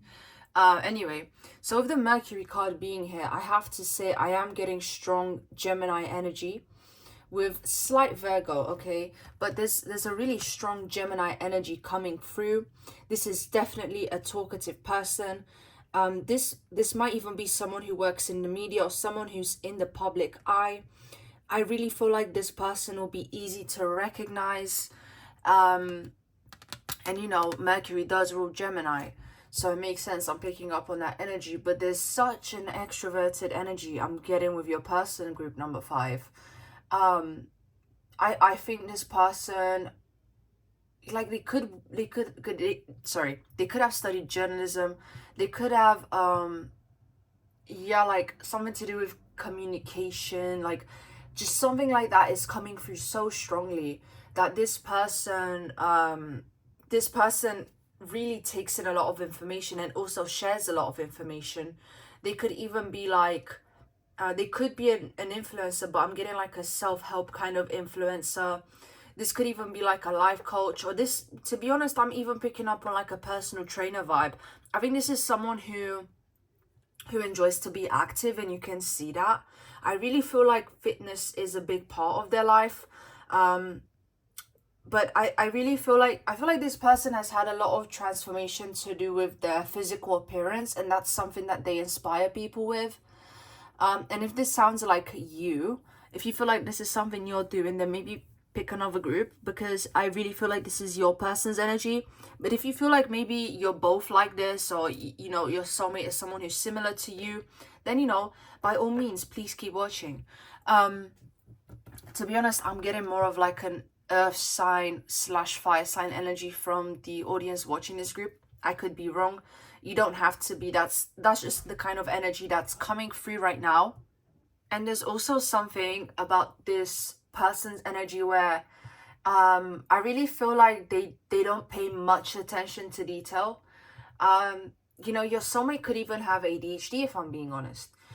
But there's something about your soulmate which it's like it's just very random, okay? Like the way they express themselves could come across as random or like just not really well thought out.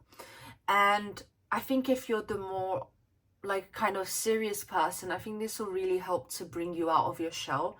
And I think this is what your soulmate is here to do in a way. This person seems like the kind to enjoy going to parties. I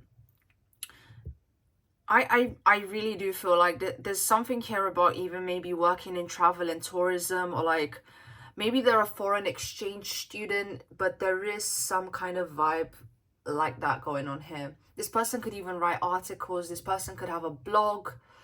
They have a lot to say, and I think they really enjoy when other people listen to them. And I think this is something you're gonna notice. Like I just see you like nodding your head and like really taking in what this person is saying, but I also see you kind of spacing out because of how much this person has to say, if I'm being honest with you. But I feel like, yeah, I feel like this person gets distracted easily as well, and they'll just kind of drag you to different places and like really make you try new things you haven't tried before. Okay, so let's see what else I'm picking up on. I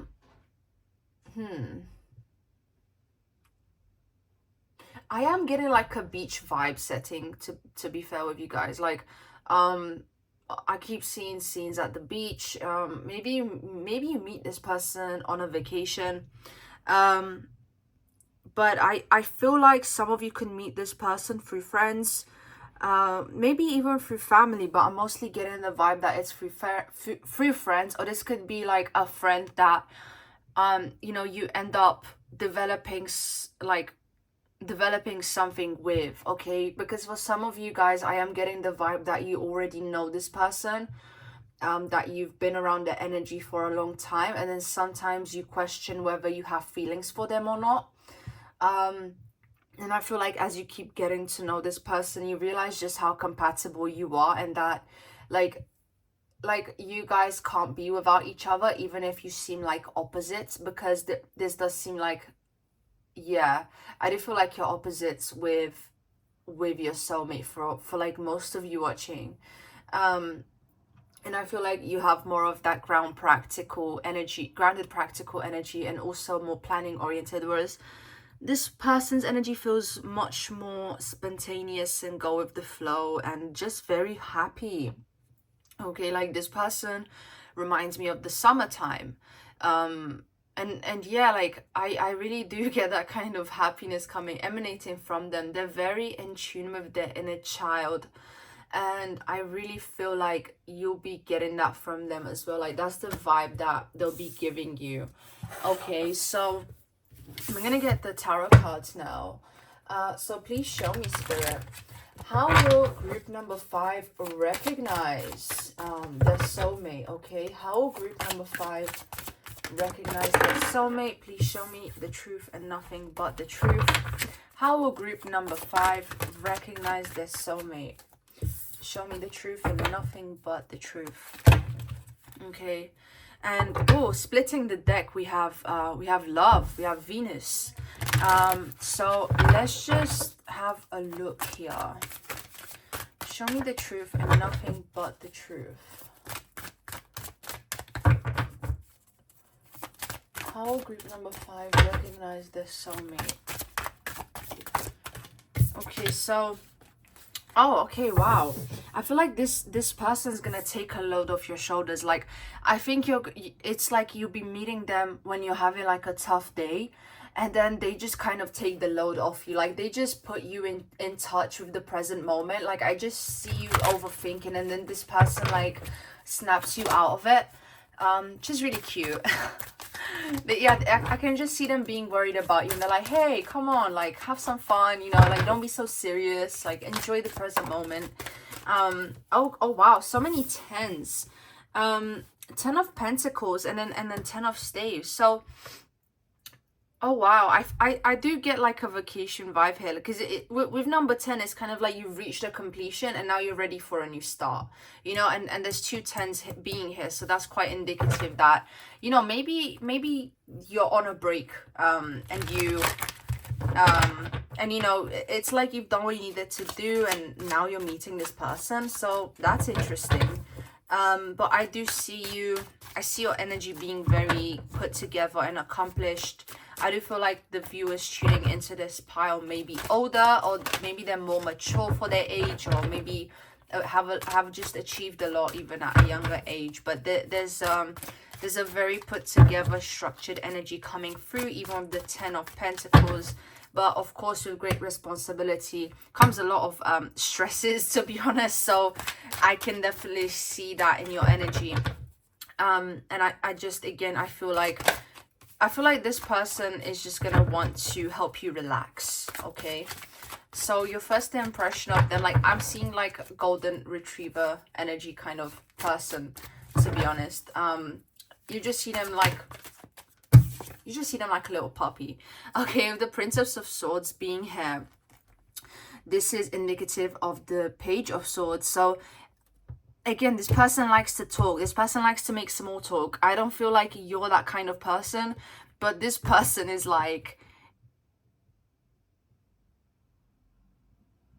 this person is just like, how can I put it? They just want to bring you out of your shell.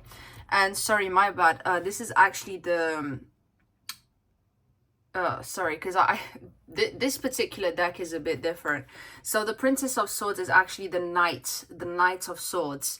But again, it's just a similar vibe. Like, I feel like they'll just be bringing a lot of ideas forward. Okay, they're gonna be bringing a lot of ideas forward to you, and it's like action will be taken on those ideas quickly. But again, there's that element of bringing you out of your shell, and I still definitely think that they do enjoy small talk. But I guess because this represents the Knight of Swords, it just takes that to another level where they actually take action, maybe quick action, impulsive action on what they say they're going to do. And yeah, again, like, there's a lot of action-oriented energy coming through here. But I feel like you might perceive this person to be a bit flaky, even if they're not. But we're gonna confirm that. We're gonna confirm that with the next question, when we ask, you know, who is this person and what are they passionate about. But this is like your first impression of them. Again, very lively, very joyous. I think you definitely considered them to be a bit more childish, at least in comparison to you. But I guess let's just move on to the next question now. Okay, so please show me, Spirit, who is this person and what are they passionate about? For group number 5, everyone tuning in to group number 5.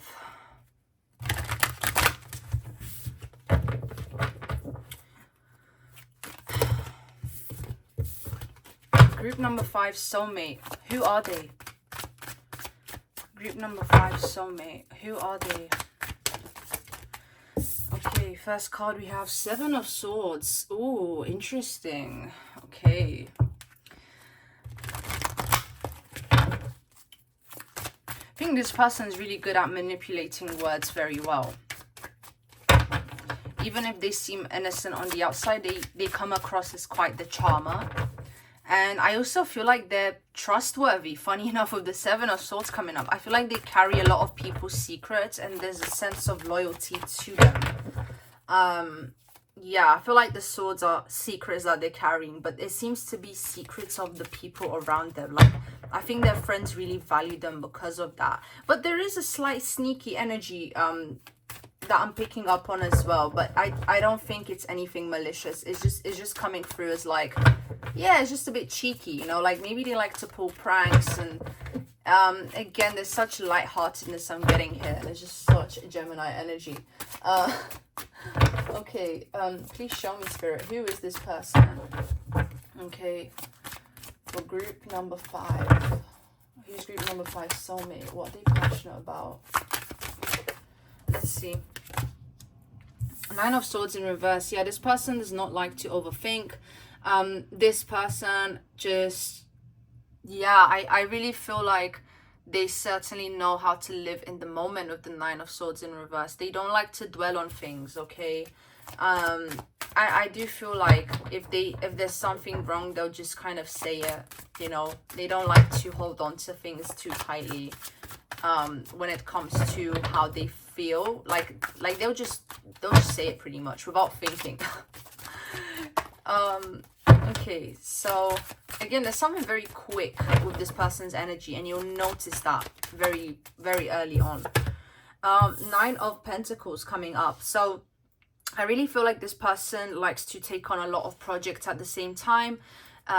They like to, again, like I was picking up on kind of like a ADHD energy here. This person doesn't have to have ADHD, but they could have certain traits which are similar, I guess. But the way I'm just focused on all these pentacles here, and they do come across as like different hobbies, different passions they're exploring.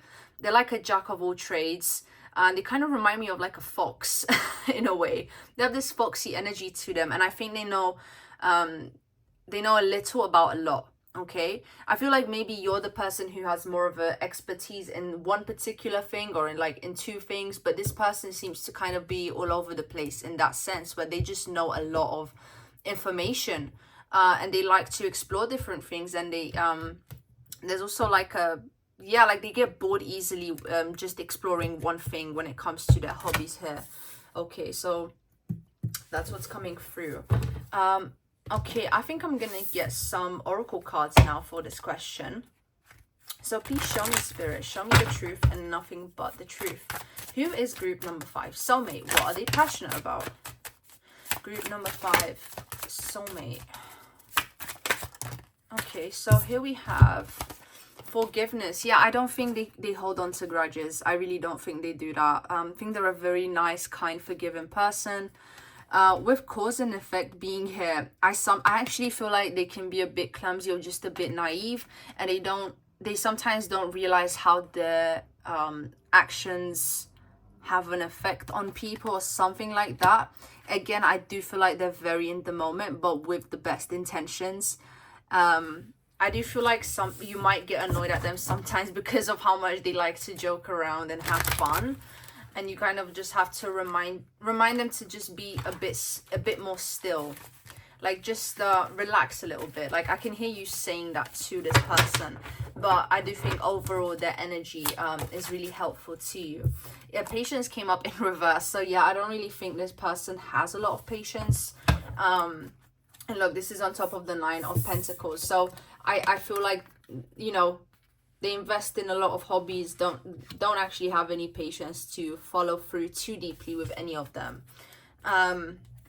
This person is fully surrendered to the universe and what the higher power has in store for them. I am picking up on a slightly hippie-ish energy, like very, very chill, laid back vibe. It could be part of their philosophy. This person could smoke some good stuff, if you know what I mean. Like I definitely see that here. And I do see this person like wearing Hawaiian shirts and like shorts. So it's like definitely some kind of summertime setting of vibe I'm picking up on. Let's see. Pretty sure there was another reading where I picked up on a similar energy and I was saying very similar things, but it's coming through. So if you've watched that reading, I don't know which one it is, but I guess you'll know if you're tuning into this pile. Creativity, yeah, definitely a creative person. Someone who's very open-minded, someone who yeah, like they just love to explore, and I really do feel like they like to gain new ideas through the conversations they have with people. Like they find it to be a very inspirational process. I do feel like this person could be a bit sensitive when it comes to when it comes to like you addressing their wrongdoings, like I just have a feeling you have to be a bit careful with how you go about that, because I do think this person is very kind, but it's like they really don't like hurting other people, and so they're a bit sensitive when they do know they've done something wrong. It's like I just don't think that they cope with it very well, so they try their best to just, it's almost like I'm picking up on this people pleasing energy from them, if I'm being honest, to some degree. Even though they kind of like live in the moment, they also have these like people pleasing tendencies to them. But okay, I'm gonna get the astro dice now. So please show me, spirit, who is this person, group number 5, soulmate, and what are they passionate about? Again, with the moon coming up here, this person could be a Gemini with Cancer placements or something like that, with the 12th house being here, ruled by Pisces, Neptune energy. So again, there's something very and Capricorn energy. This person could even have Capricorn placements as well, but I think this person's sense of like work and career is tied into them having fun and living, just being in tune with their feelings. Like, I don't think this person can commit to something they're not happy with or happy about. So I guess you can definitely be sure that your person likes you for you and who you are as a whole. Because I just feel like they can't commit to something they don't enjoy. And with the moon here again, there's a sensitivity they have, and you know, this person could very well do something creative for their career. They could even be a writer. That's coming in as well. And yeah, with the 12th house again, unpredictable, creative, and overall just quite elusive and hard to grasp. Okay, so yeah, that's interesting. But yeah, with the Capricorn energy, I think this person has a lot of willingness to make things work. I guess like this, I'm hearing, despite their shortcomings when it comes to their lack of focus, they have a lot to offer, and they have a really good heart and a lot of willingness.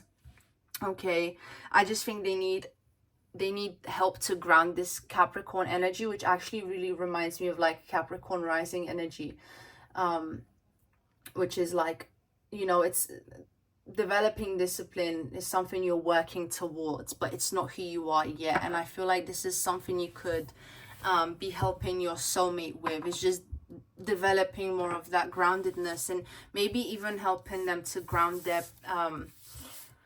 passions into like something they could gain income from, you know. But okay, should we go to question number 3? I think we should. When will you meet this person? Okay, so please show me, spirit, show me the truth and nothing but the truth. When will group number 5 meet their soulmate?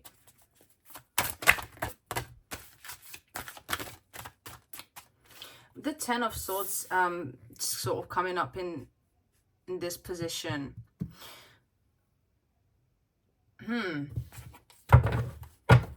I think it's like, again, with the 10 of Pentacles and 10 of Staves coming up before, it's a similar energy of like just feeling burdened, defeated, and I'm gonna take this upright actually. There's that kind of energy here, and I feel like this person is just gonna take a load off you. Okay, when will group number 5 meet their soulmate? Please show me, spirit. The Queen of Staves in reverse.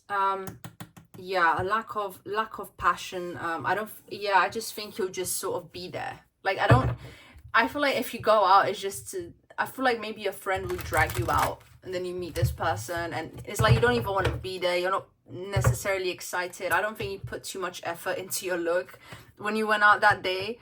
But this person just finds you really like cute and how can I put it?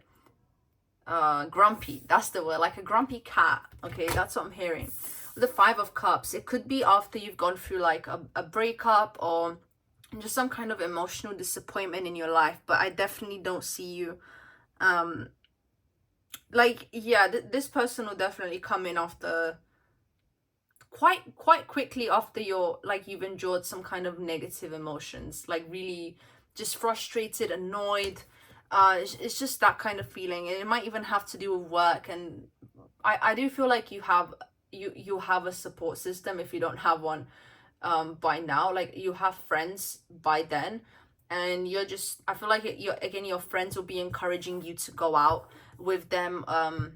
Again, like I said, could be on holiday, but this is what's coming through so far. Let's get 2 more cards here.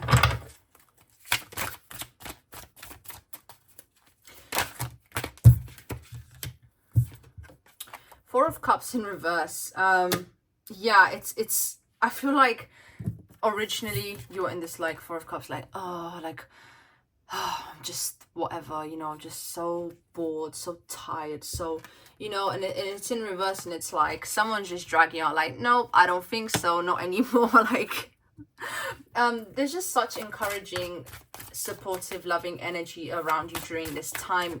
Despite you feeling this way, despite something going wrong, I do feel like there will be people supporting you through that, and actually leading you towards meeting your soulmate through this social interaction. Let's see. Seven of Swords energy here. So something sort of came to light, I guess, during the time you meet your soulmate. Okay, something which clearly you don't feel very good about. Okay, like but ultimately, I guess despite it on the surface seeming bad, and it probably is that way, it is leading you to your soulmate. So is it really that bad, is my question. You know, that's a point I've been wanting to make. Okay, so I'm gonna get the astro dice now. Please show me, Spirit, when will group number 5 meet their soulmate? Please show me the truth and nothing but the truth. When will group number 5 meet their soulmate?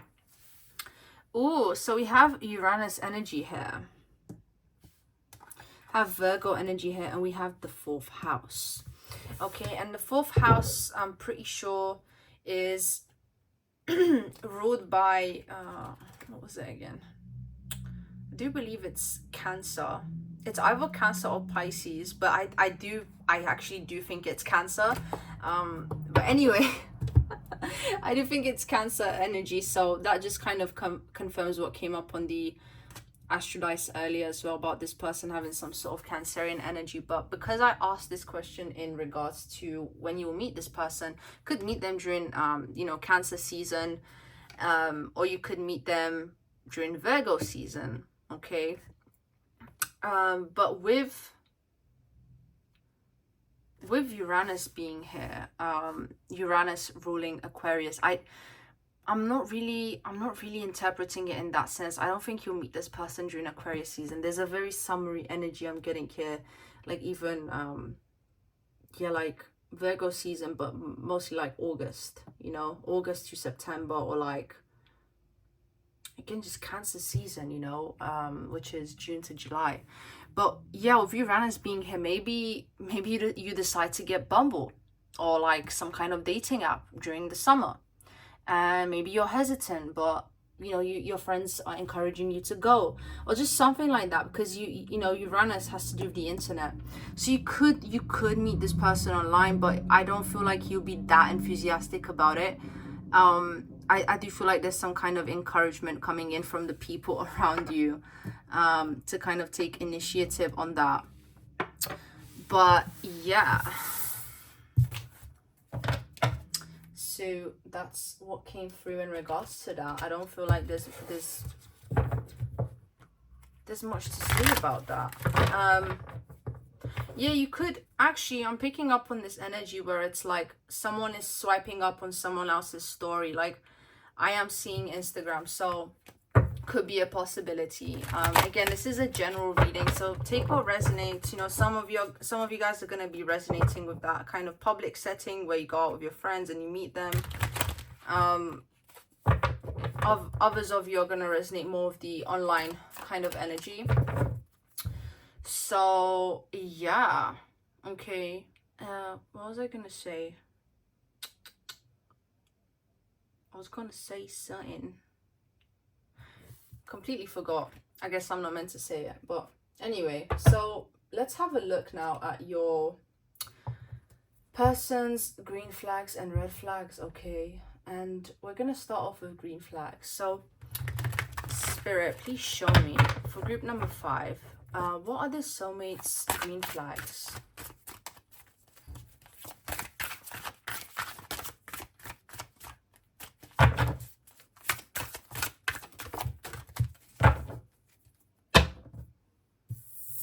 Have the 9 of staves in reverse.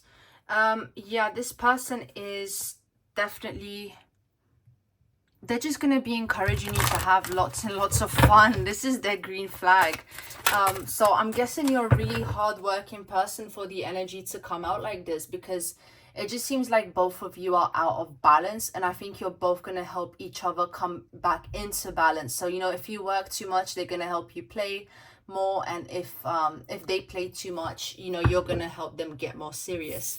6 of Cups, their heart is their green flag. They have a very and again, this is the soulmate card, the 6 of Cups. So their heart is just so open, so giving, so full of love, and I just feel like they see the world in rose-colored glasses. The 7 of Staves, I think they're ready to defend anyone who they care about. They're ready to fight. They're ready to fight and to defend and to protect you, and also to protect the people around them. So this is a really really caring individual, group number 5. Okay, let's take 2 more tarot cards. So green flags for group number 5 soulmate, please, Spirit. Green flags. So with the 4 of staves coming up in reverse, I think the way I'm interpreting this is, if this person doesn't like something, they're very quick to turn away from it. Like they won't develop roots or commit to something they feel like is not for them. That's just something I get so strongly with them. Like, they wear their heart on their sleeve. They're a very honest individual here, like extremely honest. So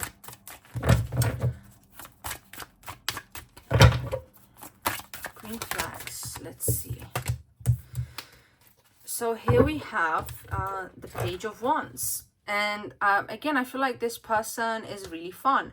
They like to, yeah, they just like to indulge in temporary pleasures, but not in like a hedonistic way, and just kind of like, hey, like, let's go get ice cream and let's go do this and let's go do that. Okay, this is the energy that's coming across here. They're just very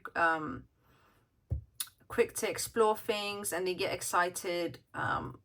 They get excited over novelty, okay, about new things. They just want to explore it. So, you know, this is coming up as a green flag, so take it that way. You know, it's a good thing. I don't think it's something to be worried about in the sense of like, what is it called? Cheating. Yeah, I don't get that sense from them. I just think this person is quite innocent, and they just get excited over the little things in life, you know. Okay, so please show me, Spirit, green flags for group number 5 soulmate. Green flags for group number 5 soulmate.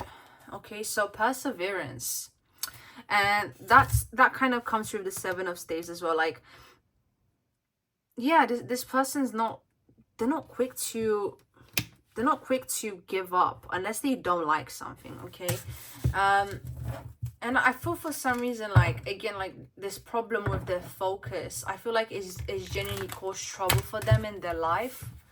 So I feel the need to say, like, just be a bit more compassionate with them, because of that. Like, it's been a real struggle for them to just stay focused. So yeah, let's see.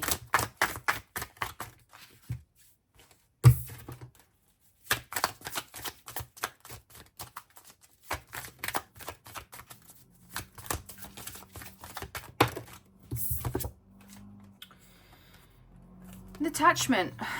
Yeah, I don't again, this person doesn't get attached easily, even with the 4 of staves in reverse. That was quite obvious. But yeah, this person is just quick to let go. It's like, you know, if it doesn't serve me, I'm done with it. You know, it's quite healthy, actually. Failure.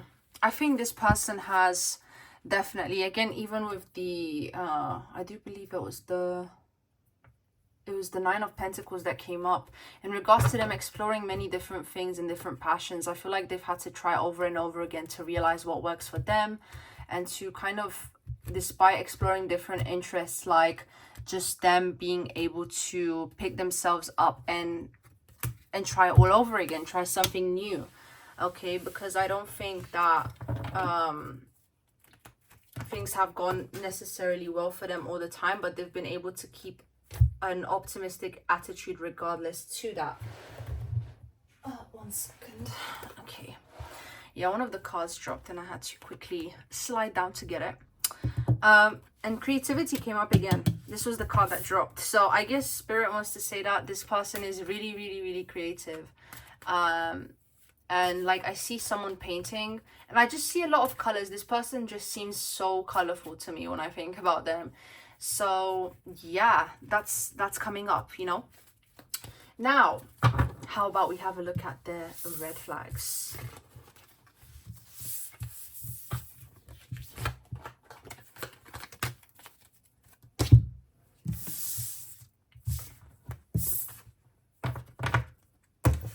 Please show me, Spirit. Show me the truth, nothing but the truth. So group number 5. What are the soulmates? Red flags. Group number 5.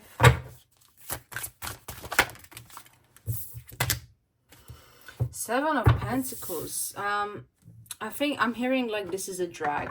So yeah, I think this person just doing like practical things. It's just really hard for them. Like it's really a task.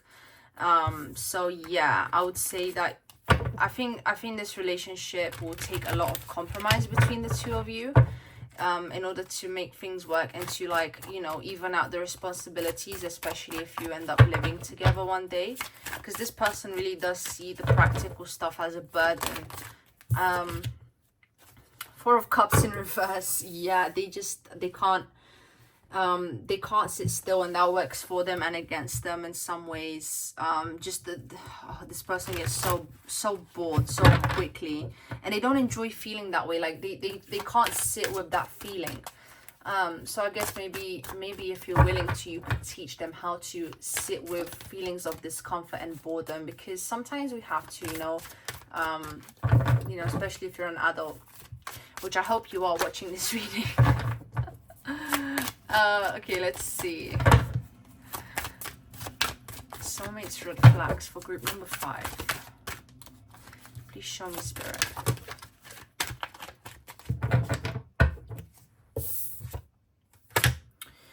Oh, fortune. Maybe they oh my god, like they could just really see the good in everything to their detriment. Like they get taken advantage of.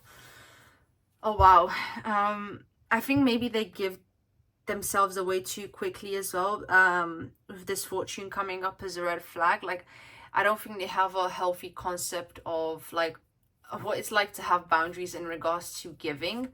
Like they're just such a sweet soul, and I do feel like many people have taken advantage of their good nature in the past. So yeah, this is quite sad actually. But anyway, yeah, actually let me take 2 oracle cards before I move on to the next question. For group number 5, please, Spirit, what are the soulmates red flags? Please show me.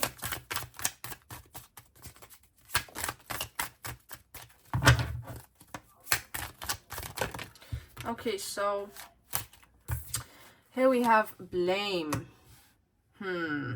Okay, this came up earlier as well. Like, yeah, this person, I don't think they're able to sit very well with negative feelings, and I do think they might get a bit triggered when it comes to like taking responsibility for their own actions.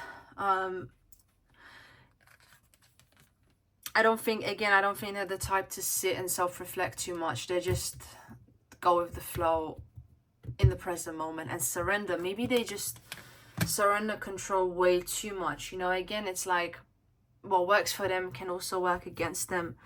And I think they just, yeah, they need to take more responsibility, basically, is what I'm trying to say. you know, I think maybe they blame too much on the universe and how things are. Kind of like maybe they're prone to having a victim mindset. So, you know, everyone has flaws, and it's just important that, you know, you can be there for them and pull them out of that, you know, when it does happen. But yeah.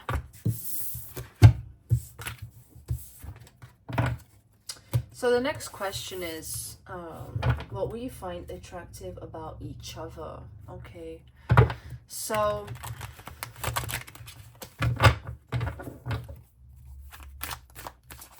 I'm just gonna have a sip of my coffee real quick.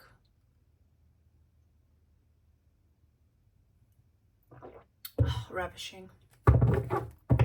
Absolutely splendid.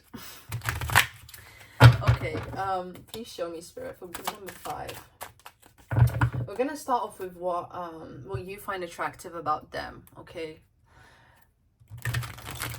I feel like I've come across a bit more pessimistic in this reading, and I think, I'm not gonna lie, like, you could be a Virgo, you could be some kind of earth sign, because every time I pick up on earth sign energy, it's just like I just become a bit more judgmental in the reading, or I become a bit more pessimistic. And it's fair enough, like, earth signs have to deal with a lot. I'm a Virgo sun, so, you know, I haven't been tapped into that Virgo energy as much lately, but you know, when I sense it, I sense it. And for some reason, I feel the need to say, like, if you're a Virgo watching this, you might even meet this person around your birthday, because Virgo season came up, you know, as a possible time when you could meet them. So anyway, what does group number 5 find attractive about their soulmate? Please show me, Spirit. Ace of Cups. I think you can see yourself having a relationship with them. And Queen of Pentacles. What I'm hearing is that you feel like you can put your gifts to use with this person. With the Queen of Pentacles being here, I just feel like, I think they make you feel like a queen or a king. Like, this person is I think this person is very, like, giving with their compliments, and I think they just like to, because I'm focusing on the jewelry and the accessories of this Queen of Pentacles, and it's like your soulmate, I feel like their love language is words of affirmation, and I think that they're really gonna praise you. And I'm even hearing, like, they could write a song about you, or they could paint you, like, you're this person's muse. You're this person's, like, inspiration for their art. But yeah, this person definitely makes you feel very valued, especially for the way that you look, but also just for who you are as a person. Like, they just look up to you so much. This person makes you feel like, yeah, like, you know, you're on your throne. You know, they just respect you, look up to you, admire you. Like, they definitely put you on a pedestal. And I think yeah, I definitely think that you'll see them as a fresh start as well, like someone you can actually be in a relationship with and feel safe with them as well. That's what's coming through. Let's see, what are you gonna find attractive about your soulmate group number 5? Again, you do come across as more of that serious energy, so I think they're just gonna, again, like, they're gonna wear their heart on their sleeve, and it's like, if you wear a nice thing, they'll just say it, and you know, there's just such quickness to them that makes it feel very sincere. You know, like, you don't have to force compliments out of this person. You don't have to ask them, like, how does my dress look today? Like, no, this person will just tell you. This is really cute, and I feel like you need that. And I am picking up on the fact that some of you may have lacked that as children, or maybe you were very criticized. And I think it's just going to be very healing and refreshing for you to receive compliments in that way, and to have someone whose love language is words of affirmation. So Prince of Swords, this is the Page of Swords, okay? And again, I think you're gonna, the thing you find annoying about them is actually what you also love about them. But it's just like when they just overdo it, it's like, oh, you know, can you stop now? Yeah, they'll talk a lot, so you won't have to. You're just gonna be sitting there laid back, like the queen or king you are. So that's really cute, guys. I really love that for you. Let's see, 2 more cards. 2 more tarot cards. So yeah, yeah, you're just gonna like the way this person makes you feel, the way this person talks to you. You're gonna find them very charming.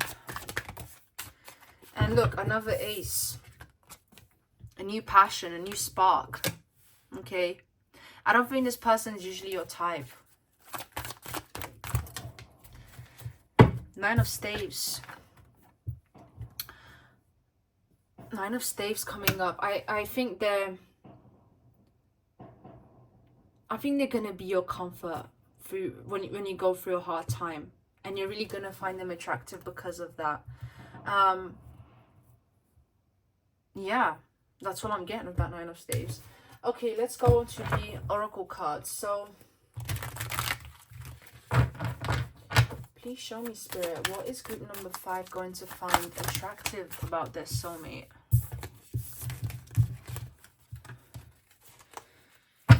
What is group number 5 going to find attractive about this? So, cards keep dropping. What's group number 5 going to find attractive about this soulmate? Please show me. What's group number 5 going to find attractive about this soulmate? Okay. Oh, guys, this is interesting, but action in reverse came up, and also failure in reverse came up. So, okay, I think in a way, them not being as responsible makes you feel safe, like they're not gonna leave. Which is a bit of a shadow trait, to be honest, but this is what's coming through. You're gonna find it attractive that they're just a bit more laid back, and that they're not as action oriented as you. It makes you feel like you're more of like in control, but I do feel like you're gonna enjoy to see them like not giving up and keep persevering and like going after what they want, even if they do kind of struggle with that. It's just like, I think you just enjoy to see their willingness to do things, and purpose, their sense of purpose. Okay, and I think they're on a quest to finding their purpose, and I think you're just going to enjoy that. I do feel like they're the more spiritual one in the relationship. Okay, this is what's coming through. That's the sense I'm getting with them. Okay, but now let's have a look at what they find attractive about you. So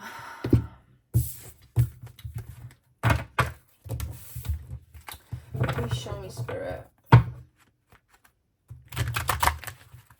Group number 5 soulmate. What would they find attractive about group number 5? Group number 5 soulmate. 5 of Staves. Maybe you guys are feisty, huh? Like, that's what I was picking up on, that fire energy, huh?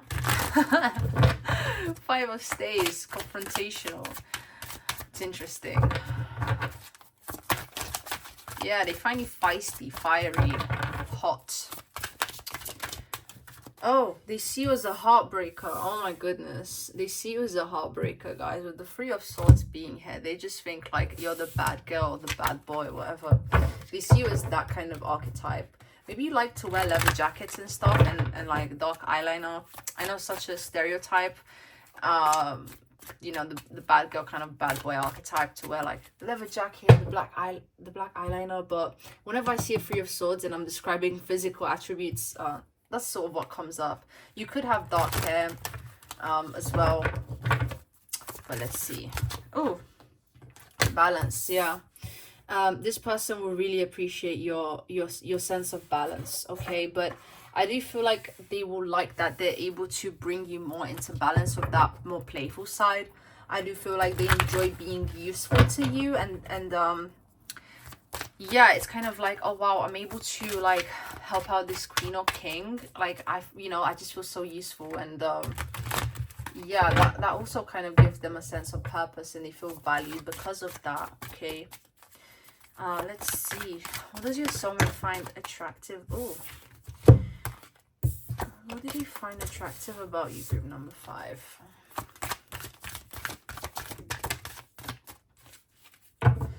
So we have the Queen of Swords in reverse. Okay. I'm actually interpreting this as like being passive aggressive. Like, again, just something about your, actually I'm picking up like inability to express anger. Like, it just makes you more feisty, more like yeah, just there's something aggressive about you. I feel like you have, like, I'm oscillating between wanting to say that you know how to express your anger and you don't. I think sometimes you're able to, sometimes you're just not able to deal with it very well. For some reason, this finds your anger attractive, your feistiness, like, and with the Queen of Swords in reverse, like, I'm getting someone who maybe like uses bad words, so maybe they find that attractive. Okay, it's a bit interesting, but yeah, okay. Yeah, swearing. I feel like you guys might swear a lot, but this person thinks it gives you an edge. There we go. This person thinks you're edgy. They like that, you know? Okay,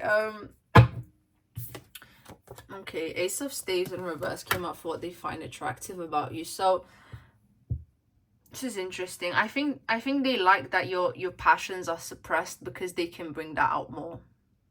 They like being that person who's able to bring these things out of you, to see the sides of you.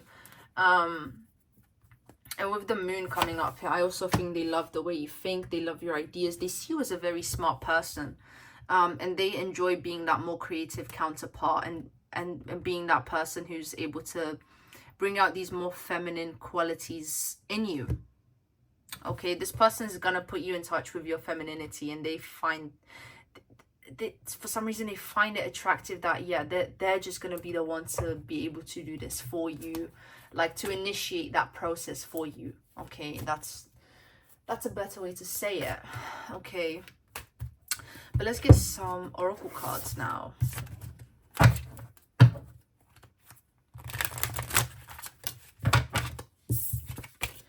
What does your soulmate find attractive about you, group number 5?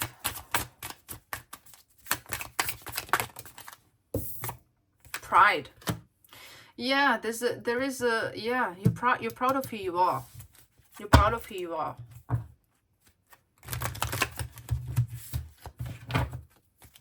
And I think it's because you've accomplished a lot. Like, I do see you as that kind of independent. Like, I'm getting like a girl boss energy, not gonna lie. But yeah, there's a level of independence you have and you're proud of it. I feel like you've just accomplished a lot on your own. Priorities. Yeah, you know your priorities. And they just love that about you, okay? You're just like, yeah, I'm on my A game. Like, I've got everything sorted. Self-love. Yeah, they find your confidence attractive, your self-love. Look, elevation. You're just an elevated person, and they feel like, you know, you bring them up, you level them up. They also enjoy your honesty here. Okay. Balance again.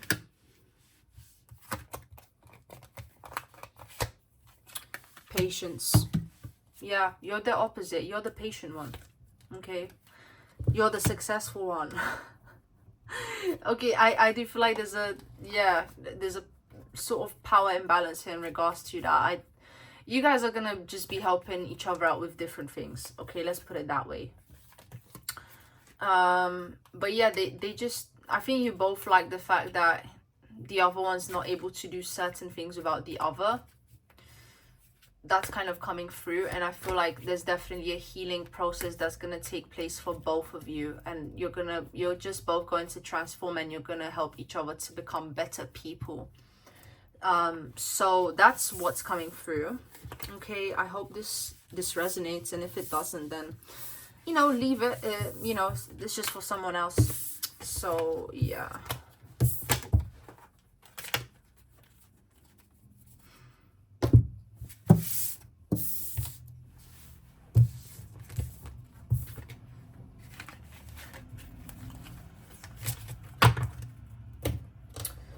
Let's move on to messages. Messages from your soulmate, group number 5.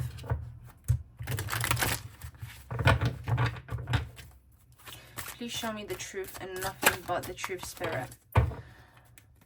Okay, I feel this person's higher self coming in now, like the soulmate's higher self. And I know this is a collective reading, but it's like I just feel this sort of, I just feel an energy coming in, and it feels like your soulmates. So anyway, please show me the truth and nothing but the truth, Spirit. Messages from group number 5, soulmate, to group number 5. Okay. Ace of Swords in reverse. I'm hearing don't worry about it. Just don't worry about it. Let's see. Maybe if you had some kind of worry and doubts come up during like this reading as you were listening, I think it's specifically towards that. 9 of Staves coming up here. Yeah, like there's just, you're just so worried about the future, and this person's already telling you not to be. I feel like it's definitely a part of your nature to be on the lookout for what the future may bring, but I do feel like this person's encouraging you to start to let go of those tendencies already, so that you're more receptive to their energy and it won't feel as intense when they do come in. 6 of Swords in reverse. You could resist leaving some place, like maybe you're resisting some sort of trip, or like some sort of opportunity to travel, and they're kind of telling you not to resist that, because again I feel like it could be an opportunity to meet them. Okay, that's coming through. So let's get 2 more tarot cards. So if you have like a trip coming up and you're not sure whether to go or not, especially if it's within the time frame I mentioned earlier, for when you could possibly be meeting them, maybe you could consider attending those trips if you feel like that resonates with you, and if you feel like deep down you know it's gonna be right for you. Obviously just do what's best for you, but yeah, that's coming through. Messages from your soulmate, group number 5.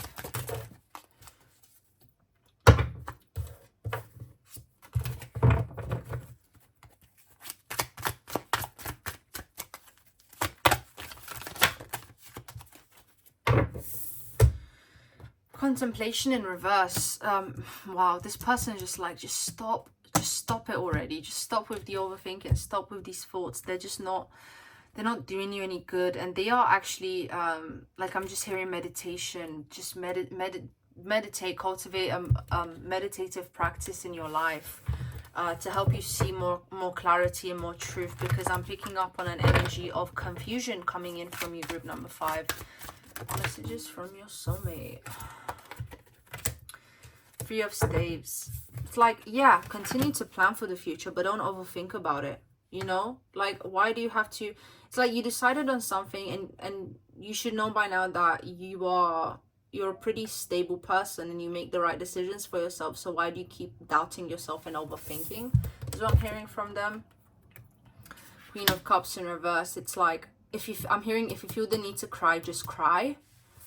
And with transformation in reverse, it's like, if you know something has to change, allow it to change. Okay, and again, there's a resistance here of leaving a place. It could be a wet place, but yeah, let's get I'm gonna get the Hermit Tarot now, and I'm only going to be interpreting the messages on these cards, but not the actual position of them in the tarot, unless of course a card comes up and there is no message on them, but just like a number. Yeah, you'll see. Okay, for group number 5, please, Spirit, messages from their soulmate. What does your soulmate want to say to you, group number 5?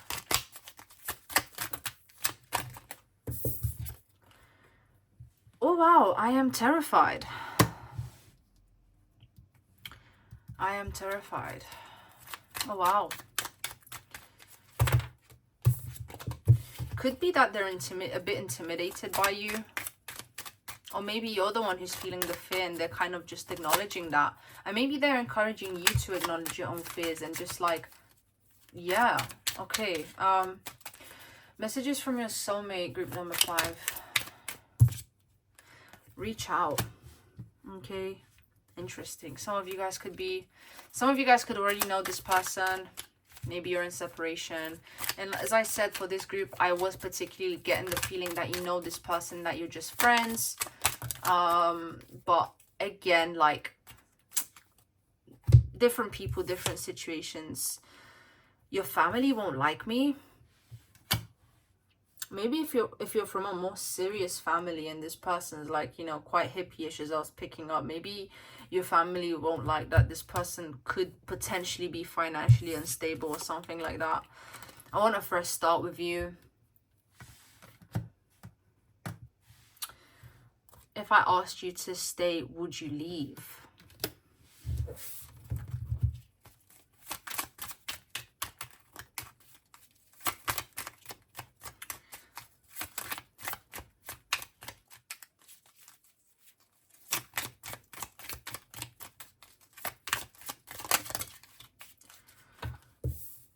This is cute. I lie awake thinking about our future.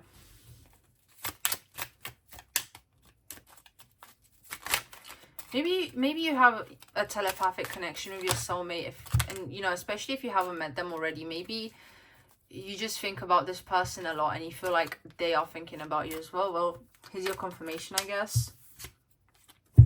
Ooh. Let's see.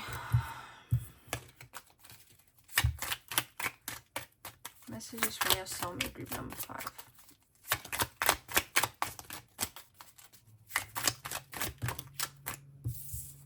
The Ace of Cups, that came up before as well. So they're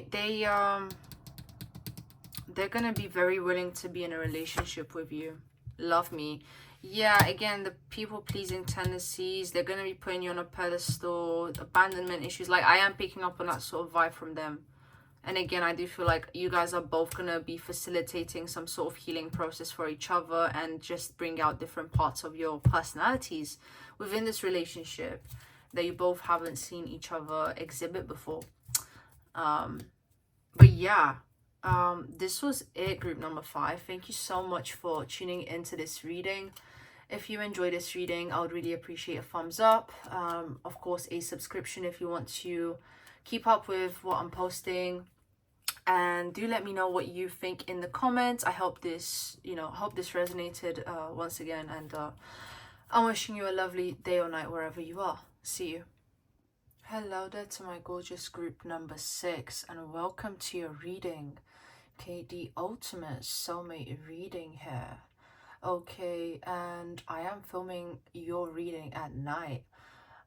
So you know, and with the obsidian here, and also the card you've chosen, which is Pluto.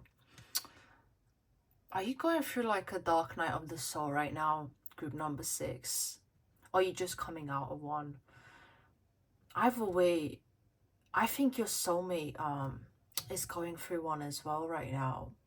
Okay, so the first question in this reading is, how will you recognize your soulmate? And I honestly think you two will just have like a very profound conversation from the get-go. Like, you guys will open up about your hardships from the beginning. And oh my god, the Scorpio energy in here is strong. Okay, like, I know that Pluto rules Scorpio, but when you actually just feel the energy of Scorpio, there's an intensity here. And I really think that, okay, you and your soulmate have this like it's us against the world energy, you know, like riding into the sunset, you know, with your divine masculine, driving the motorbike, and you're just vibing in the back with your hair blowing in the wind. This is like the vibe I'm getting here, like right off. I think you and your soulmate are both unconventional people who do not follow the rules, or who've just decided to just take a different route when it comes to, you know, your journey in life. I also feel the need to be even more real than I am for your reading. I'm just like, yeah, dude, you know, you guys are cool. Group number 6. So yeah, I feel like you're gonna think your soulmate is very cool as well. Um, why am I seeing this image of a guy with like a buzz cut? Okay, maybe your soulmate has a buzz cut, group number six. I also see someone with like stretched out ears. Forgot what those are called, those piercings that like really stretch out your earlobe.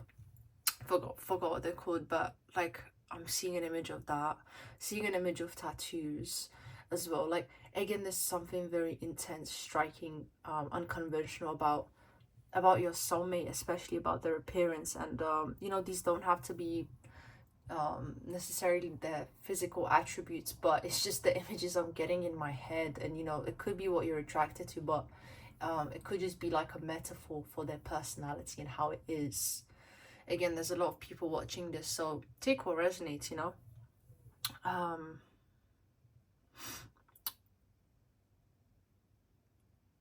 I'm hearing the word cult, like cult following. And the way I'm interpreting this message is that I feel like I feel like your person has a fan base, like your soulmate has a fan base, and you just know that, or maybe you are part of the fan base. um Maybe your person's like a very niche artist, or like something like that. Like they're just very talented, and it's like like just a few people really recognize their talent. um I feel like I definitely feel like you and your soulmate have a very you're able to have very very deep conversations with each other. um I think if you smoke, I think they will smoke as well. There's a level of mirroring going on here, and like a lot of similarity. So I don't know if you'll resonate much with this group if you're not alternative, or like just some kind of, if you don't have like very niche interests, and you're just, if you feel like you're a conventional person, and you would say that you like to fit in and stuff, I'll see this isn't the pile for you. There's definitely other piles where I kind of tackle that energy, but on this in this group, this is not coming through. um you and your soulmate have both gone through a lot. You know, if you resonated with Pluto, then whew, like you've seen what life has to offer in both the positive and negative aspects. And I'm hearing the word real. Like your person is real, and I think that both you and your person may have Scorpio placements in your chart. There's just, again, there's a level of mirroring here. And I know this is a soulmate reading, but there's a level of like twin flame energy I'm picking up here. How about we get the tarot cards? Okay, let's have a look. How will group number six, you know, how will you recognize your soulmate? Please show me spirit for group number six only and no other. Group number six only and no other. How will they recognize their soulmate? Group number six collective. Show me the truth and nothing but the truth. How will you recognize your soulmate, group number six?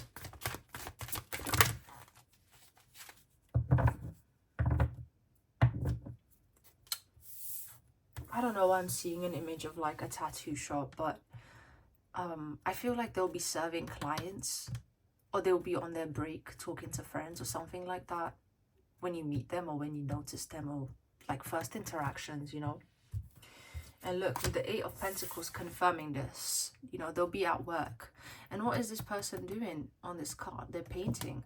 I don't know why. I feel like your soulmate could be a tattoo artist, or like they could just be into, what is it called, body modulation. Like they could do piercings and stuff like that. Okay, this is gonna be a very specific group, but again, Pluto is a very specific energy. Okay, let's have a look. How will you recognize your soulmate? Group number six. Look at that. Six of Cups, the soulmate card, and it's also heart-to-heart connections, and Eight of Staves, communication. So, you know, communication revolving around the heart space, and opening your heart spaces to each other. Okay, And with the Queen of Stays also coming up in reverse, I think you'll both be holding back your excitement when you're talking to each other. Like, you'll both just catch each other smiling, but then you kind of stop. I think you'll both not be expecting how much you just click. It does feel like an instant click, okay? Which is why maybe I was picking up on that twin flame energy as well. But it's like, you know, the conversations reflect the truth of your heart from the get-go, and it's just like real and raw. Okay, this is how you're gonna recognize your soulmate. You're gonna feel extremely comfortable to talk to them, and I feel like you're not necessarily a talkative person. I'm hearing Scorpio moon. I think there was another group I was picking up from this Scorpio moon energy as well. But again, like, you know, this is tarot, and I'm sure there's a lot of water signs in particular watching my videos, specifically Scorpio energy. Because, you know, this is occult stuff. You could very well be into the occult. Oh, maybe that's why I was hearing the word cults. Maybe you and your person, you're both into manifestation and spirituality, and this is probably why I picked up on that as well. You know, because Pluto to do with transformation, and well, transformation usually leads to some don't know, evolution of the consciousness per se. But yeah, you'll recognize your soulmate because of how real you'll be able to be with them, how good the conversation will flow. And I'm just feeling like hours will go by and you guys will still be talking. And again, there's a level of like trying to suppress your excitement here, which is really, really cute. Okay. But yeah, it's just like, I feel like your person is so talented, and I feel like you really, really admire that. Maybe you guys are into the same thing, like same kind of hobby or passion or work or whatever. Maybe I'm even seeing like you could be this person's apprentice, you know. It's definitely to do with this person's workplace. However, I feel like the meeting, like where you guys will meet, will revolve around that. And then you maybe just end up staying there for like hours and just talking to them or something like that. But this is just first impression, you know, how you recognize them. But now let's have a look at who this person actually is. The second question: who is this person and what are they passionate about? So I'm also hearing this person has a really good sense of humor, like dark humor. Showing the truth and nothing but the truth, spirit. For group number 6, who is their soulmate? What are they soulmate passionate about? Love, romantic. You and this person could probably get intimate very quickly. And also the love that they have for their passion and their craft is like insane. Which is why they're so dedicated to it as well, because they actually love it. Let's see. Group number 6, who is their soulmate? What are they passionate about? Yeah, again, like, your person could even be into like, yeah, like Hinduism, Buddhism, just exploring different religions and ways of thinking. And again, there was something about the occult I was picking up on. Oppression. So I think they're trying to liberate their own consciousness, like using their wisdom to liberate themselves from the past, from their past experiences. And again, I feel like this will be a topic of interest, but they've walked through the valley of the shadow of death. Okay.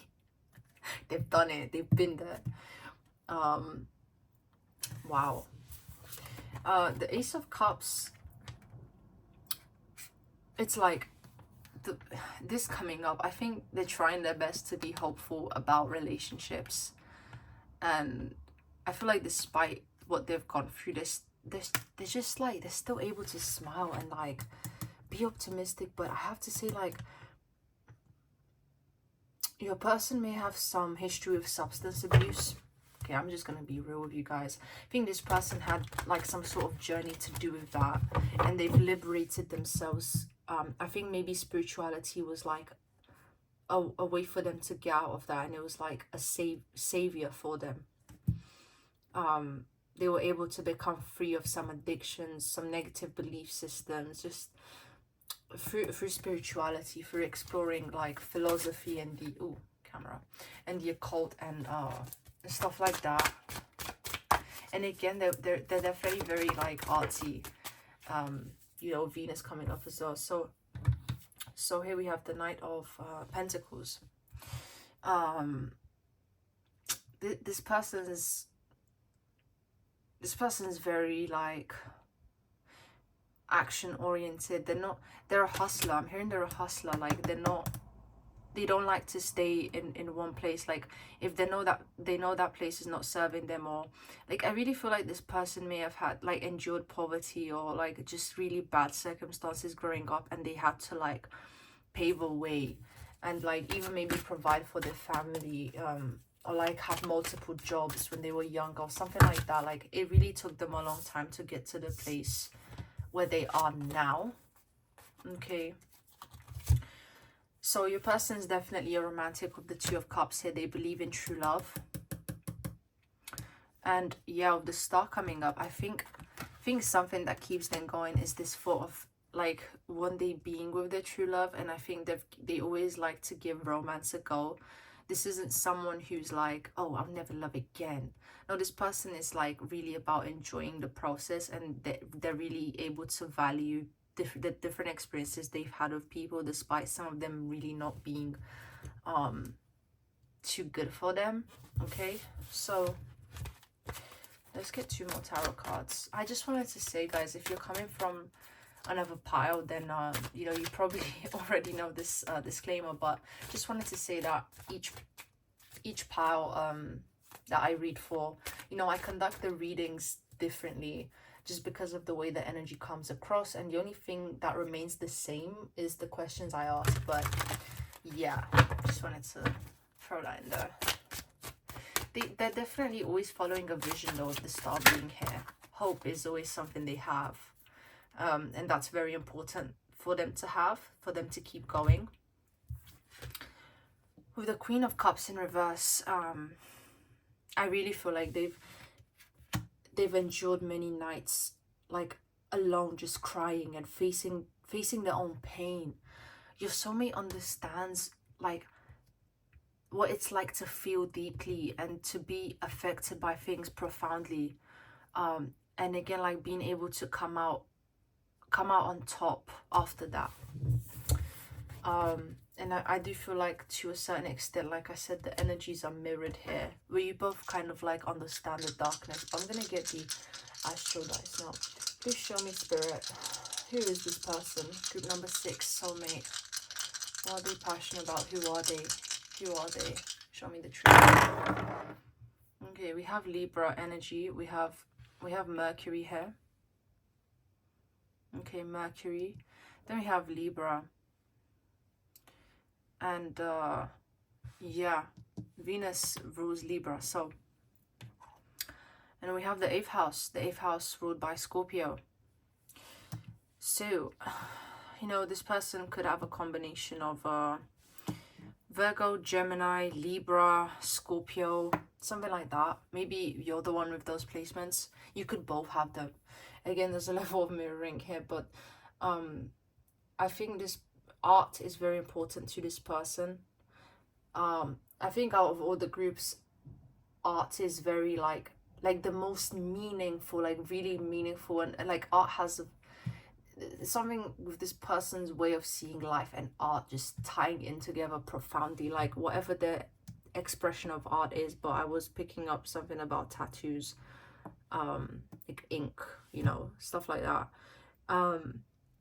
I think it's really tied into their personal philosophy, and it has deep meaning. It's not just about like self-expression, but like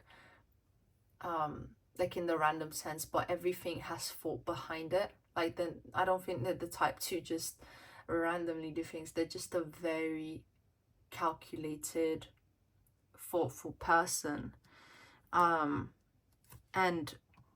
again, I think your soulmate is someone who's always going to face transformation, and they're going to value that as a part of their process. And I really do feel like they're always discovering new things about themselves, especially with Mercury being here. It's like they're always going to want to learn, and they're going to want to sort of communicate communicate what they've learned with the world, what they've also the information that they've accumulated on the dark night of the soul that they've gone through. They want to kind of share that with people. And again, it's just like I keep hearing the word meaningful. So this person like wants to have purpose behind everything they do. Okay, especially their art form. And with Libra here, they want to be fair and just, because I feel like that was not something that they were given when they were young. I don't think people are very fair and just to your soulmate here. Okay, let's see.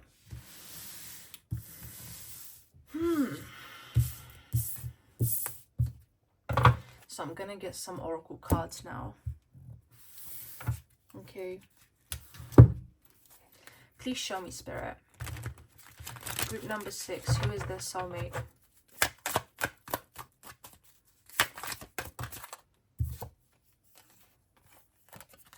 Abundance came up in reverse. So I do feel like there's someone who's quite literally experienced poverty. Okay, just they were brought up in an environment where it was dangerous. I'm even hearing like New York, like the like dangerous neighborhoods in New York City. That could just be a very literal sign for you. I do get a city vibe with this pile. I don't think you'll meet them at the beach or like at a sunny place. No, I'm just getting like, you know, gray tones, buildings, the streets, like literally. So I do think you'll be meeting them in a city. Okay. Who is your soulmate, group number 6? Please show me, Spirit. For group number 6, who is your soulmate? Envy. Yeah, this person is not envious at all.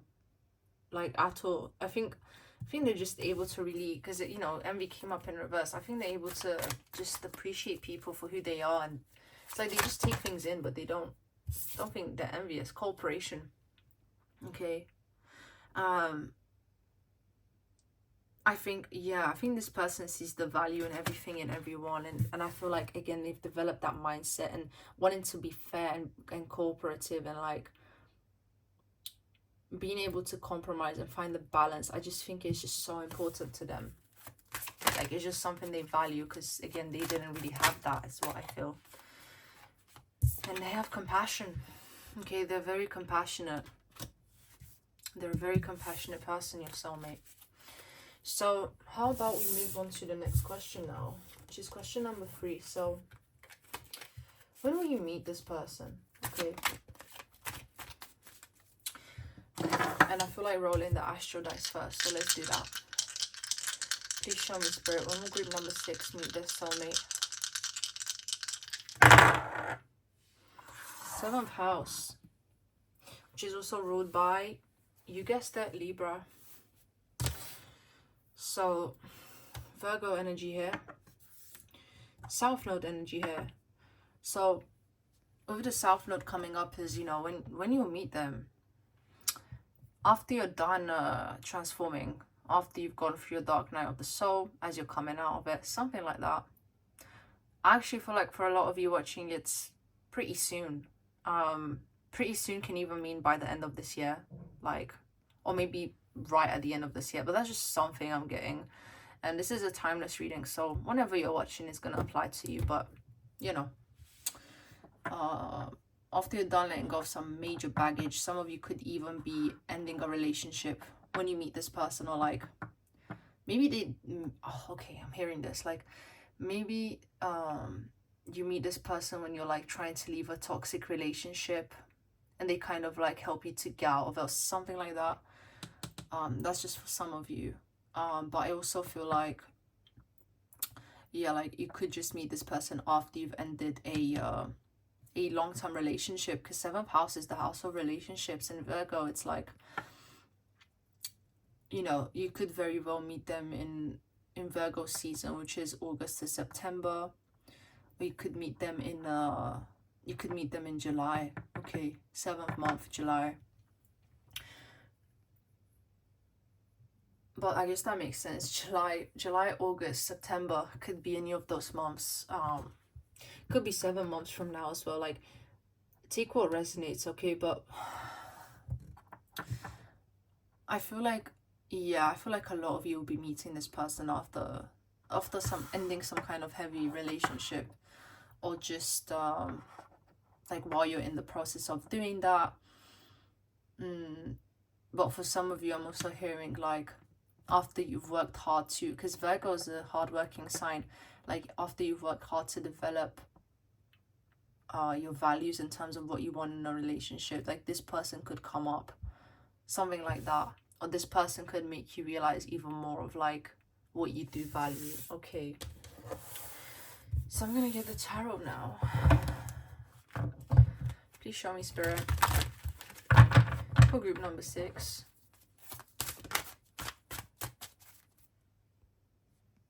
Okay, for group number 6, when will they meet their soulmate? Look, 8 of Swords. It's like,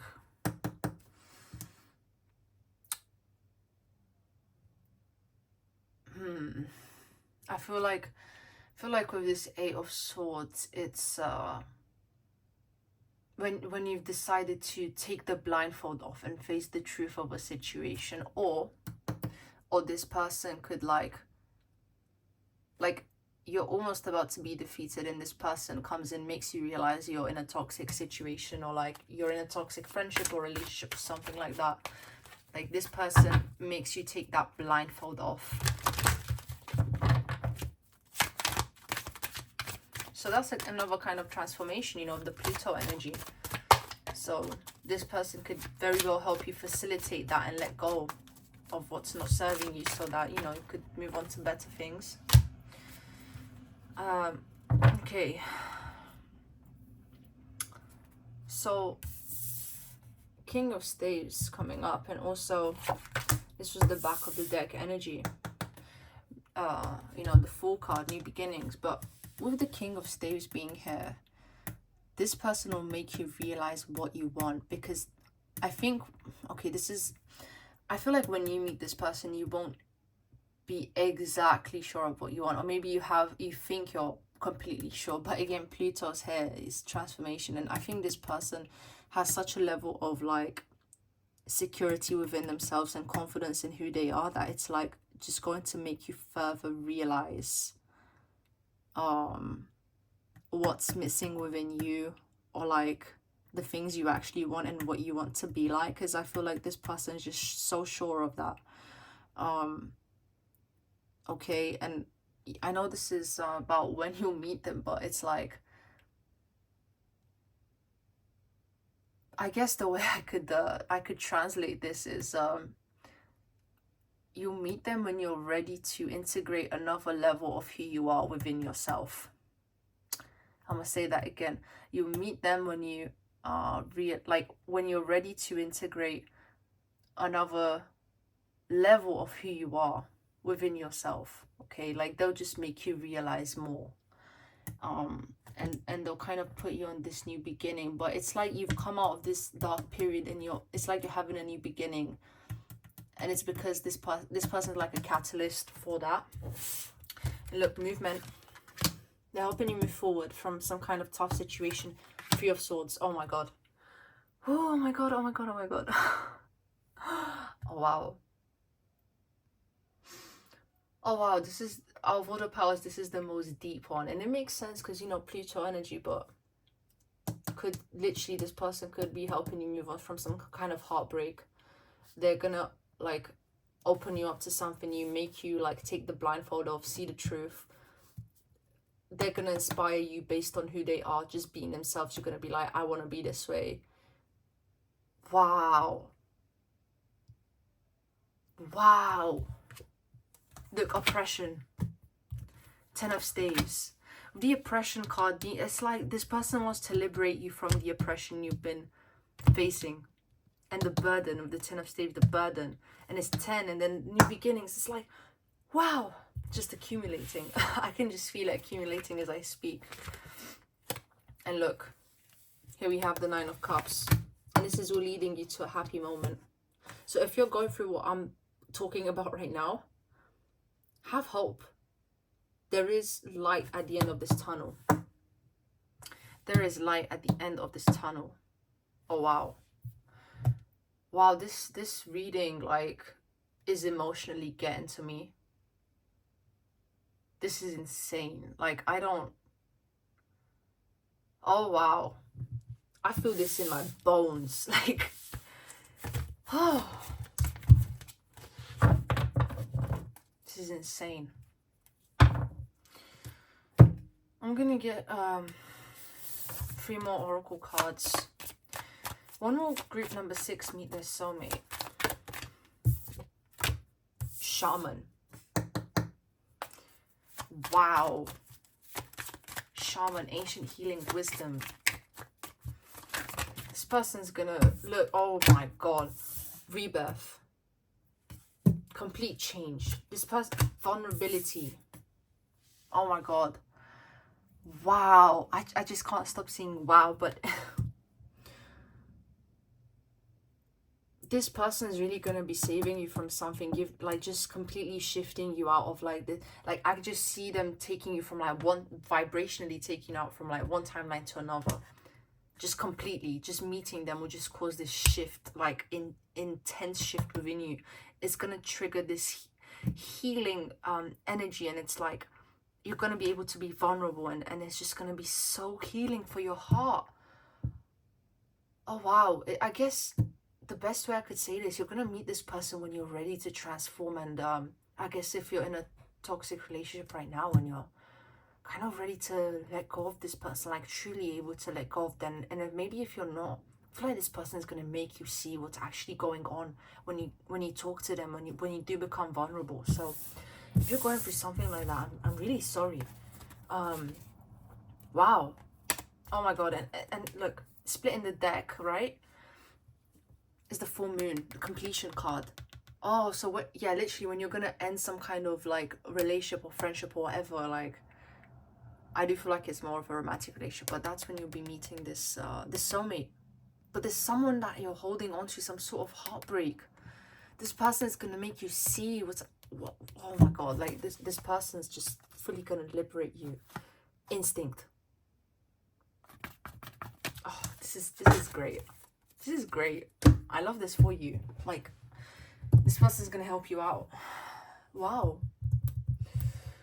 How about we move on to the next question? Question number 4. Green flags and red flags. Should we start off with let's start off with green flags, okay? Show me the truth and nothing but the truth, spirit.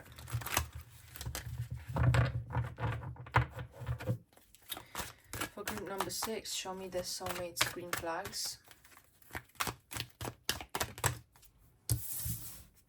For group number 6, please, spirit, show me this person's green flags.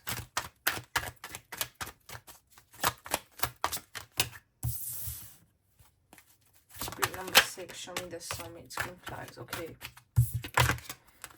2 of Cups. Ace of Swords. The Devil. Oh god. Okay, wow. With the Devil coming up here, it's like they've overcome temptation, they've overcome addiction, they've overcome the darkness. This is coming up when I've asked about a green flag, so it means that with the Devil energy, they've overcome it, they've been there, they understand it, they've seen the darkness. Now they have a clear mind and they're ready to fight, they're ready to protect, they're ready to defend. They have such clarity because of their understanding of this darkness. And they're also, with this 2 of Cups, again, to me this is balance. It's like they've integrated their divine feminine and masculine, and they see the value of both. But also I heard the word loyalty, so they're an extremely loyal person here, okay? And they are loyal and dedicated in relationships. And I'm focused on the eye of this 2 of Cups, like if you see it on this card, and it's like, because I'm not sure if yeah, there we go, the camera's focusing. It's like they see the truth, okay? And they see, because the 2 of Cups is about being in a relationship with someone, it's like they see the truth about like why why people decide to get into certain relationships and stuff like that. Like they understand the psychological reasoning and stuff behind why certain relationships happen, and I think they'll be able to help you a lot with that sort of understanding and perspective they have. I feel like some of you guys are into that stuff, but just not. This person's like on a whole other level, to be real with you. So let's get some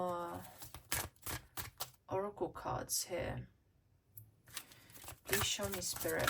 Show me group number 6 is soulmate. Like not red flags, green flags. Show me the green flags. Show me the green flags. Oh my goodness. Loyalty. Oh my god. Oh, this is really cool. I'm getting so many synchronicities for this pile. This is so cool. They're loyal. They're loyal. And I am shuffling, like I'm not capping. Let's see. Regret. Regret. I know that I cannot change the past. I do feel like this person's let go of the past. I don't feel like they regret anything, because this is coming up as a red flag. So regardless of whatever they've endured, whatever mistakes they've made, that they're able to move on from that. They're not in denial. They just face the truth. Look, this is coming up as a green flag. Perseverance. Okay, they just get through things. I love this person for you. Oh my goodness. I feel like you guys have a past of dealing with liars. So dealing with this like platonic energy, this soulmate, you know, coming in for you, they're gonna just be a breath of fresh air. Like their honesty, look, joy. Okay, despite everything, this person radiates joy. Let's see.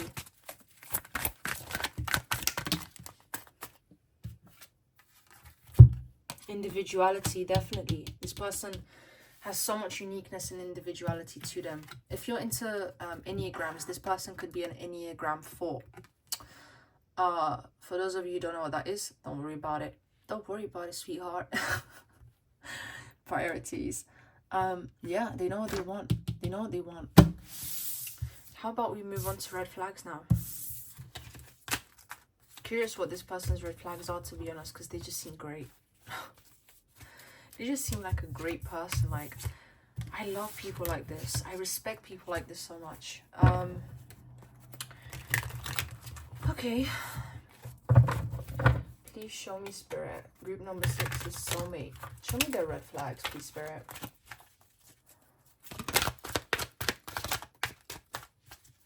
Group number 6 is soulmates, red flags.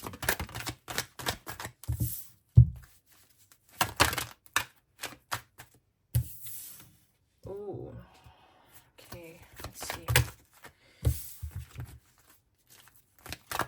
I'm hearing like sometimes they don't know how to stand up for themselves. Like they're able to stand up for others, but I feel like because of their childhood trauma, sometimes it's like the instinct to not defend themselves or to just take things from people just comes in.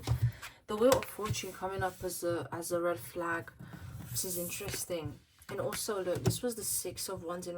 Oh my god, yeah, this person can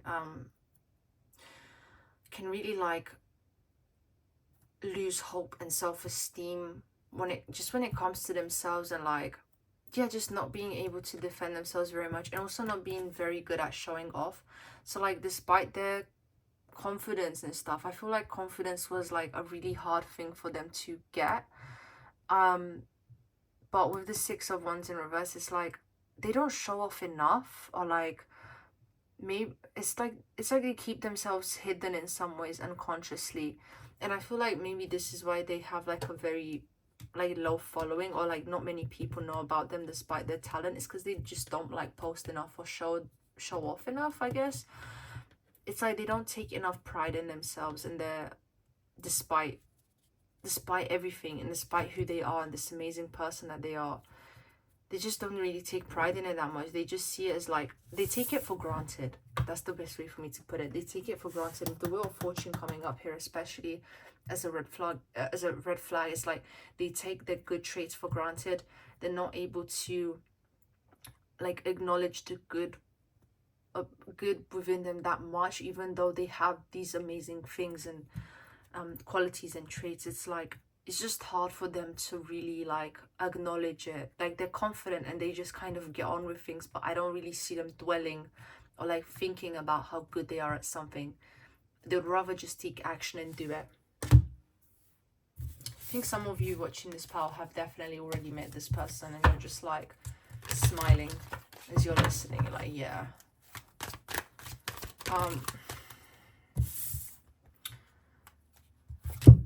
Look, 10 of Cups in reverse, 4 of Swords in reverse. As a red flag, they don't know how to appreciate themselves. This is the red flag.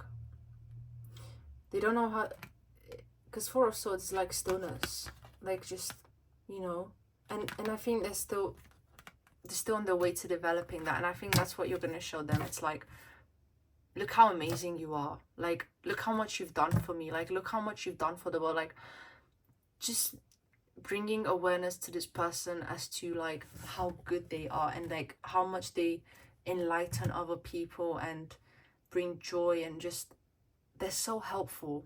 Okay, they're so helpful with this Virgo energy here. Like, I know this was for the question like when you'll meet them, but it's like I just think they're just so hardworking. They just take that for granted, and I think this is their red flag. This is their biggest red flag. The lack of appreciation for themselves. They think everyone's like that, but not really, no.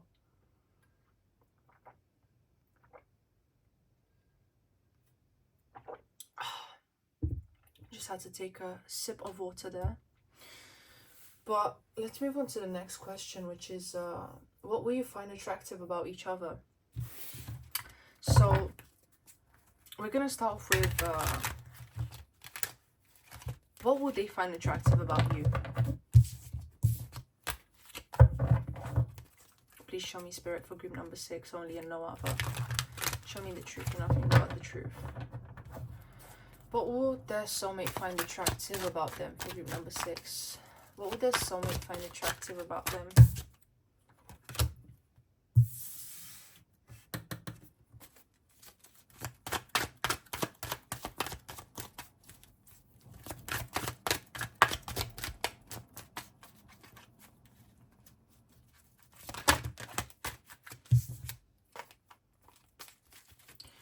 What would your soulmate find attractive about you, group number 6?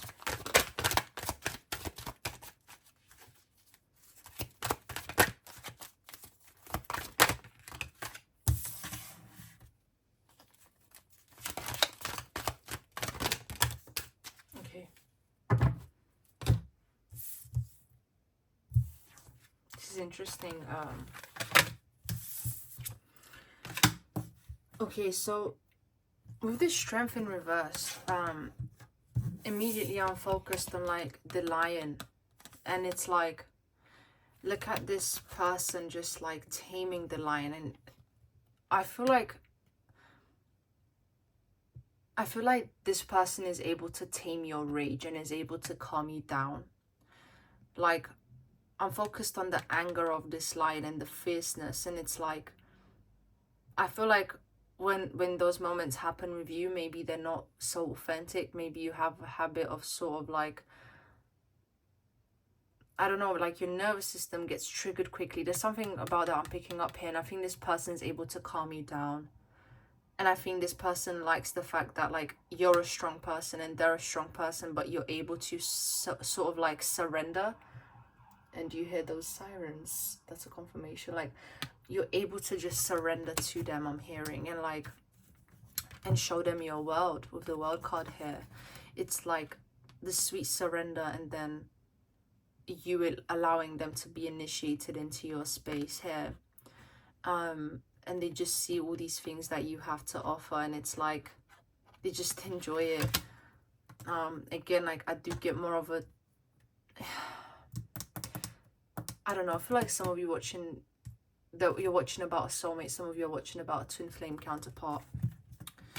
And look, 7 of Wands in reverse, again, it's confirming that they they lack your ability, they like your ability to just sort of like surrender to them. I don't think you do that with many people, and they just sort of like that.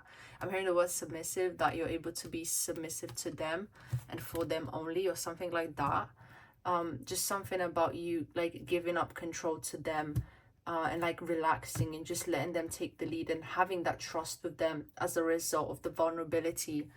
Okay, because it's just something that's very like very sweet to this person, and they're able to really appreciate you lowering your defenses for them and showing them like your privacy and your secrecy and stuff. And with the Four of Swords in reverse that came up, it's kind of like,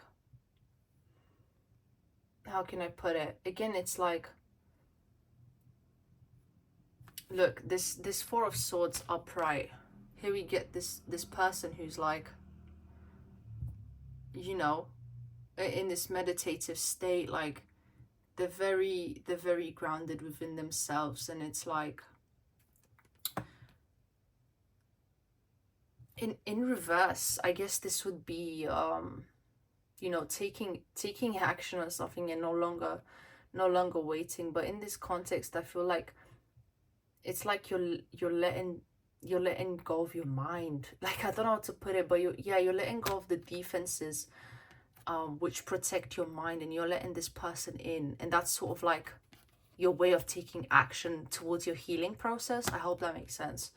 But it's kind of like you won't feel that resistance. Especially if you get a lot of headaches for some reason, I feel like this person is just able to really help soothe your headaches or something like that. Again, there's a level of like satisfaction this person gets from seeing you surrender to them, and like you trusting them. And it's just, they find that so attractive about you, because they see how like you just guard your mind. You know, it's like, yeah, there's just, I don't know, this the imagery on this card is just like, I see it as someone like guarding their mind. If this is like, imagine this person is like a guardian, and then the mountains behind is like, with the world that there is to explore within yourself. I think this coming up in reverse is like, this person kind of gets a pass. They go through that, they go past that. That's the best way I can explain it. But how about we go on to what you find attractive about them now? Okay, so please show me the truth and nothing but the truth, Spirit. Or group number 6 find attractive about this soulmate.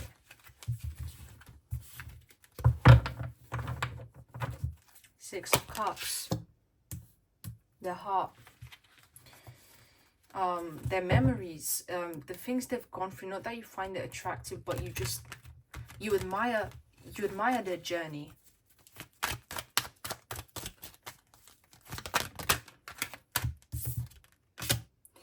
Knight of Wands in reverse.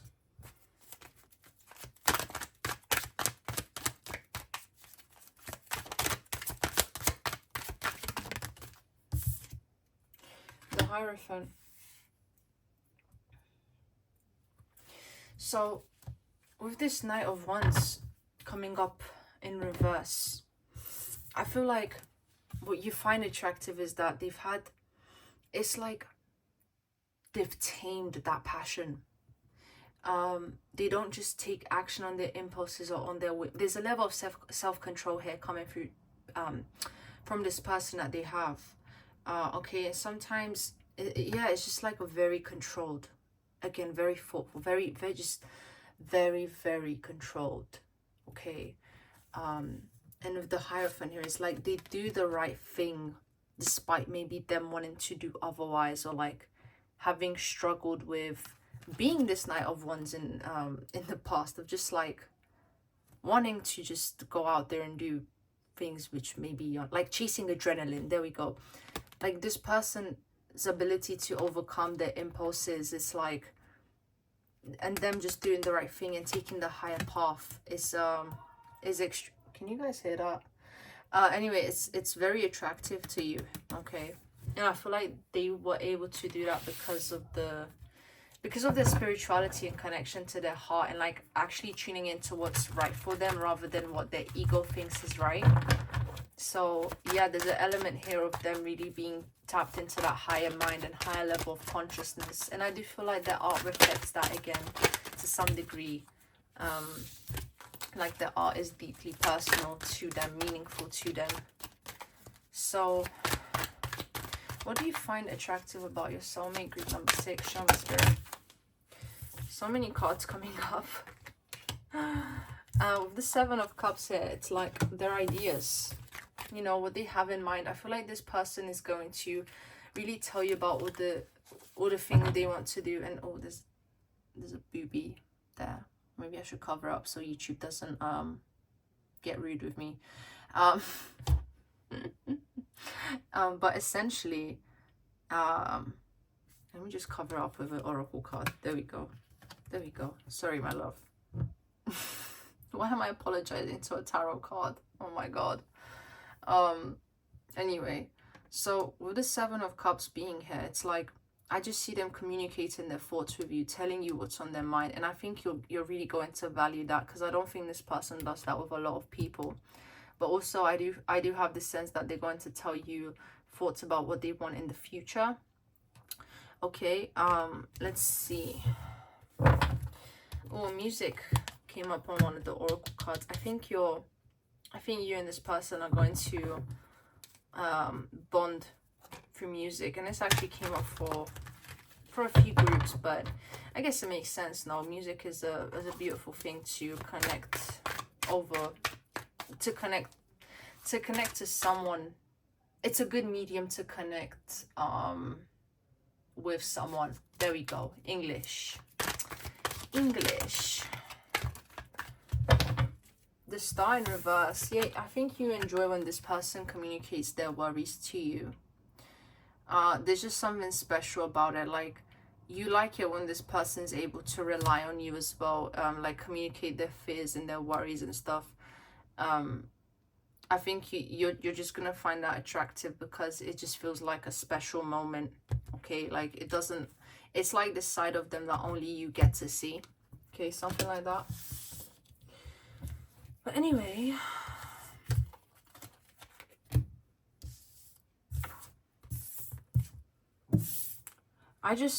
for some reason, I've never realized how many naked figures there are on this particular tarot deck up until now.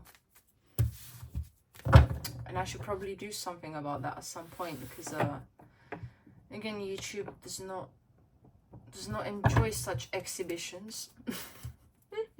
But anyway, let's have a look at messages from your person to you. Messages from your soulmate, group number 6, to you. Show me the truth and nothing but the truth, spirit.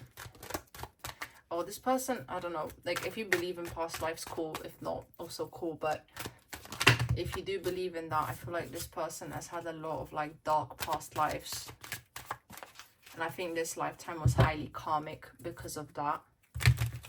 And I actually feel that may sort of be the case for you as well. Only take that if it resonates. If not, just leave that be. Please show me the truth and nothing but the true, spirit. Messages from group number 6 is soulmate to group number 6. 7 of Swords in reverse.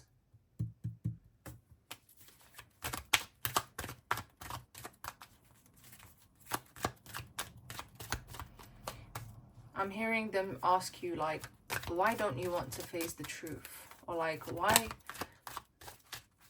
why is it so hard? Like, what do you fear? Wow, 4 of Swords. They're asking, your soulmate is asking you to really be self-reflective about the things you're kind of denying within yourself, or like not want to face. They really want you to like reflect objectively on that here. Okay, group number 6. Messages from your soulmate, please show me, spirit. Group number 6 is soulmate. Messages from group number 6 is soulmate.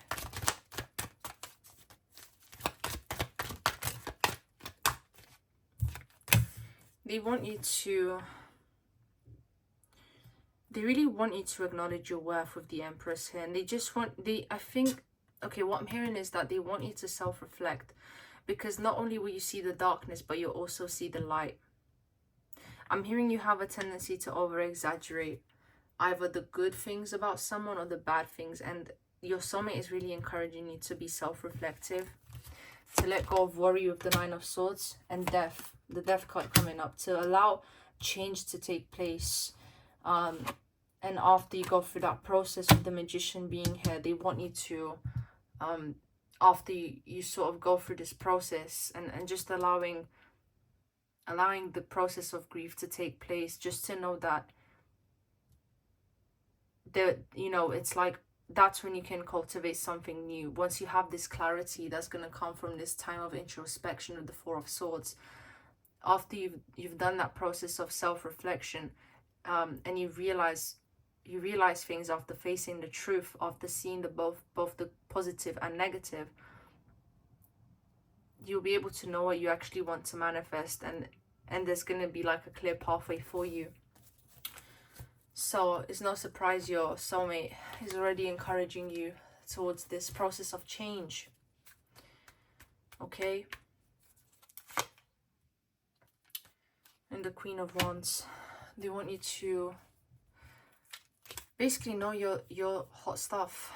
Okay, I feel like many of you watching this power, you're like this, your soulmate's physical type. And I'm hearing like, I'm digging that. Maybe your person has like, maybe they use a lot of slang or like street words or something like that. Anyway, let's get the Hermit Tarot deck. And I'm mostly only going to interpret the messages on these cards, not the actual position on the tarot, unless the card has like no message on it. Let's have a look. Messages from your soulmate for group number 6. From your soulmate. I am coming, trust. I do feel like your soulmate is very streetwise. Like, I have to say, gossip only hurts more. Interesting. Okay, so just take what resonates. There's a lot of people watching again, so if it doesn't fit, don't make it fit. I can't even look at you right now. Oh, wow. Oh, wow. I feel like this is to do with not wanting to face the truth about certain things. And look, guys, I am obsessed with your body. Okay, look, I need more balance. Yeah, this person's always striving for balance. This is interesting. So I guess they want you to know how much they value that through this reading. Okay, and I think that's a good indicator to know whether someone is your soulmate. Because for this particular group, if your person mentions the word balance or the word duality, I think that's a really good indicator, like, you know, that this person may have some things to help you with, or like contribute to your soul's evolution. You know, let's see. Let me hold you. Yeah, this person really values your vulnerability, your ability to be open with them. I am terrified. You are right. So with this, I am terrified. I think you would just both be helping each other face certain fears. Okay. My life started when I met you. Definitely, I am manifesting you. I meant what I said, and I think we should slow down. Okay. This is all I feel called to cover today. So I guess I'm gonna end the reading here, and thank you so much for tuning in to today's reading, group number 6. And if you enjoyed, feel free to subscribe so you can you know, stay tuned with more of my readings, more of like, you know, what I post and stuff, you know. And it does help me out as well to hopefully do this and get paid for it, you know, because I do enjoy it and I am passionate about it. So hopefully I can get some support, you know, in that sense. But yeah, do let me know what you think in the comments. Let me know if you've already met this person. And yeah, pretty much I'm wishing you a lovely day or night wherever you are. Much love.